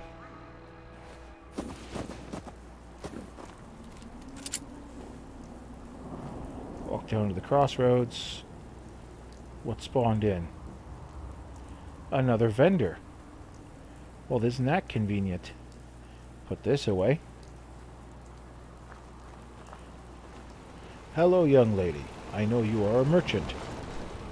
Can I buy stuff from you? You out here all by yourself? Hardly. Gus looks out for me. So don't get any ideas. Now, are you buying or not? Let's see what you have. Just don't take too long. It makes Gus twitchy. Oh. Military grade duct tape. It's early enough in the game that's going to be useful. I'm not going to do a lot of crafting, but I probably want to focus on armor. A single bullet, which I have to pay five caps for. Wow. That must be an Make it impressive... count. What's that? Make it count. Make it count, yes. I'm not going to worry about getting perfect prices here because I just want to take all of her money. And the way to do that is to just sell 38 ammo down to the exact value that I need. There. I just wanted the glue, and the rest doesn't matter. She has a fusion cell, which is also a bullet. She really doesn't have much for sale.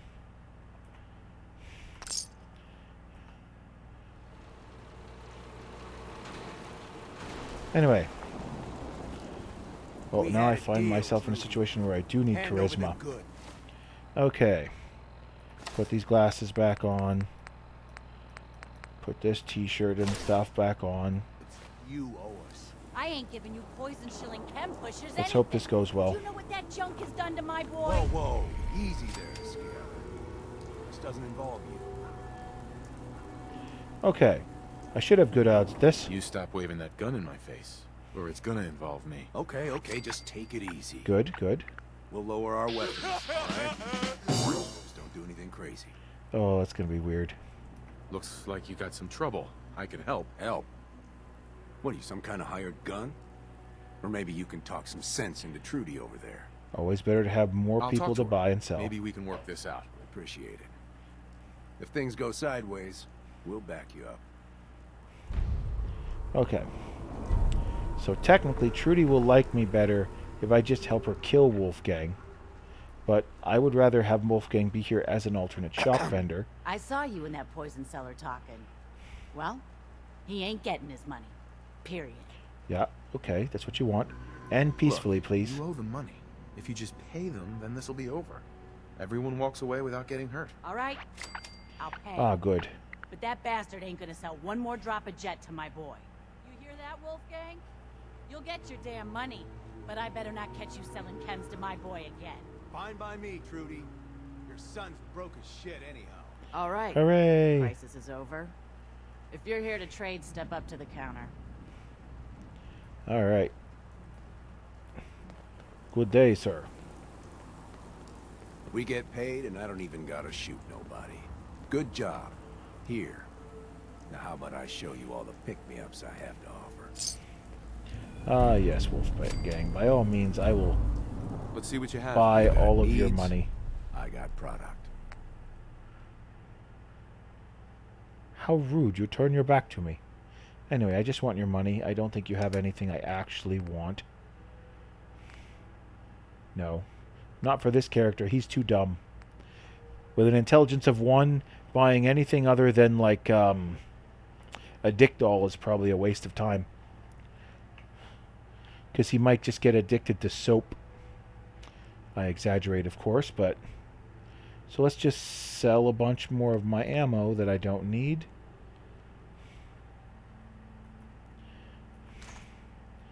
Okay, so I need 75 caps worth of money.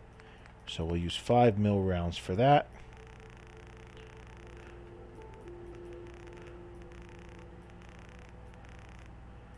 Just gonna take every last cent that you own there, boyo. It's 5, right? 75, yeah. Okay, cool. I'm taking all your money. You have a nice day. I'm gonna go talk to the person I actually came here to see. We're open for business again. A little lighter in the pocket thanks to you. How about you buy something and make it up to us? Sure. Sure. Let's take a look. A little bit of everything. Okay. You have one thing I want. This thing. I could care less about literally everything else. But I will look.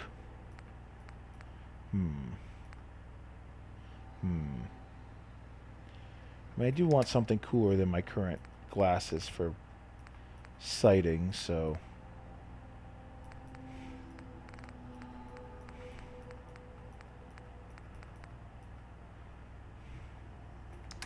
Don't care.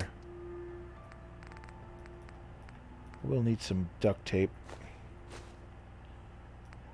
And some leather.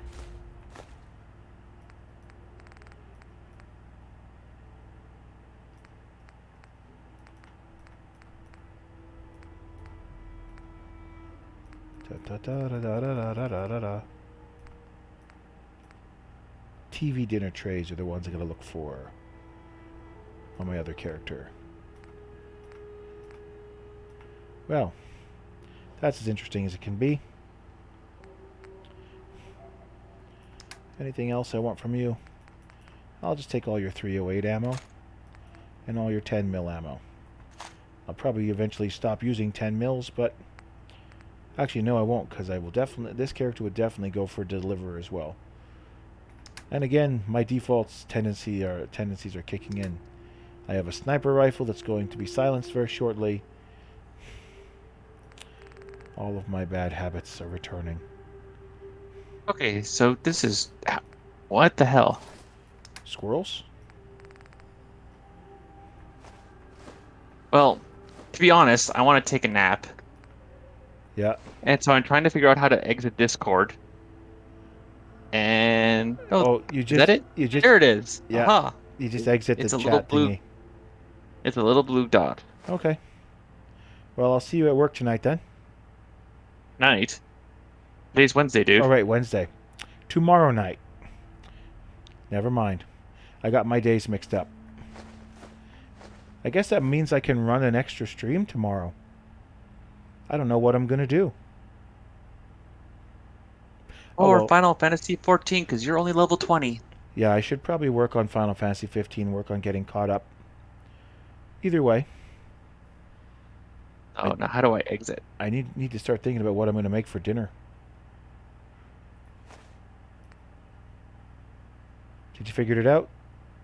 I assume I just clicked this disconnect button. Yeah, it should just be at the bottom of the chat window. Just leave it. Because, yeah, if you close the program, you'll still be attached. So. That would be embarrassing. Yes, it would be. Especially since I'm still live. All right, then. Then maybe I'll talk to you tomorrow morning then. Yeah, sounds good. We'll see you later. Okay, see you. All right, bye. Is he gone? Oh, it looks like he's actually gone. I was worried for a second for him there. He's not used to Discord. He only just installed it today, so he's still figuring stuff out. This might be a fun character to use for my non-serious playthroughs, because while there are a few things he's clearly meant to do, I can get another one. He's clearly not doing anything fancy. I think this guy is meant to be a thief, but he's got a lot of luck. So I think he could... Ooh, a stealth boy. That could be fun. That does imply something, though. See, he's got XLs on him. Yeah, I got a couple theories about what this guy may have been doing. Let me guess. Vault-Tec, Lunch Subway, Grognak. Oh, he doesn't have one of the sneaky books. Okay, so that means he hasn't done what I thought he might be doing. Fascinating. I wonder what I was trying to do with this guy. I really am curious. Just have all these things. I don't care.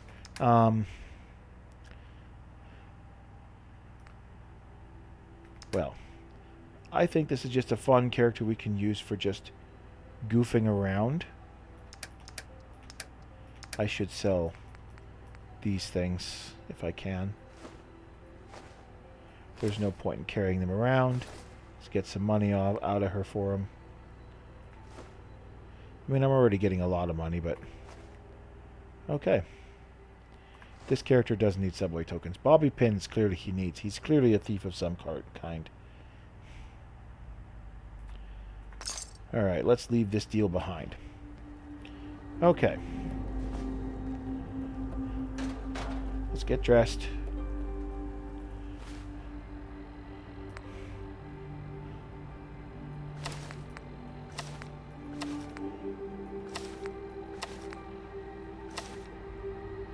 Girded, huh? How do I have girded stuff? Isn't that Mac? I thought I didn't have any levels in armor. Let's take a look. Do I have a level in armor? I don't. I was pretty sure you needed 2 levels in armor to... Or no, 1 level in armor to get leather stuff that high. Well, knowing now that I don't have to go to work suddenly lessens my need to suddenly run off in the next half hour. So let's goof around with this character for a bit and see if we can get him a level so that he can upgrade his armor. Ah, yes, the machine. So, again, one of the weird mechanics of a character that has high luck is some things just go your way for no good reason or logic. Let's try to get a pie. Luck's maxed out. It's the best chance I've ever had. Okay. Alright. Empty milk bottle. Wait. This should be a shipping truck. There shouldn't be anything in here. And yet there's a thing in here. Thank you for working with me, game. I do appreciate it. Where are you? There you are. I do have some things to take care of at home, but this fight's simple enough. I just want to get closer. Hello.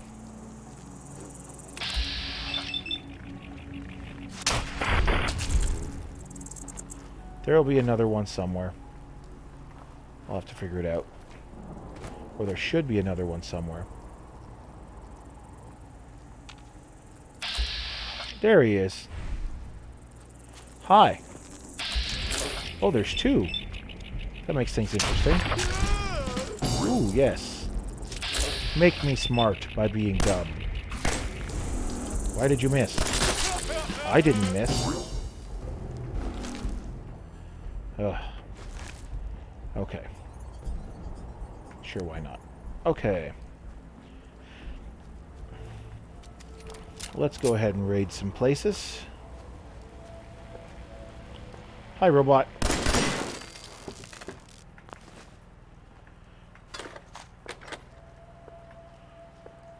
Oh, wait. I'm an idiot. Like, literally an idiot. Let's see how bad this is. 1, 2, 3, 4, 5, 6, 7, 8, 9, 10, 11, 12, 13, 14, 15, 16, 17, 18, 19, 20 words. What do you think of the odds that I can actually successfully hack this thing? Well, I have no choice. I have to find a way to lessen the load. Let's see if we can find some sequences. There's one. Okay. Let's take a guess. I'm going to go pure. 0. Okay. Doesn't tell me anything meaningful. Let's go with Eric. Nothing. Okay. Wrong button. Oh, I got rid of something I haven't clicked on yet, so that's good.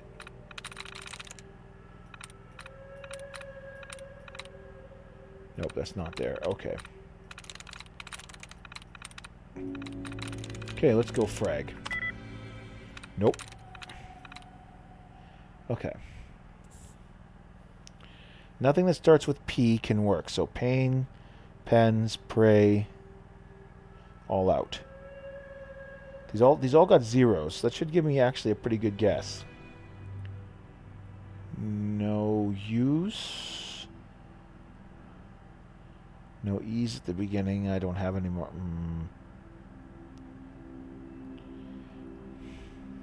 Yeah, it's almost impossible to hack things when you're dumb. Pretty sure rely isn't right. Another dud removed. Also, again, not something I've clicked on, so...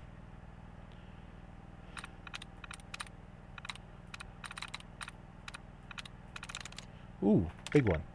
Tries reset. Okay, cool. Okay, so... I did try frag. And that knocks out... Okay.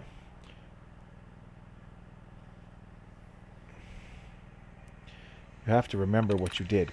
So everything that starts with P is out, but I don't remember why. This is out because of the A in frag. This is out because of the A in frag.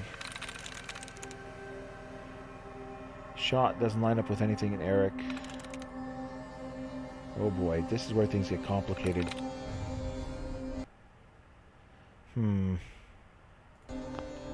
Whoa, whoa, whoa, game, what did you do? Oh, I guess that's because I clicked outside the window. That's my fault. Okay, beds? That's it. Holy crap. It just seemed the least like everything else. Talk about good luck. Okay.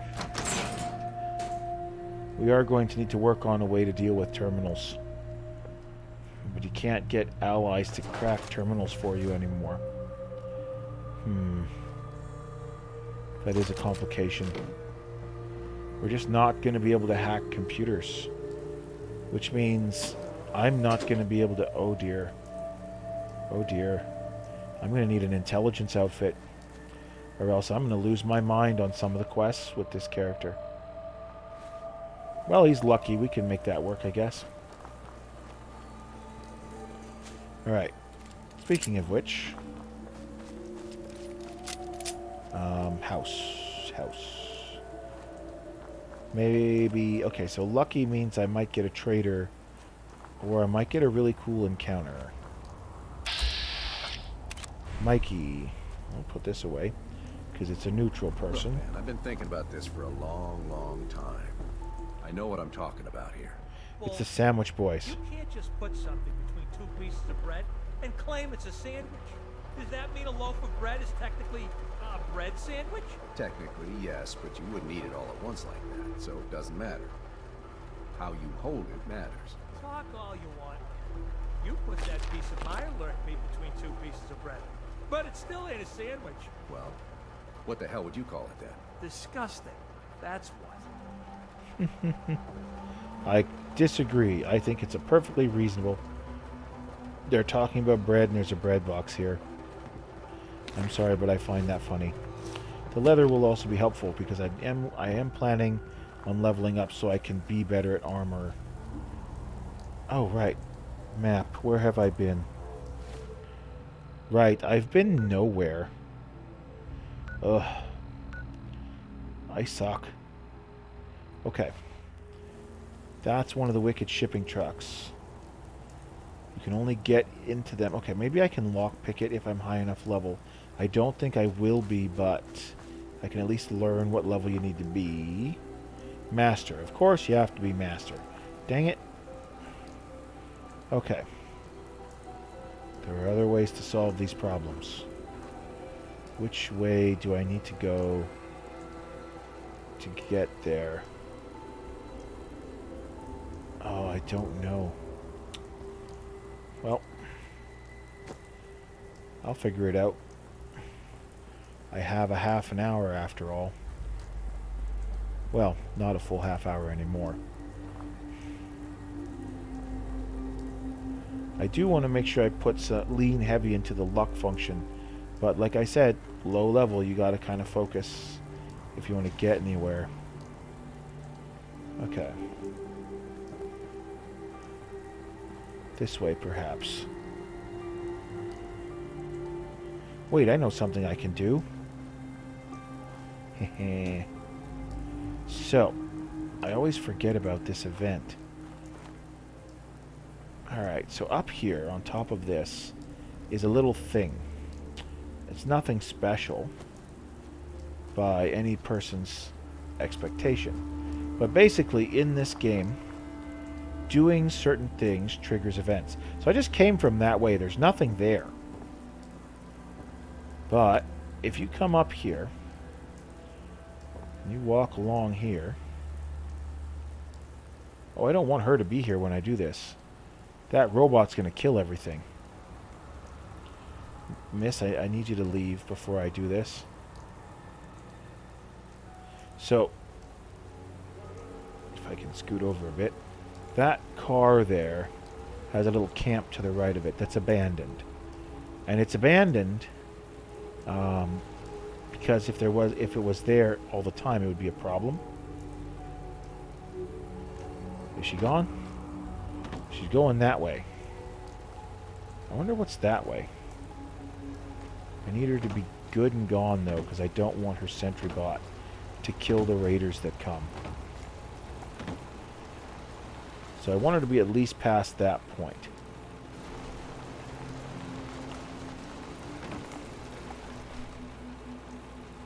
So, go on. Keep going, sweetie. I don't want you to get shot at by raiders. Alright, at least past that car. The robot has to be past the car. Maybe they'll pop out about that time. The enemies are low enough level that with the upgrades I have... Oh, they're not going that way, they're going that way. That does make me curious about where she's going. But I'm not going to go follow her. It means that the road wasn't considered safe, and that was considered a safer direction. Anyway, this doesn't matter too much to me. Let's take what's in this box, take what's in this box, take what's here, and that should trigger some raiders to appear. There, they walk out from the camp. It's completely abandoned, but they walk out from the camp. Explain that one. I can't jump off.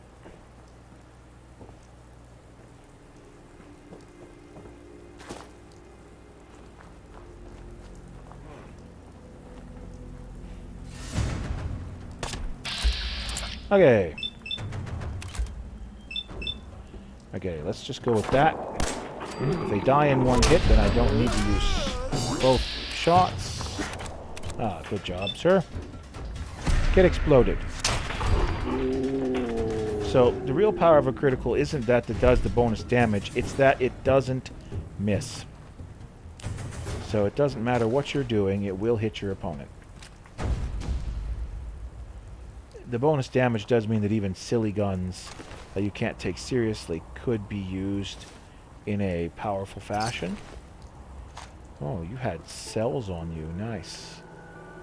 Okay. So it's only 3 raiders, but that's experience, so that's good. But yeah, this is the camp. It's down here. Like I said, they only come out if you go up there. Excuse me. Box. They only come out if you go up there. And this camp is here, abandoned otherwise. If you come check it out. Beer bottle, beer bottle, beer bottle. None of them are actively beer. So there's a toolbox here, and there's some useful stuff here, but yeah. They only come out if you go up there. And so you get a decent amount of stuff without putting yourself in too much harm's way. Ah, she's coming back. Hey, kid. Are you Brian?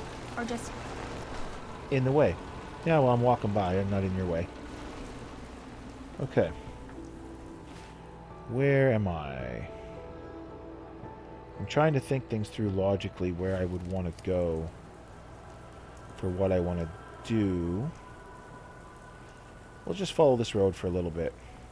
I don't have any objectives because I'm not trying to win the game with this character. So he can just wander around and do stuff I've never done before. Ooh, bloodbug. Good day, sir. Always double tap just in case. Also, I forgot. I think concentrated fire is still broken. So that if you have it and you trigger it,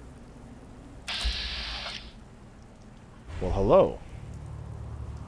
Now that strikes me as interesting.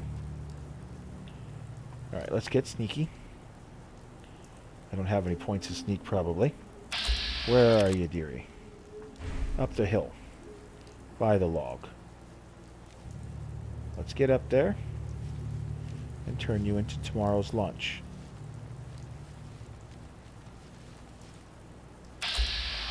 There it is. So let's turn on slow movement. Still detected. That's a shame. I was hoping it wouldn't detect me.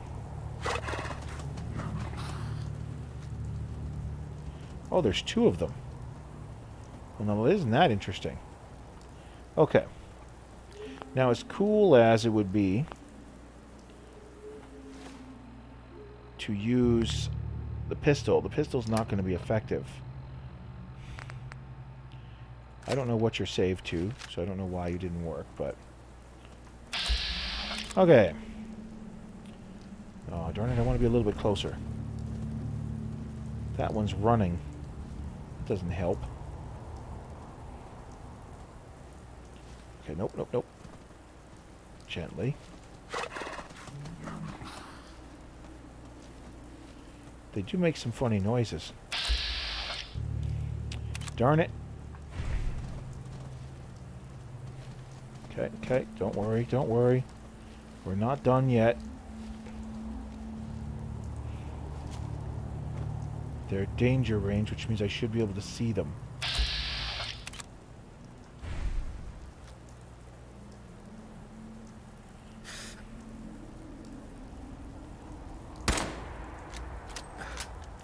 Well, I hit it. But that doesn't mean anything if it doesn't go down.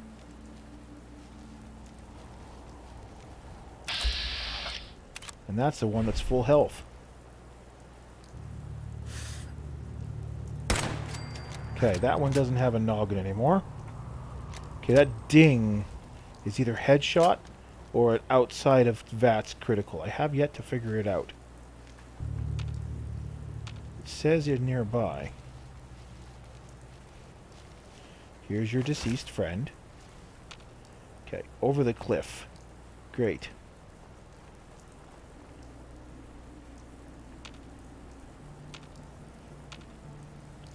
Alright, keep moving.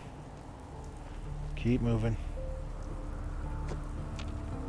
Probably behind the containers.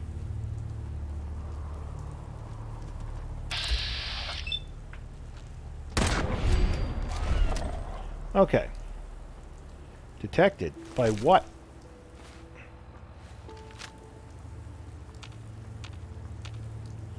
Okay, well, no, it doesn't matter. So with the way this character is set up, it's probably safe to assume that Sanctuary is his base of operations. So let's just go there.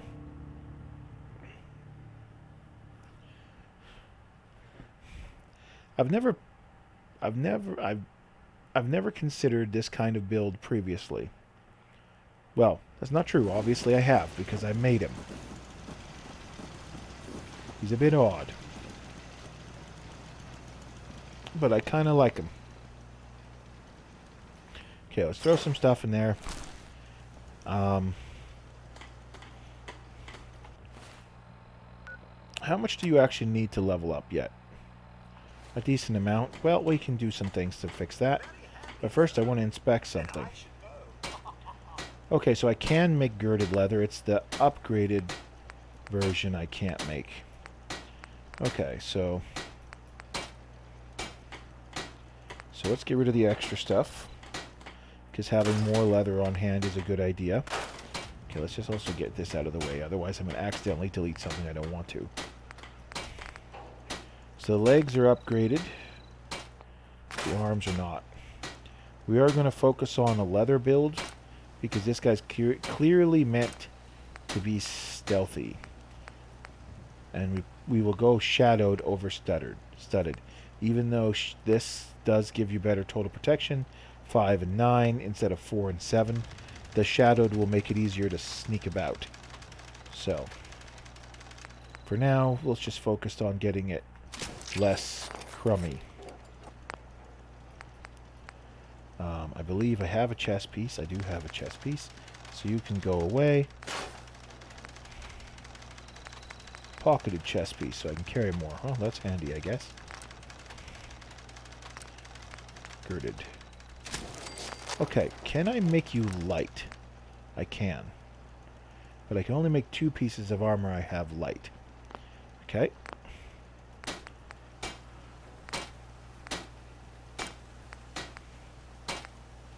These require more. Of course they do.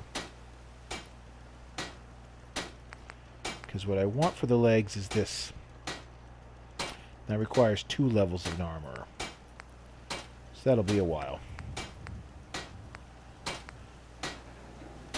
Well, let's not worry about it then. Girded is good enough for now. Let's not waste time on stuff that doesn't matter.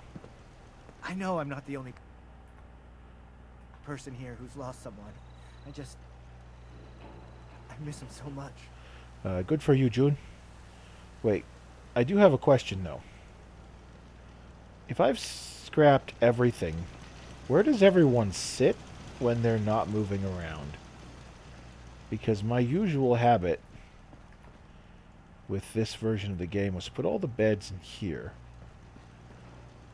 Where do you guys sit? Like, sitting is a thing that everyone does in this game. All the NPCs are like obsessed with chairs. Nice job with those defenses. I've got nothing else I need right now. I think Preston may want to chat, though. Yeah, okay, bye.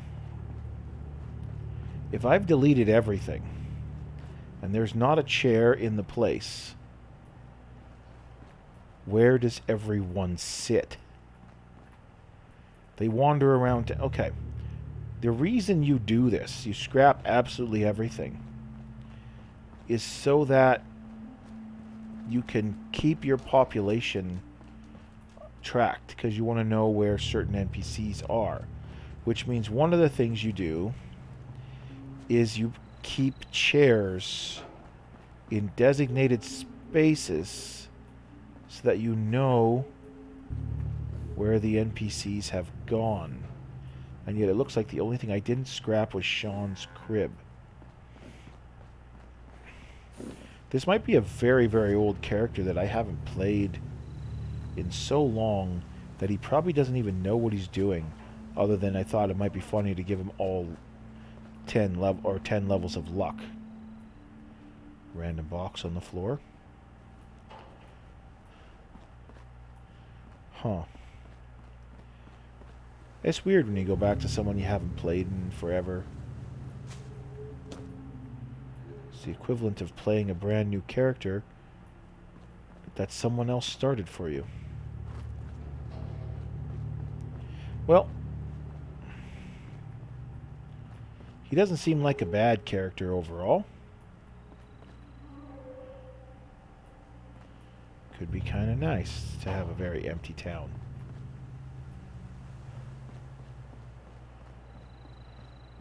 Literally, this is the only house left, and I'm pretty sure it's empty. I thought I checked it earlier. So, yeah, with everything that I've done, I've deleted everything in this town, apparently. Except for this one fence.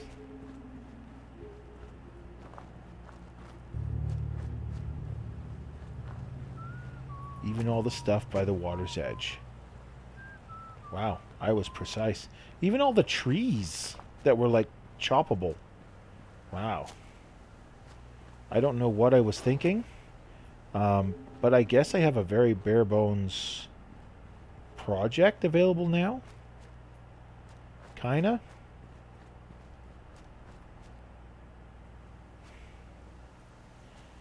Did I go hunting in the hills already? No, that dog is still there.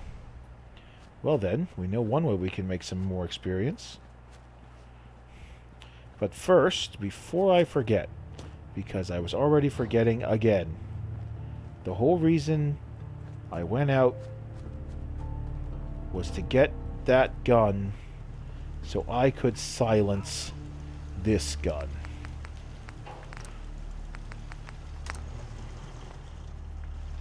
Goodbye. And then this thing can get scrapped. Okay. And then long shot gets himself a suppressor. Nice. I can't do anything better with you, can I?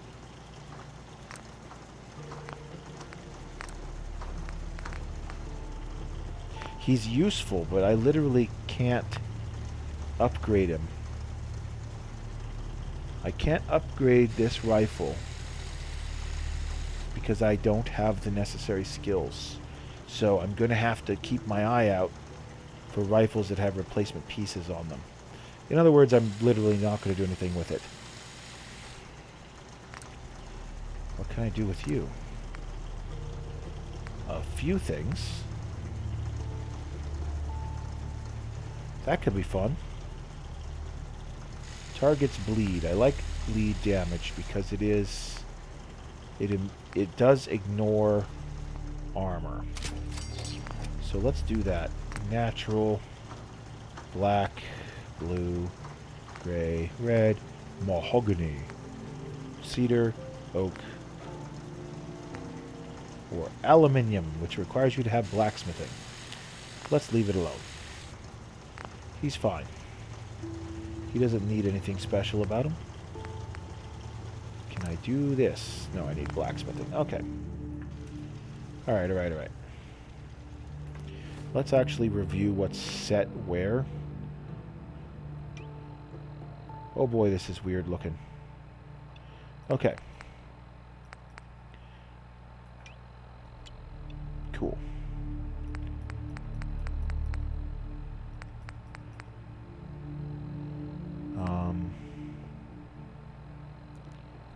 I don't know what we're going to do with this boy. I don't think that he has the right perks to do some of the stuff that I've done with other ones. Okay.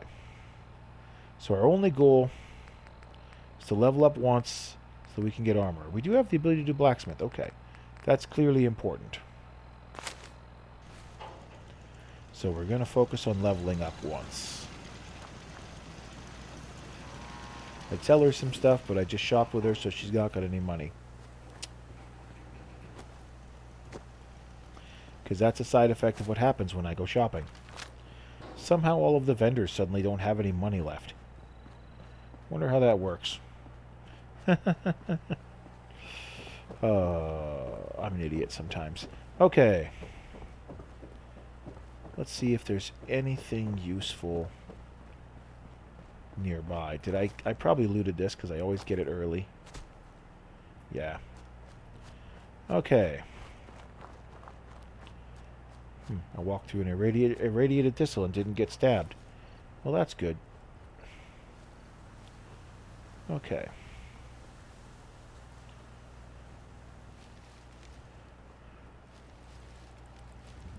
Alright, doggo. There he is. Sniper time. Double damage.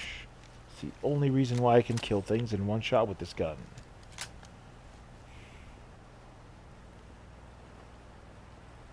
Hey, doggo. Radstag doe. Slow movement. Gotta get around this tree.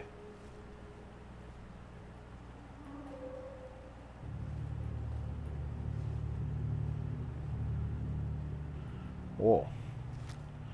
Hello, beauty.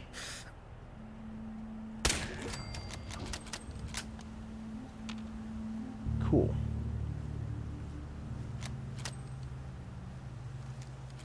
So for some reason this gun is set to number 5. I'm not going to dwell on it. We're just looking to get experience points. Okay. And money and ammo. Money and ammo is always good.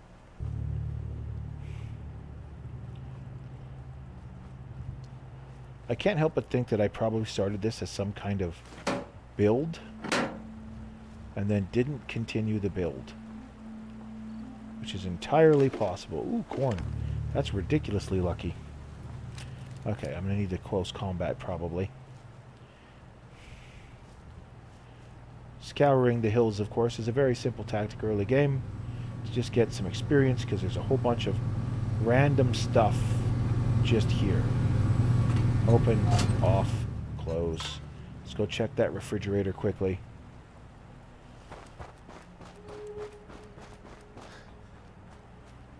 Battle caps, yes, totally worth it. Okay. And crouch. Jump over logs and things. I just don't want to have to fight the mole rats immediately. I'd like to grab everything first, because I know they're up here. Let's make ourselves slower so that they're less likely to see me. 44 rounds, aluminum can, tin can, no. Pork and beans, bobby pins.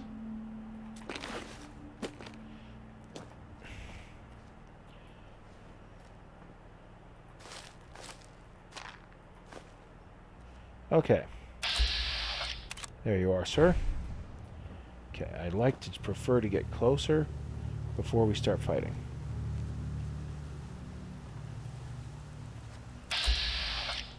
Hi.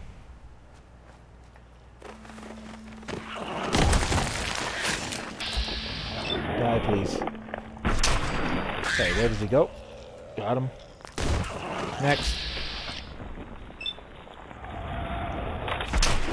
Okay, where'd he go? There. Okay. Uh-oh. Clicked outside the window.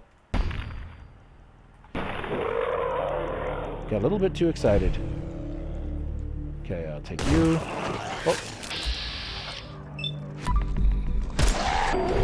Critical's at full. Okay. They both wound up here. That's convenient. Alright. Well, since I'm here, let's just jaunt over here. I think it's there-ish. Ah, there he is. I will take this, and that, and all the bullets in here, which is shotgun shells. Why is it giving me shotgun shells? I mean, I'm pretty sure I have a shotgun, or I had a shotgun, but I don't want a shotgun, per se. Okay. C, crouch, into the trees. Let's see how many of these raiders I can take out with VATS before I have to get serious. Okay, into the bushes. Also want to get as close as possible. So there's usually one sitting by the stump. I'd also like to take out the dog. See, the dog is... yeah. The dog is more annoying. Sorry, doggy.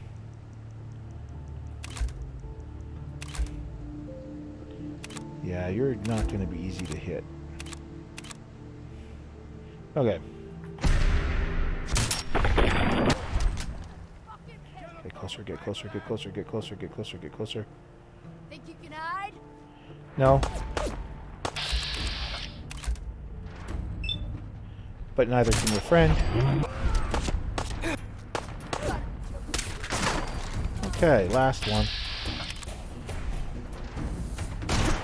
Gotta mix and match sometimes. Don't have to use VATS every time, after all. I guess I'll take your shotgun and your leather. Okay. So we'll start by checking your body. Oh, I feel bad for shooting the dog. It would have killed me, but I'm not taking the bandana. That's a goofy thing my other character's doing. Okay. Only take stuff that's worth your time. That's what this character's doing. How are we doing on experience? Ugh. Why do I stink? I mean, I know the answer. He's dumb. Alright.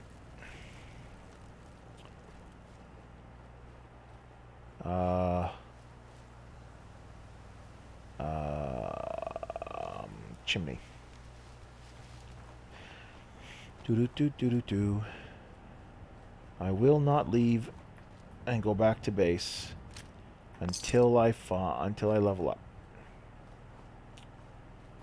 So looks like I'm going to be busy for a little while.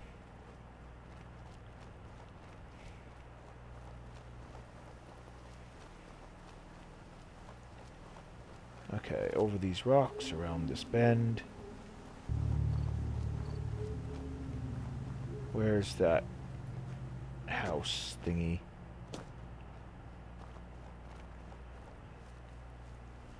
Well, just keep climbing up and around, I guess. I probably need to go back a little bit. Ah, here we are. Another forced existence moment. This is a fun one. Okay. Da-da-da-da-da-da-da-da-da. No one. Literally no one. Anywhere.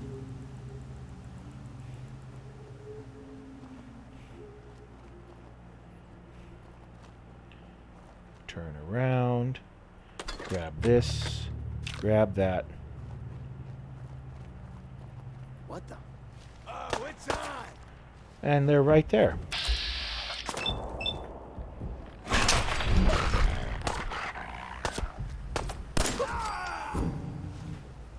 Ten mils do solid damage after all. No, quit tumbling. I need your body. That didn't sound right. Okay, anyway. Welding goggles? Ah, not a bad idea. Reload. I'm probably playing on a relatively easy difficulty considering how well this is going. Hang, this character, since he's kind of goofy, is probably just on easiest difficulty, so that would explain the other reason I'm not getting very much experience.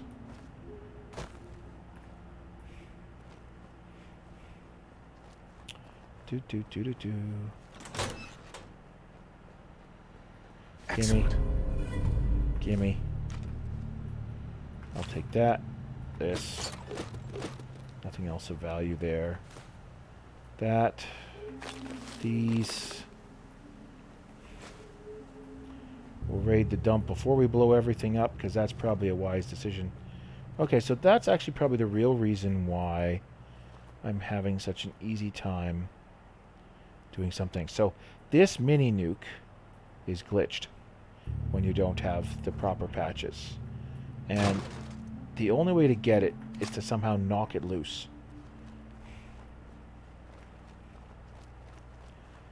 There's also mole rats all inside the hills here that would find you. Okay. Except that they don't activate until the robot activates. And I don't care about the robot with this character, because he's a thief. I'm surprised, though, that I haven't, like, triggered any of the mole rats. Like, they're sensing me. But anyway.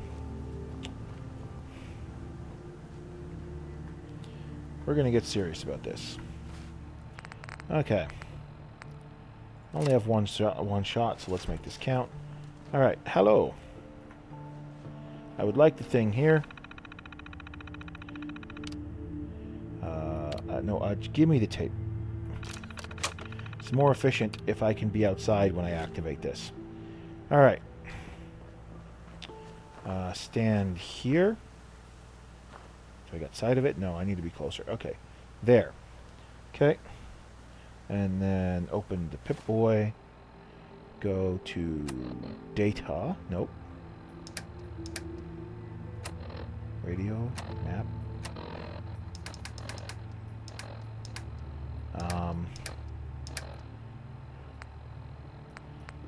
is my tape?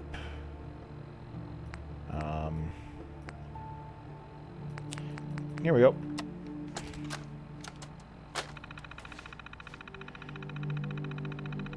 Commissioned by Redacted and built by Redacted. Activate.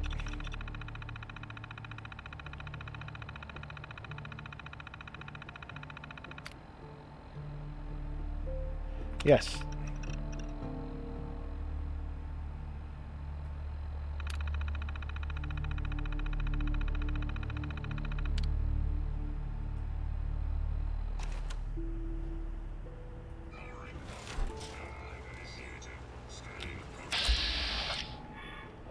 It's much higher level than me.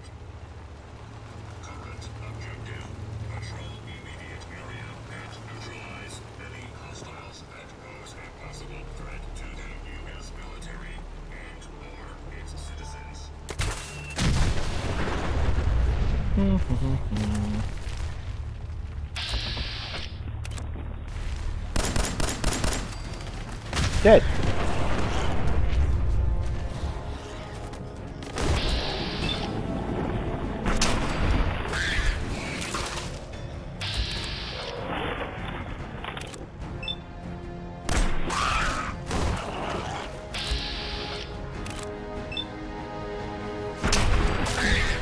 Hey, look, I leveled up.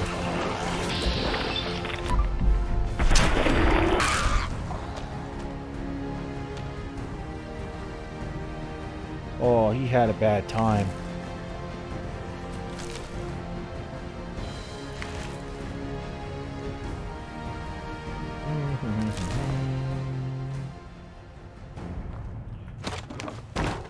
Okay. I think if you have robotics expert, you can like take him and then take him apart and steal stuff from him.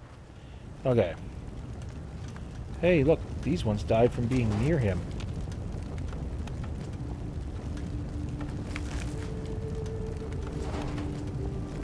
Okay. Oh, he's so broken. Anyway, that was the important thing. Mwahaha. Oh, I got the junkyard as a travel location. That's fine. To Sanctuary.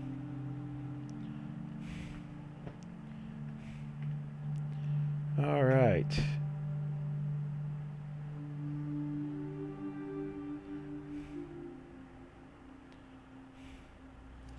Ah, the Deliverer. Best gun in the game.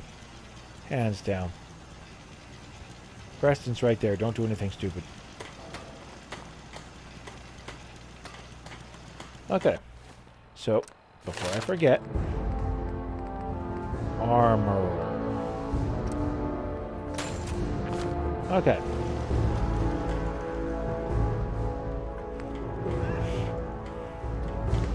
Let's get to work. Codsworth doesn't need to know that I used this nuclear device to blow up another robot. He doesn't need to know. Okay. Let's get everything to be shadowed.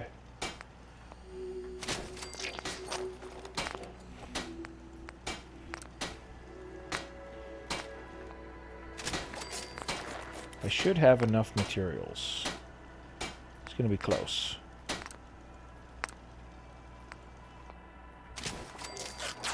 Darn it.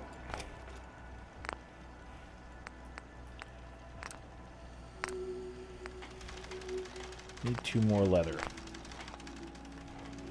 Is Carla still here? No, of course not. 2 more leather.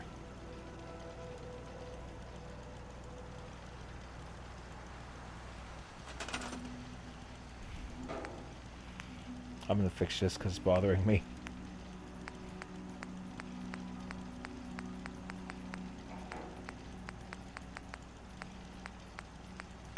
I want some couches.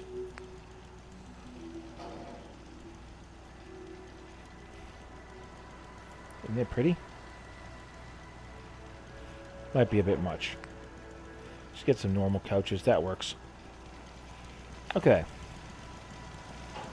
So the correct way, in my opinion, dealing with a seating problem, is to provide all the seating in one place.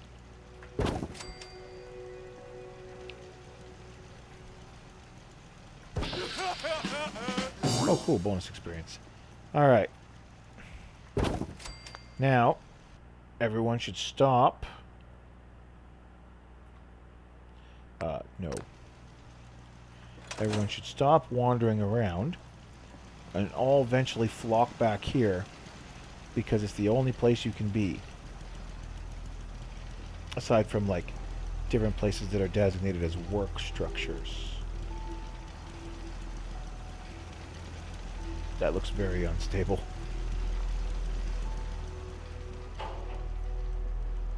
Minigun, yeah. Okay. Priorities. I need leather. And I will go back to Trudy's to get leather if I have to.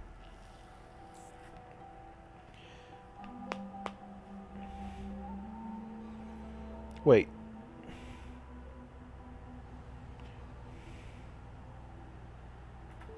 I know a way I could get leather. I don't have any on me right now, do I? No. Well, alright.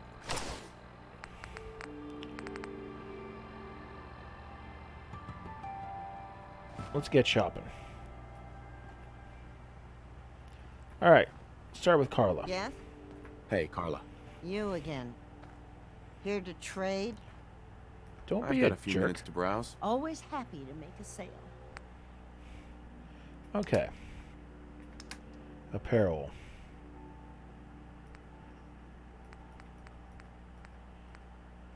Yeah, we got these, so we can grab a couple of those. But let's start with the junk section. So that's probably more affordable. Leather, leather, leather.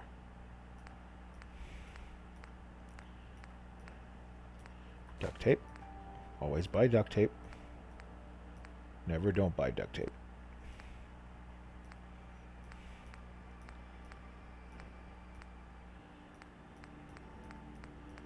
I'm not getting fortunate, am I?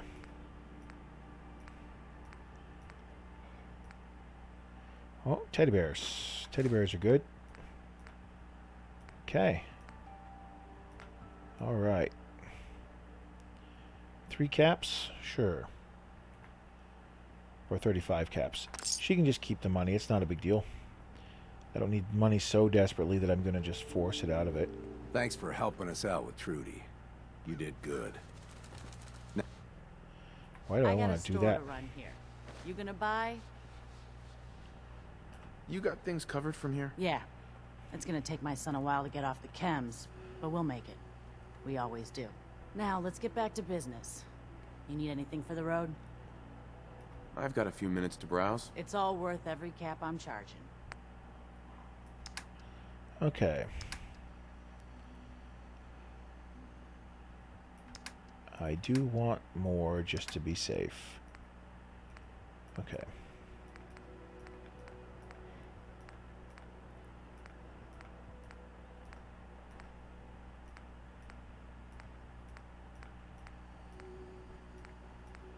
I don't even care what I'm looking at. I'm just reading what's in it.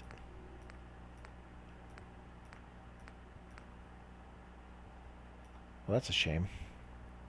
She hasn't got any new stock since then. Well.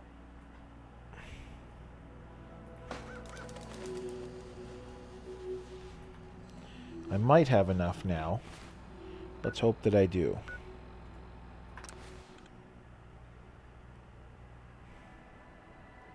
This is taking a lot more time than I was originally planning. Anyway.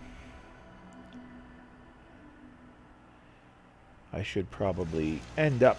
I'm sure I'm over my original allotted time. Okay. I put 3 perfectly good couches in here, and you're sitting on the floor. Sanctuary. I knew you'd join us Okay, here, kid. I haven't talked to her Your yet. energy is tied to this place. I used to live here. A long time I should ago. still have some jet on me. Distant past ain't so distant. Okay, let's just... Here. Already have some. Like a little kid. Diamonds. Okay, no one important saw me do that. Hey. Got a favor to ask you, kid. Cool. I know it's silly. Sure. Glad to help. Thank you. Cool, let's just build this chair. Oh, wait, Mama Murphy, you're in my way. So is the lantern. Okay. Now let's get that going. Okay.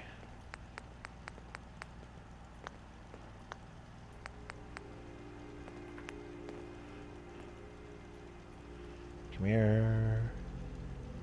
And boom. Cool, done. You'll find what you're looking for. I know it. Oh, I will. Because I'm not looking for anything.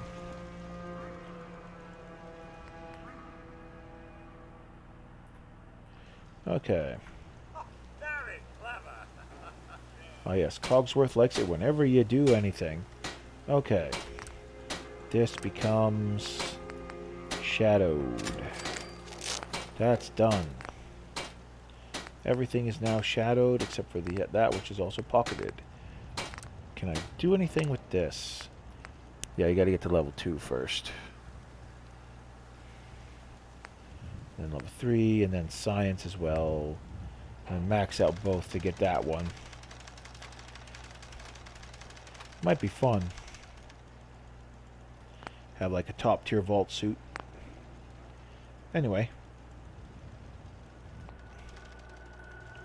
Let's see how this outfit looks. Can probably already assume that I'm gonna look funny without buying something a little darker, but let's just kick it into shape anyway.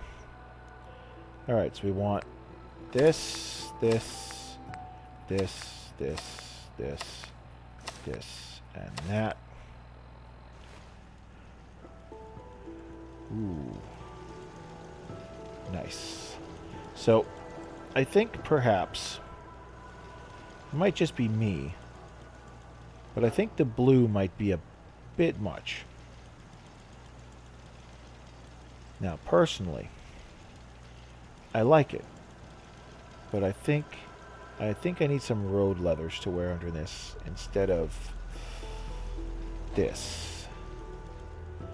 That might be a good idea. But I'm not going to be picky.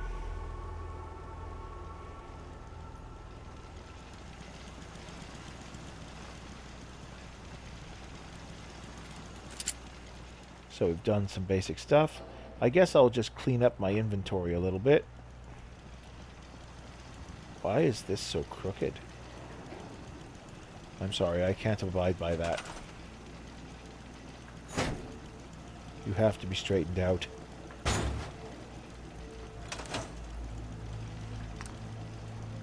Okay, don't care about that. Plus Preston's nearby. And I'd rather make healing items. Ooh, cutting fluid.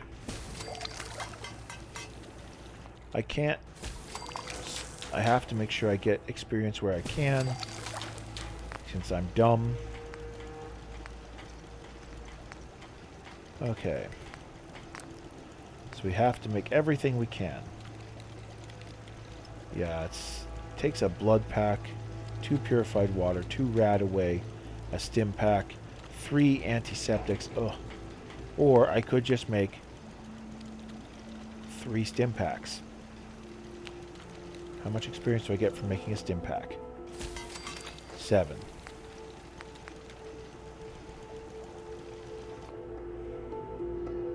We're gonna do it. 10 was not worth it. Would have been better off doing 2 stim packs. But now we know. And that's, you know, education. Education. After all the characters dumb, let them be a little dumb. Alright.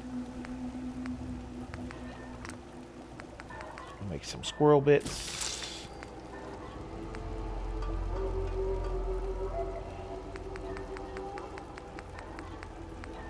Make some radstag steaks. Or just grilled radstag, I guess.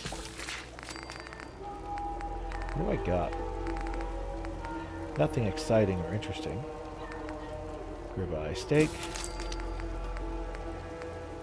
I gotta remember when I get some of the weirder food options to really read them carefully, because there's some weird stuff you can do for cooking in this game.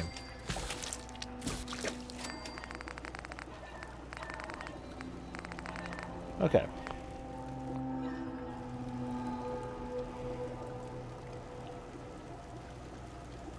Alright.